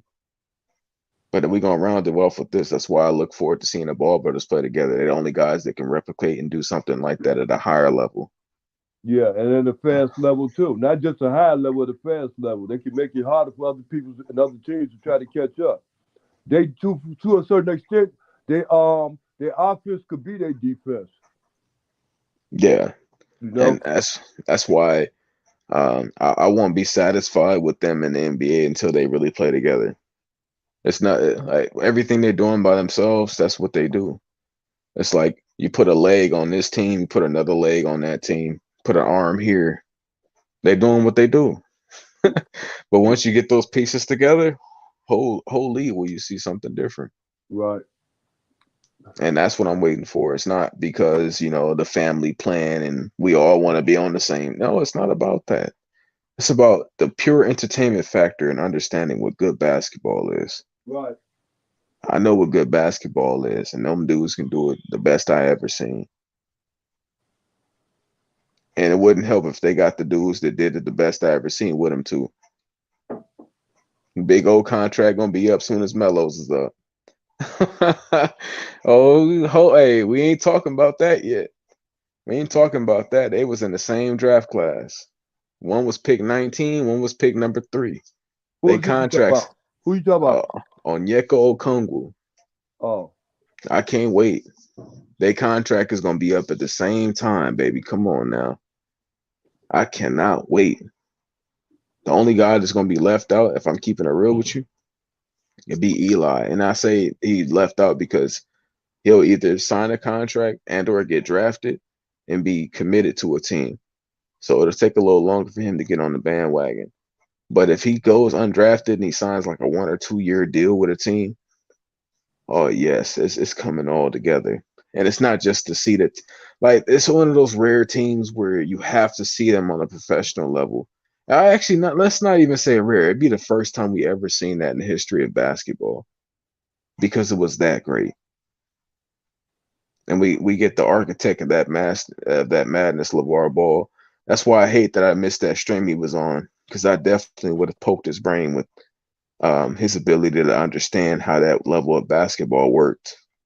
I definitely want to get into that. So, hopefully we get a chance to speak to him again, because I want to be front and center, just picking his mind on the basketball level and truly talking about how that was put together and not just playing fast, but on a next level intelligent. Everybody can shoot the ball. You got three guys that can shoot from all over the court, inside, mid range, 3-point line, and beyond 3-point line. They can all pass the hell out the ball, and they all make the right play when it's available. That is unreal. Yep. That's unreal, man, guys. Tell me a team that does that. There isn't one.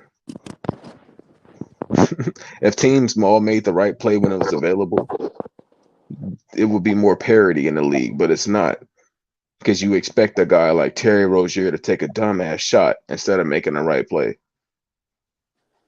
You expect a guy like, let's say this, I'll use a bigger name. You expect someone like Ja Morant to try to sauce you up and dunk on your shit rather than make the wide open pass sometimes. If everybody was as infected with the right play mentality as Lonzo, Lamelo, LiAngelo, Eli, Big O, the league would be a better place. But we still got guys who want to show off their abilities, and I'm not against that. That's what makes basketball the level of competitive sport it is, where you have people with different play styles and whatnot, because everybody has a certain level of sauce. It's like cooking. Everybody got their own different recipe to the same meal. Right. And I like that parity to it. But I do want to see that one specific unit of people who are just looking to do the right thing, but also are talented. I can't wait. Oh my God, I can't wait, man. Let's keep. I'm living for that. I just want to see that. I'm cool. Life ain't that interesting. I just want to see that. Yeah, I'm looking forward to see it. I'm looking forward to seeing it too, Nico. I want to hear your opinion on Uncle Brian. Lamont Simmons says Eli is not an NBA player. Not yet, because he's still in college. Exactly. That's the only reason. Right. and he going 4 years. Where is that? Now, the Merrimont somewhere out there. But yeah. He going 4 years. He going 4 years to a 4-year university. When he get out, let him make his name. Let him make his name and get it going. He'll be all right. I wouldn't worry about that, Lamont. I wouldn't worry about that, because they need what he got, and he can provide defense because he's a good defensive player, and he's a smart player also. So he know how to play basketball. 80% of these people in the NBA now don't know how to play basketball, believe me. They know how to do one or two things: dribble and score, or just score. Yeah. Bouknight just to score. Klay Thompson, shooters, defensive, all around. You know his game, how he works. Your game speaks for itself. If you just ain't got that kind of game, you ain't got that kind of game. It shows the kind of game. Durant is a scorer. That's what he does, score. He ain't gonna stop you, but he's gonna score on you. So you have to adjust and deal with his game. But if you ain't got no game, you ain't got no game. Period. And I see him. And that's 80% of the people in the NBA. Go ahead. I'm sorry, Nico. No, it's fine. I was saying I see him entering the draft this year. Whereas even if he goes undrafted, I believe that he'll have an opportunity to actually show off his skills. Because I think what his last season probably was last year or this year. This year. Because he came out the same time when Jello was supposed to came out at the same time, right? Him and Jello graduated the same year, right? Out of high school. Let me see. Because he didn't come out with Lonzo, he came out with Jello. And he didn't come out with Melo. I'm looking now. Melo. His last season was 2021, 2022. Okay. So that was his last season. The current draft that the current draft that we just have, which was 21, 2022. So he'll be, I believe, in this upcoming draft class. Yeah. If I'm not mistaken, I could be off. But if anything, I mean, I still think he'll get a shot in the NBA because at some point, a player like that is intangibles. And not to compare him to Draymond Green, but if any team was intelligent, they would all look for a Draymond Green. We need one guy whose sole purpose is to play defense and make the right play. That if every team had that, the league would be a better place too. His one goal is to make sure his team wins. Draymond doesn't come out there for anything other than make sure that his team wins. Whether he got to shoot the three at that time or pass or play defense. Or Draymond Green's doing the same thing he was doing at Michigan State. To a certain extent, you could say he was sacrificing his game, but his game ain't to be a scorer anyway. He's playing his game. His game is to play smart, get rebounds, and play some defense. He ain't no scorer like that. You know, win basketball games. Say it again. It's win basketball games. Well, the coach makes sure they win basketball games. That coach at Michigan State, that was his job to win basketball games. It was the coach's also job is to put the players on the court that help them win. But it was Michigan State's coach job to win basketball games. That wasn't put it on the players. That wasn't part on the players. Wasn't put it upon them. Yeah. No, what I mean by that is like when you have a guy whose sole purpose is to make sure that his team wins, I think that that's game changing because I put Lonzo in that role. That's why I don't compare him to a Marcus Smart. He's not just a DPOY.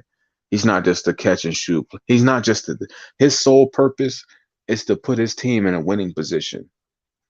Yes, it's on the coach, but you just have those specific special guys who care about nothing.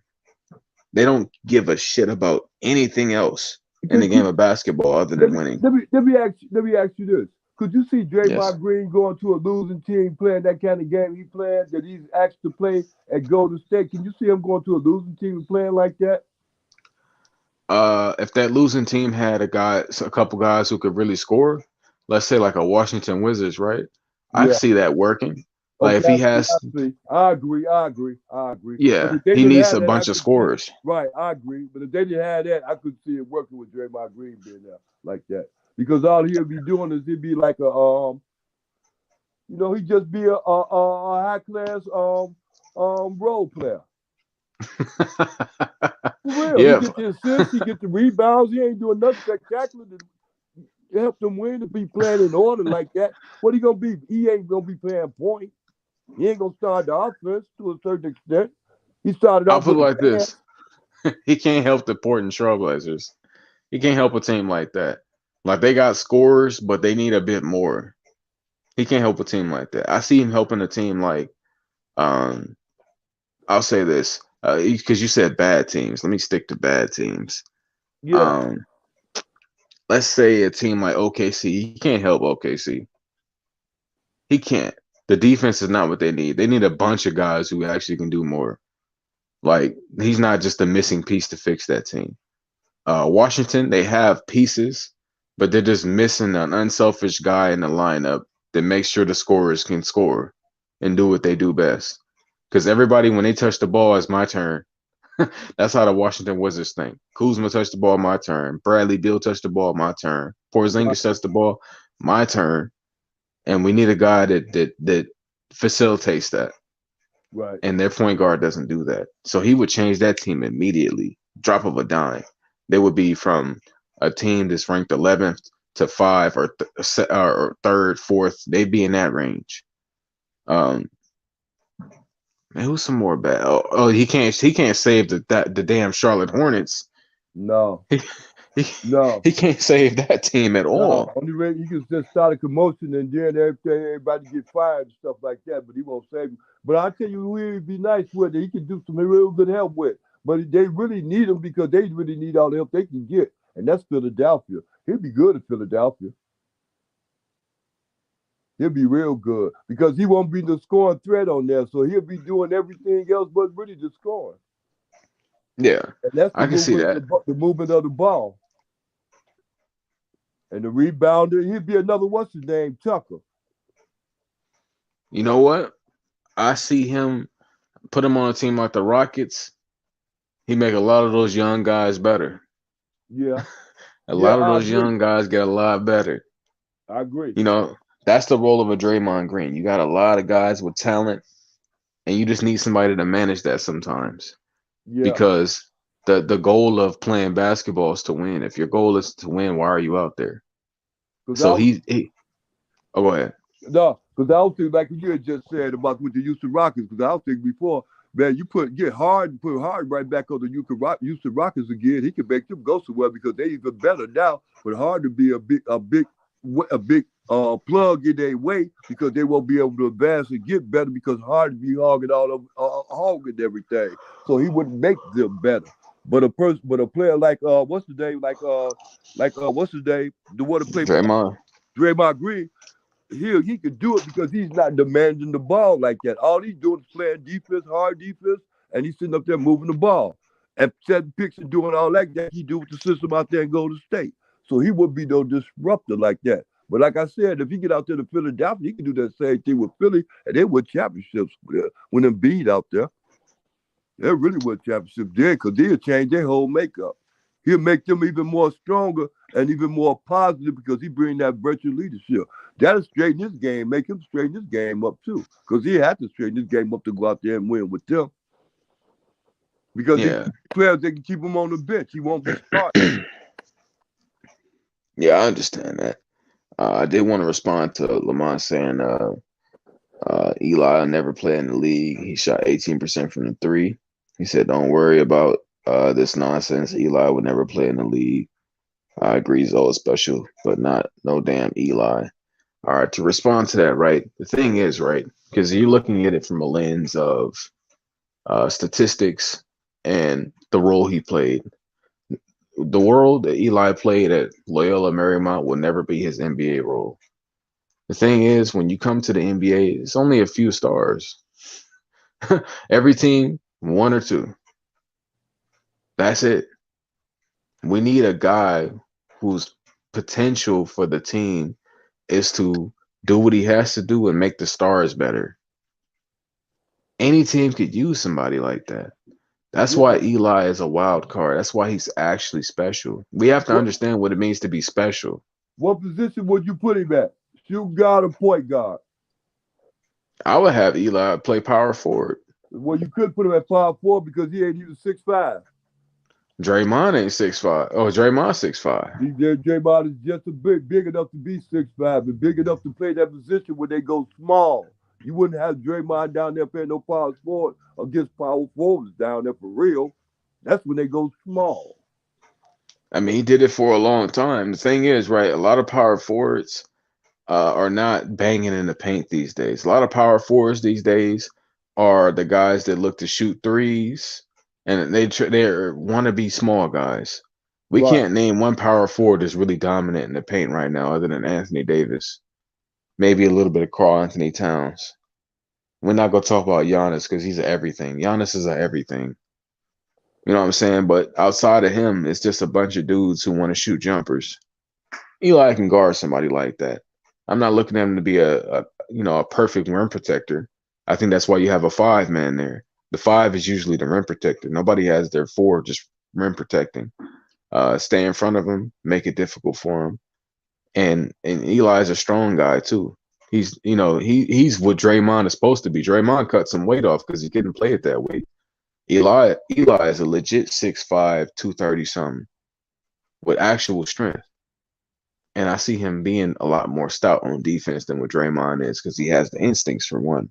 That's what separates a lot of defenders. It's not ability, it's instincts. They're all capable, but the instincts is what separates you. I agree. And he got good instincts too. Yeah, and he worked hard.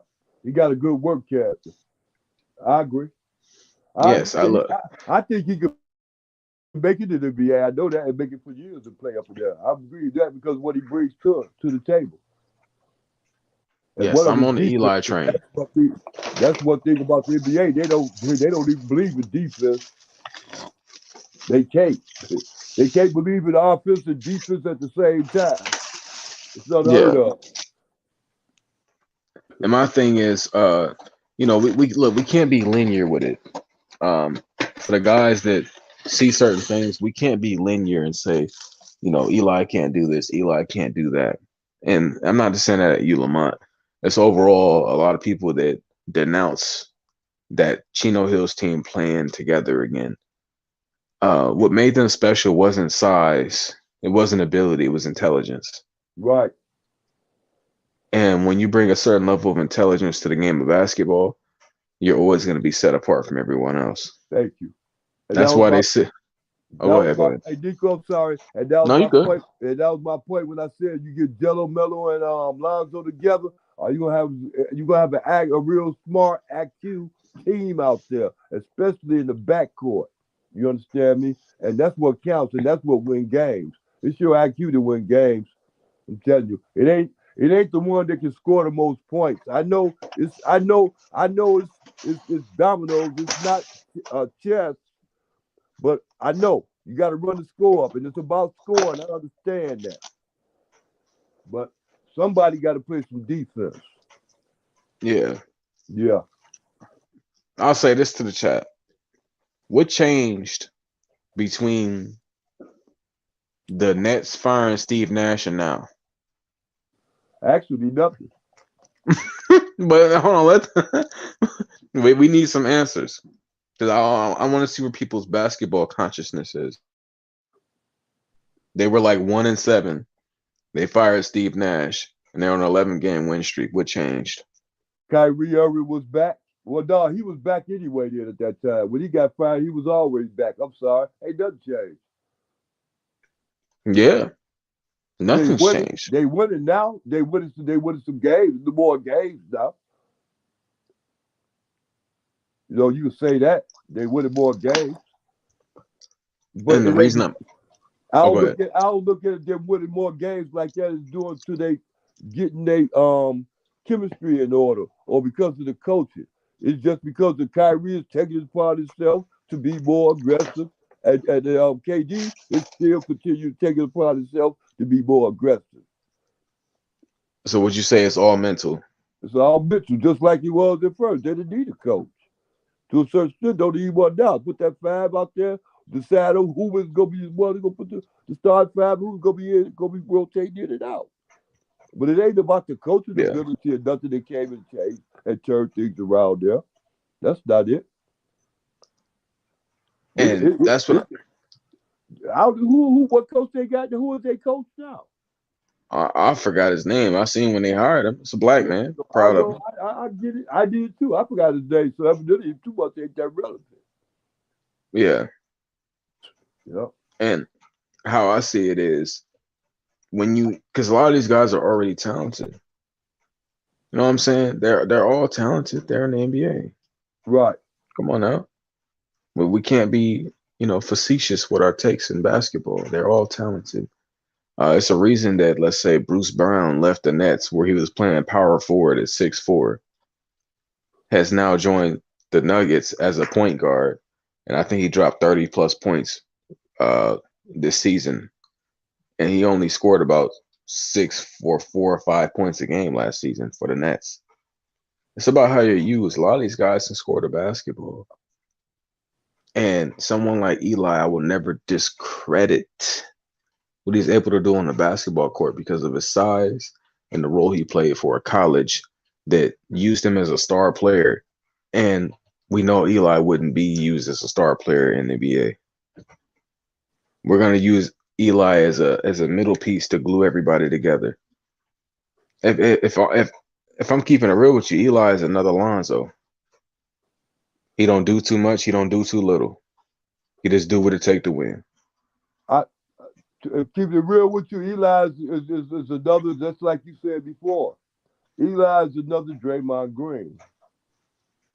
And yes. for the same reasons he's that, because he don't do too much this and take you too much out of that.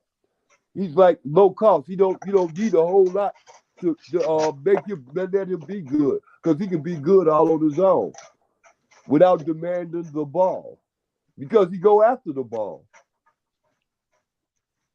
So he's always and he play hard too. Put his hands on the ball, but he don't have that scoring mentality. So he plays smart. Same way with Eli. Eli don't play like what's the name? Like Lonzo. Lonzo got the ball. Lonzo got to have the ball in his hands all the time. Because he won't be Yeah. effective like that. Same way he wasn't effective when they told him on the Pelicans to go run in the corner. The hell you talking about? They took his effectiveness away. They took his hands off the ball and told him to go get in the corner. That's not Lonzo Ball. But he made the best out of it. He learned how to shoot them threes. It all turned out for his good. No, I think Eli ain't nothing like Lonzo. I say that. Yeah, well, as far as ability, but when I compare him to Lonzo, it's the mindset. Right. Okay. Yeah, I get it. Yeah, the Mavs, they smart players, intelligent. Yeah. Yes, and they do certain roles to where it's not outside of their capabilities. You're never gonna catch Lonzo doing something he know he can't do. Right. And another A example. Terry Rozier will do something he know he can't do. Yeah, because Rozier take chances. But another person, you not only just that, you won't catch what's his name, the one that played for Atlanta, the center that played with Alonzo and them. Big O, yes. You won't catch him going out his game neither. He always stays within his game. I noticed that about him too. And I noticed about what's his name too. They both do that. They play within their game. That way they don't make a lot of mistakes. And the thing is, they know that because I'll say this, right? Whatever tutelage they were given, they all have a mindset of prioritizing a win. It's not that they don't do too much because they can't. I'm pretty sure they all have done crazy shit outside. Right. Again, I look, when y'all get a chance, like I've looked at all of this already, but I've seen a lot of the Lakers 1v1 practice footage and 3v3. They have a lot of Lonzo Ball as a Laker on the internet. I don't know if you guys have followed that, but I was out there fiending for Lonzo Ball content daily. And they have Lonzo Ball in practice often as a Laker. Half court shots, 3v3s, 1v1s, king of the courts. They have all of this. Lonzo Ball did a lot of moves that you don't see in the game in practice.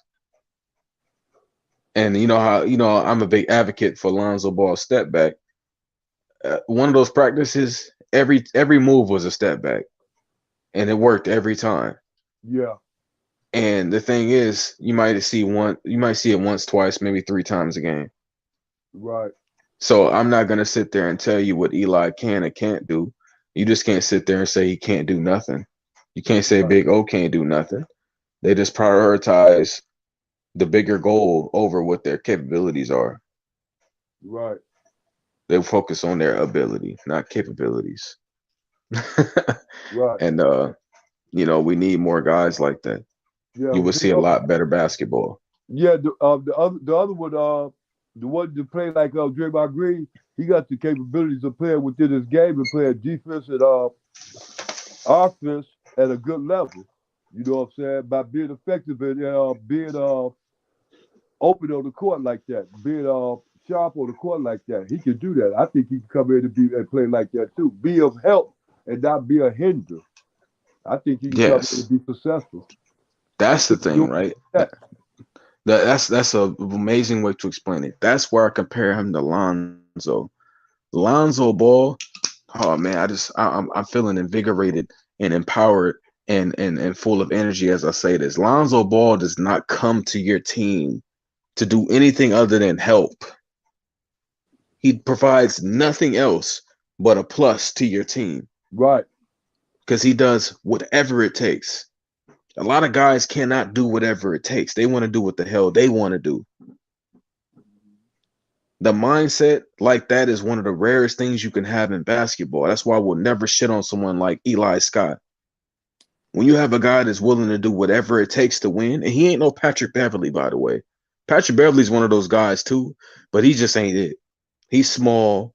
You know what I'm saying? He's not physically gifted enough to be what his mind is. Patrick Beverly has the mind that you want in every player. He just don't have the physicality in the body for it. But someone like Eli, who's 6'5", 230, strong, smart, can block shots, and have the right play mentality, you can add him to any team and have something positive come from it. Right. He's not going to join your team and bring a negative. How? He making the right play. I wish he could come to the Swarm and get down there with Jello and help Jello get up out of there. Him and Jello come up out of there at the same time. I wouldn't mind that happening. Get him out there with Melo. There you go. If Eli was on the Swarm, oh my goodness, Right. would you see some elite basketball? Because he's not gonna. It would be two guys on the floor that accidentally play good basketball. Right. It's not. They don't even have to do it on purpose anymore. It's who they are as people. Yeah. So that A way, lot of these guys got to think about it still. So that way it'd be like that. So that way that the other players can't come in and be ball hogs because they see these other guys sit up there sacrificing their game not to be ball hogs. So they have to sit up there and say, well, I'm gonna have to sacrifice mine too. Learn how to pass for somebody that's open for real. Yeah. Yeah. That's all they have to do, but they can't come to that mindset. It's not upon them to do such. The NBA don't. Actually, the organizations in the NBA and the coaching staffs and all of them don't teach that. They teach scoring. Well, I'll ask this, right?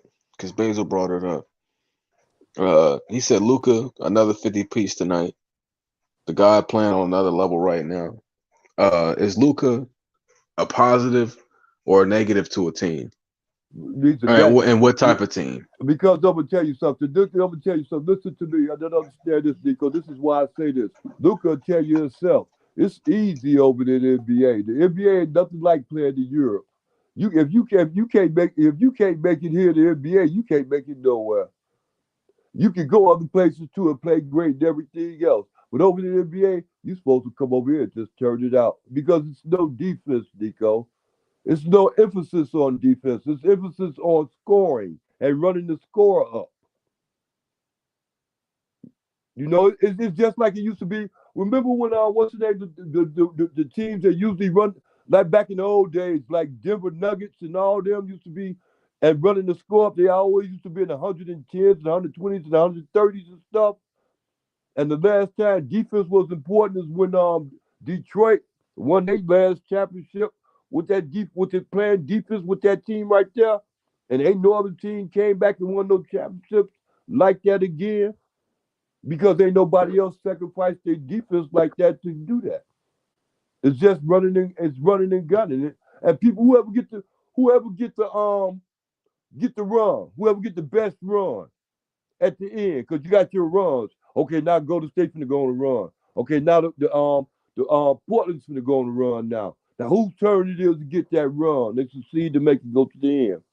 It's not chess. It's dominoes. They try to run the score up. Because don't nobody play defense in the NBA. So you can't dictate. You can't dictate because you ain't stopping nobody. So the only dictation going is who's gonna be the first ones to get to the top of the score. Who gonna have the best score at the end of the game? That's why so many games be coming up close in the end of the games like that. That's why be fighting down to the last seconds and stuff. And then they fighting down, but they ain't stopping nobody. Even the 24 seconds clock don't even stop people from getting scoring because they can score within that 24 seconds. It's so easy to score now. They don't need a whole 24 seconds to score now. Because even when you do score, you go to the basket like they say Melo should do, and you go there and get fouled, either they'll call it or they won't call it. And they do a whole lot of both, calling it and not calling it for certain ones. They beating the shit out of Melo. Yeah, they is. They try to break you. They try to break the spirit. And his father was right. He shouldn't keep on coming back early like that with them people because they think he's going to do it all the time. He's sacrificing his health to please them or the organization as a whole. Now when you come back, I'm going to get paid. I'll be rubbing every time I turn around. They ask you, you ready to come back? I start rubbing my wrist. Nope. I ain't ready. They ain't stopping the checks. Yeah. You start stopping my check, that's when I come back. And how I see it, right, is even with Zoe, right? I don't care if Zoe come back this season. For one, he's coming back to a team that is completely not only a wreck without him, but a team that don't even play right with him. Thank you. It's no There real you go, benefit to Deco. him. Thank you, Deco. Thank Zoe you. coming back to a team that want him to stand in the corner. There you go. and they happy with DeRozan doing what he doing. Even when Zoe do come back, his point, it ain't like, well, Zoe's gonna come back, he's gonna run our offense. He wasn't running the offense when he was there then. Yeah. So don't even start that. Zoe was doing everything, he was doing everything by the book, and he was successful at it.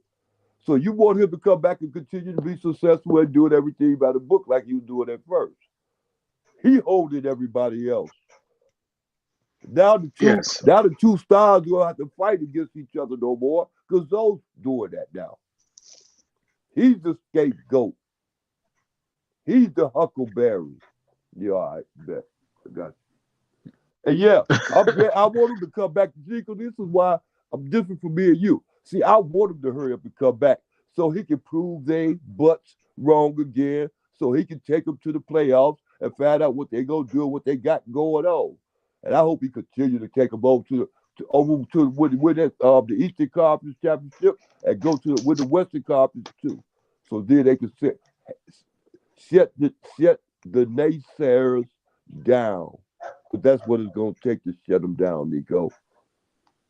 My thing is, I'm doing my best to be patient, and I hate to say it, right, but I'm at a point now in my life where I'm literally just waiting on all these guys to link together, and it's not because they need to, but it's because that would show you what we've been preaching for a very long time. Right. A lot of guys can only see it like they say, "Oh, that's high school. That's high school." Good basketball is going to translate to every level. It is what it is. You know, good basketball isn't just because you can score a lot of points. You know what I'm saying? Like a lot of guys who've scored a lot of points don't translate to good basketball players. The good basketball players are the guys who were good basketball players. Hey, they still look like it. Basketball is a sport of entertainment, Nico. You know, yeah. It's not about how many points you can score. Like it's how good you look, and the fans attract to you. You understand me? Like I go again with Melo. Melo can't lose because he got youth and experience and know-how. You can't take none of them away from him. He's gonna get older, yes. He's still gonna be experienced even more so. Melo come out there every game. He got all the confidence in the world, so he don't have any insecurity issues. So he won't go cold. It ain't like he'll go through the wall, man. I ain't hit a shot in 3 weeks. He just gonna do what? Keep on shooting, because that's what he do.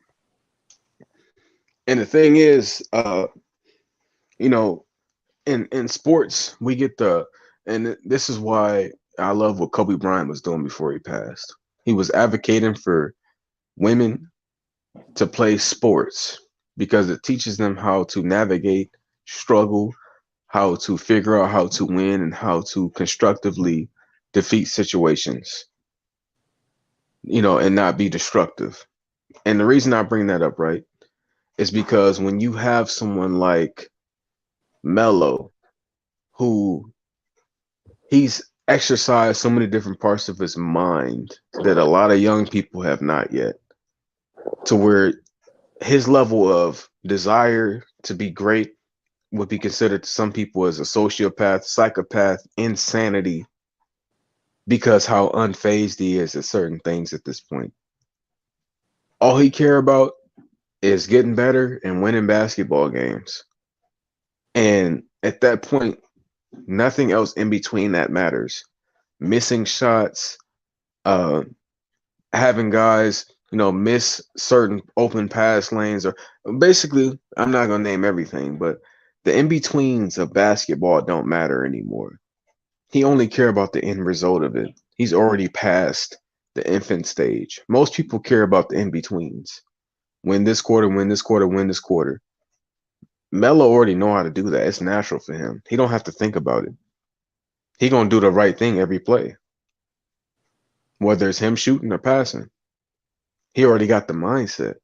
A lot of guys don't have that, so they have to think about it and compartmentalize. I'm gonna do this first quarter. I'm gonna do that second quarter. I'm gonna do this third quarter.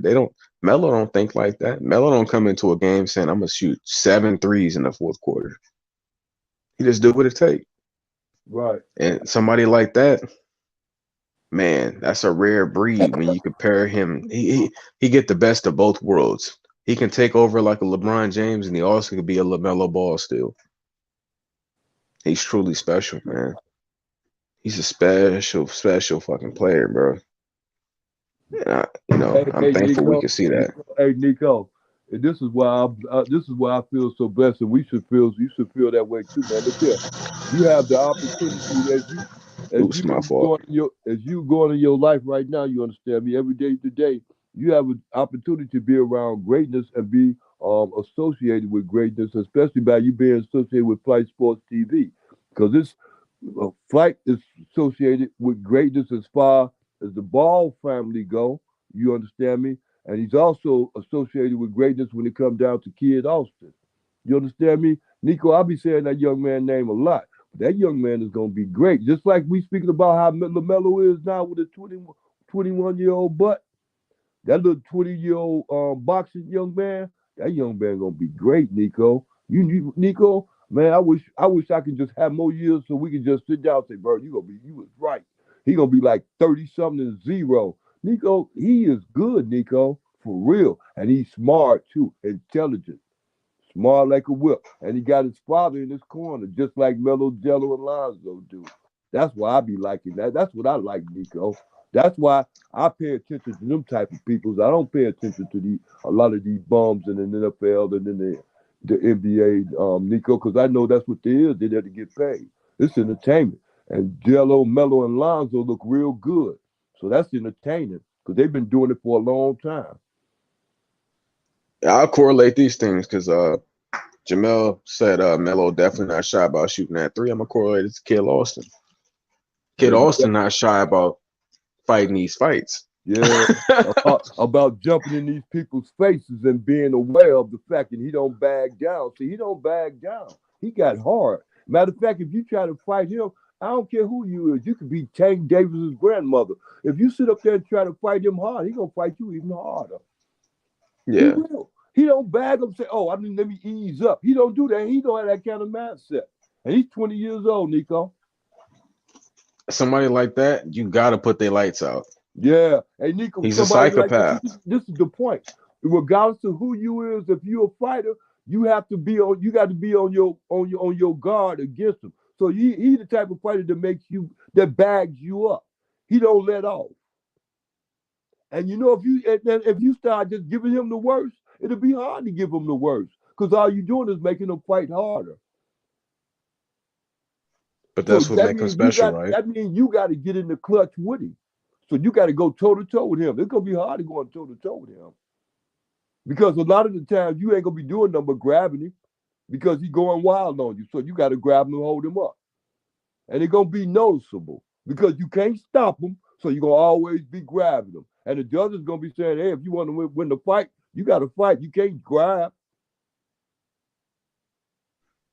And watch this, Uncle Vern. Watch when they give him let's say there's a verbal test.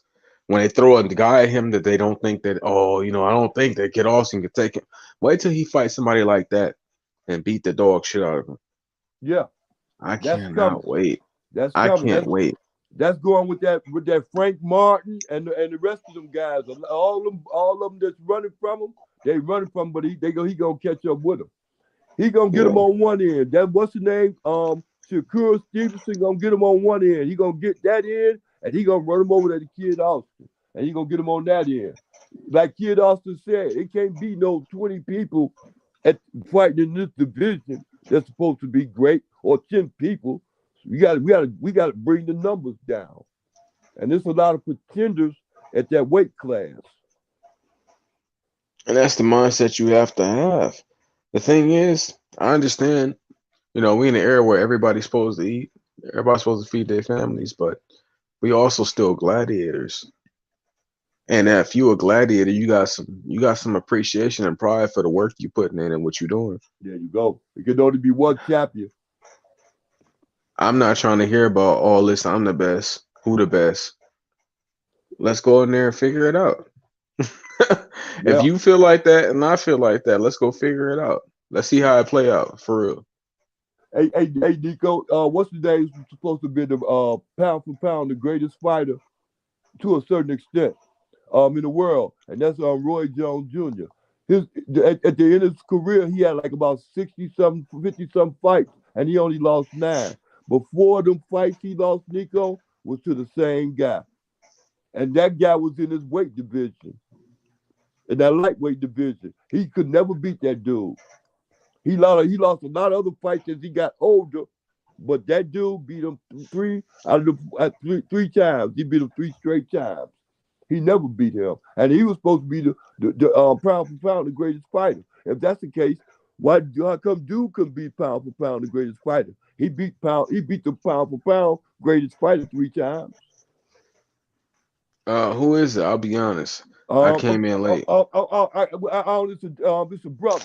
It's a brother. I can't remember his name now. It's a brother that Roy Jones Jr.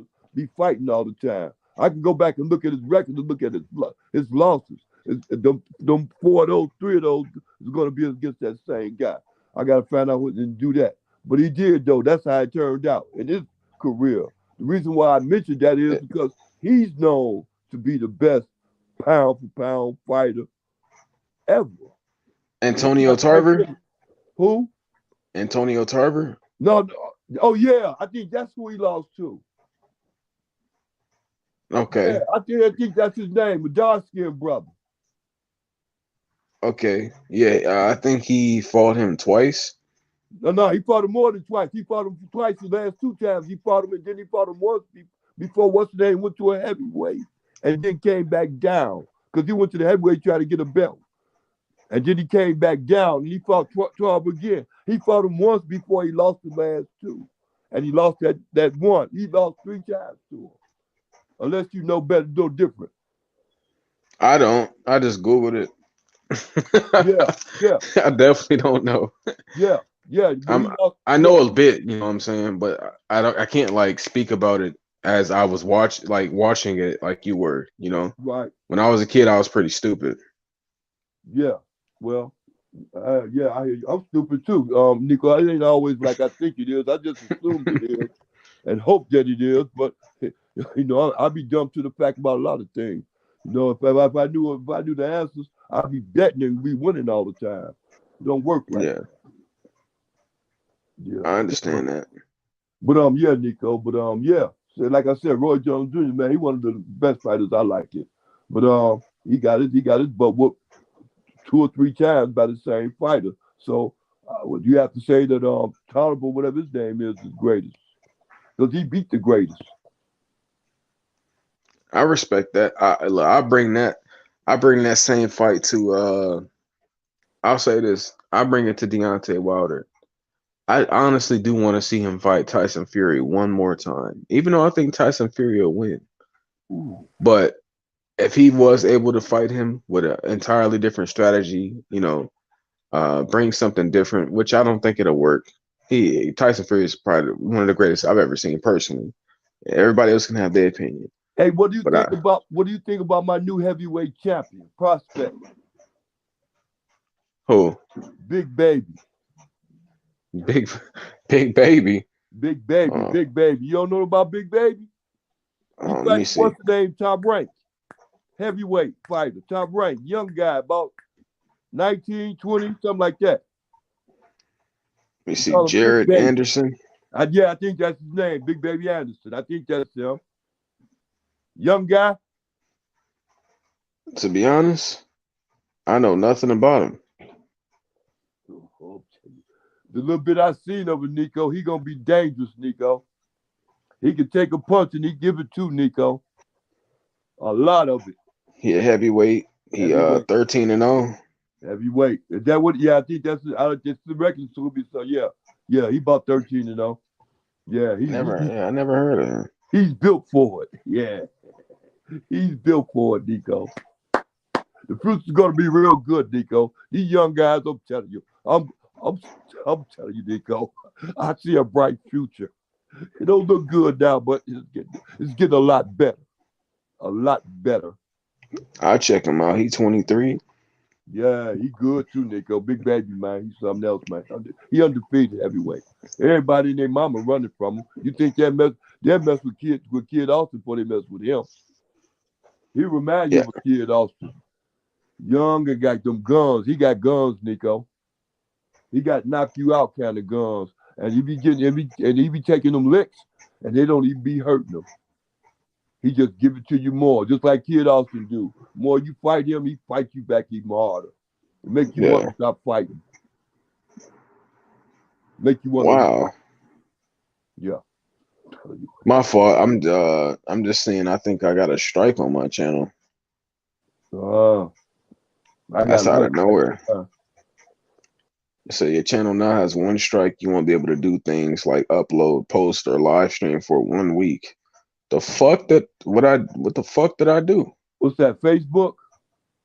No, on YouTube. Oh yeah? That's crazy. On the channel I'm on right now. It's on a stream I have that says I was playing Gran Turismo, says talking a little bit of basketball. Wow. It says it says I got a strike for hate speech. The hell? I'm hella confused. I'm gonna have to look into that real quick. That it might got you confused with some other Nico Savage. Yeah, I'm actually hella concerned right now because that just happened like within the past. I didn't even see it. I know I got an email, but I don't be saying too much that I think could be. It says content glorifying or inciting violence against another person or group of people is not allowed on YouTube. The hell did I do? I'm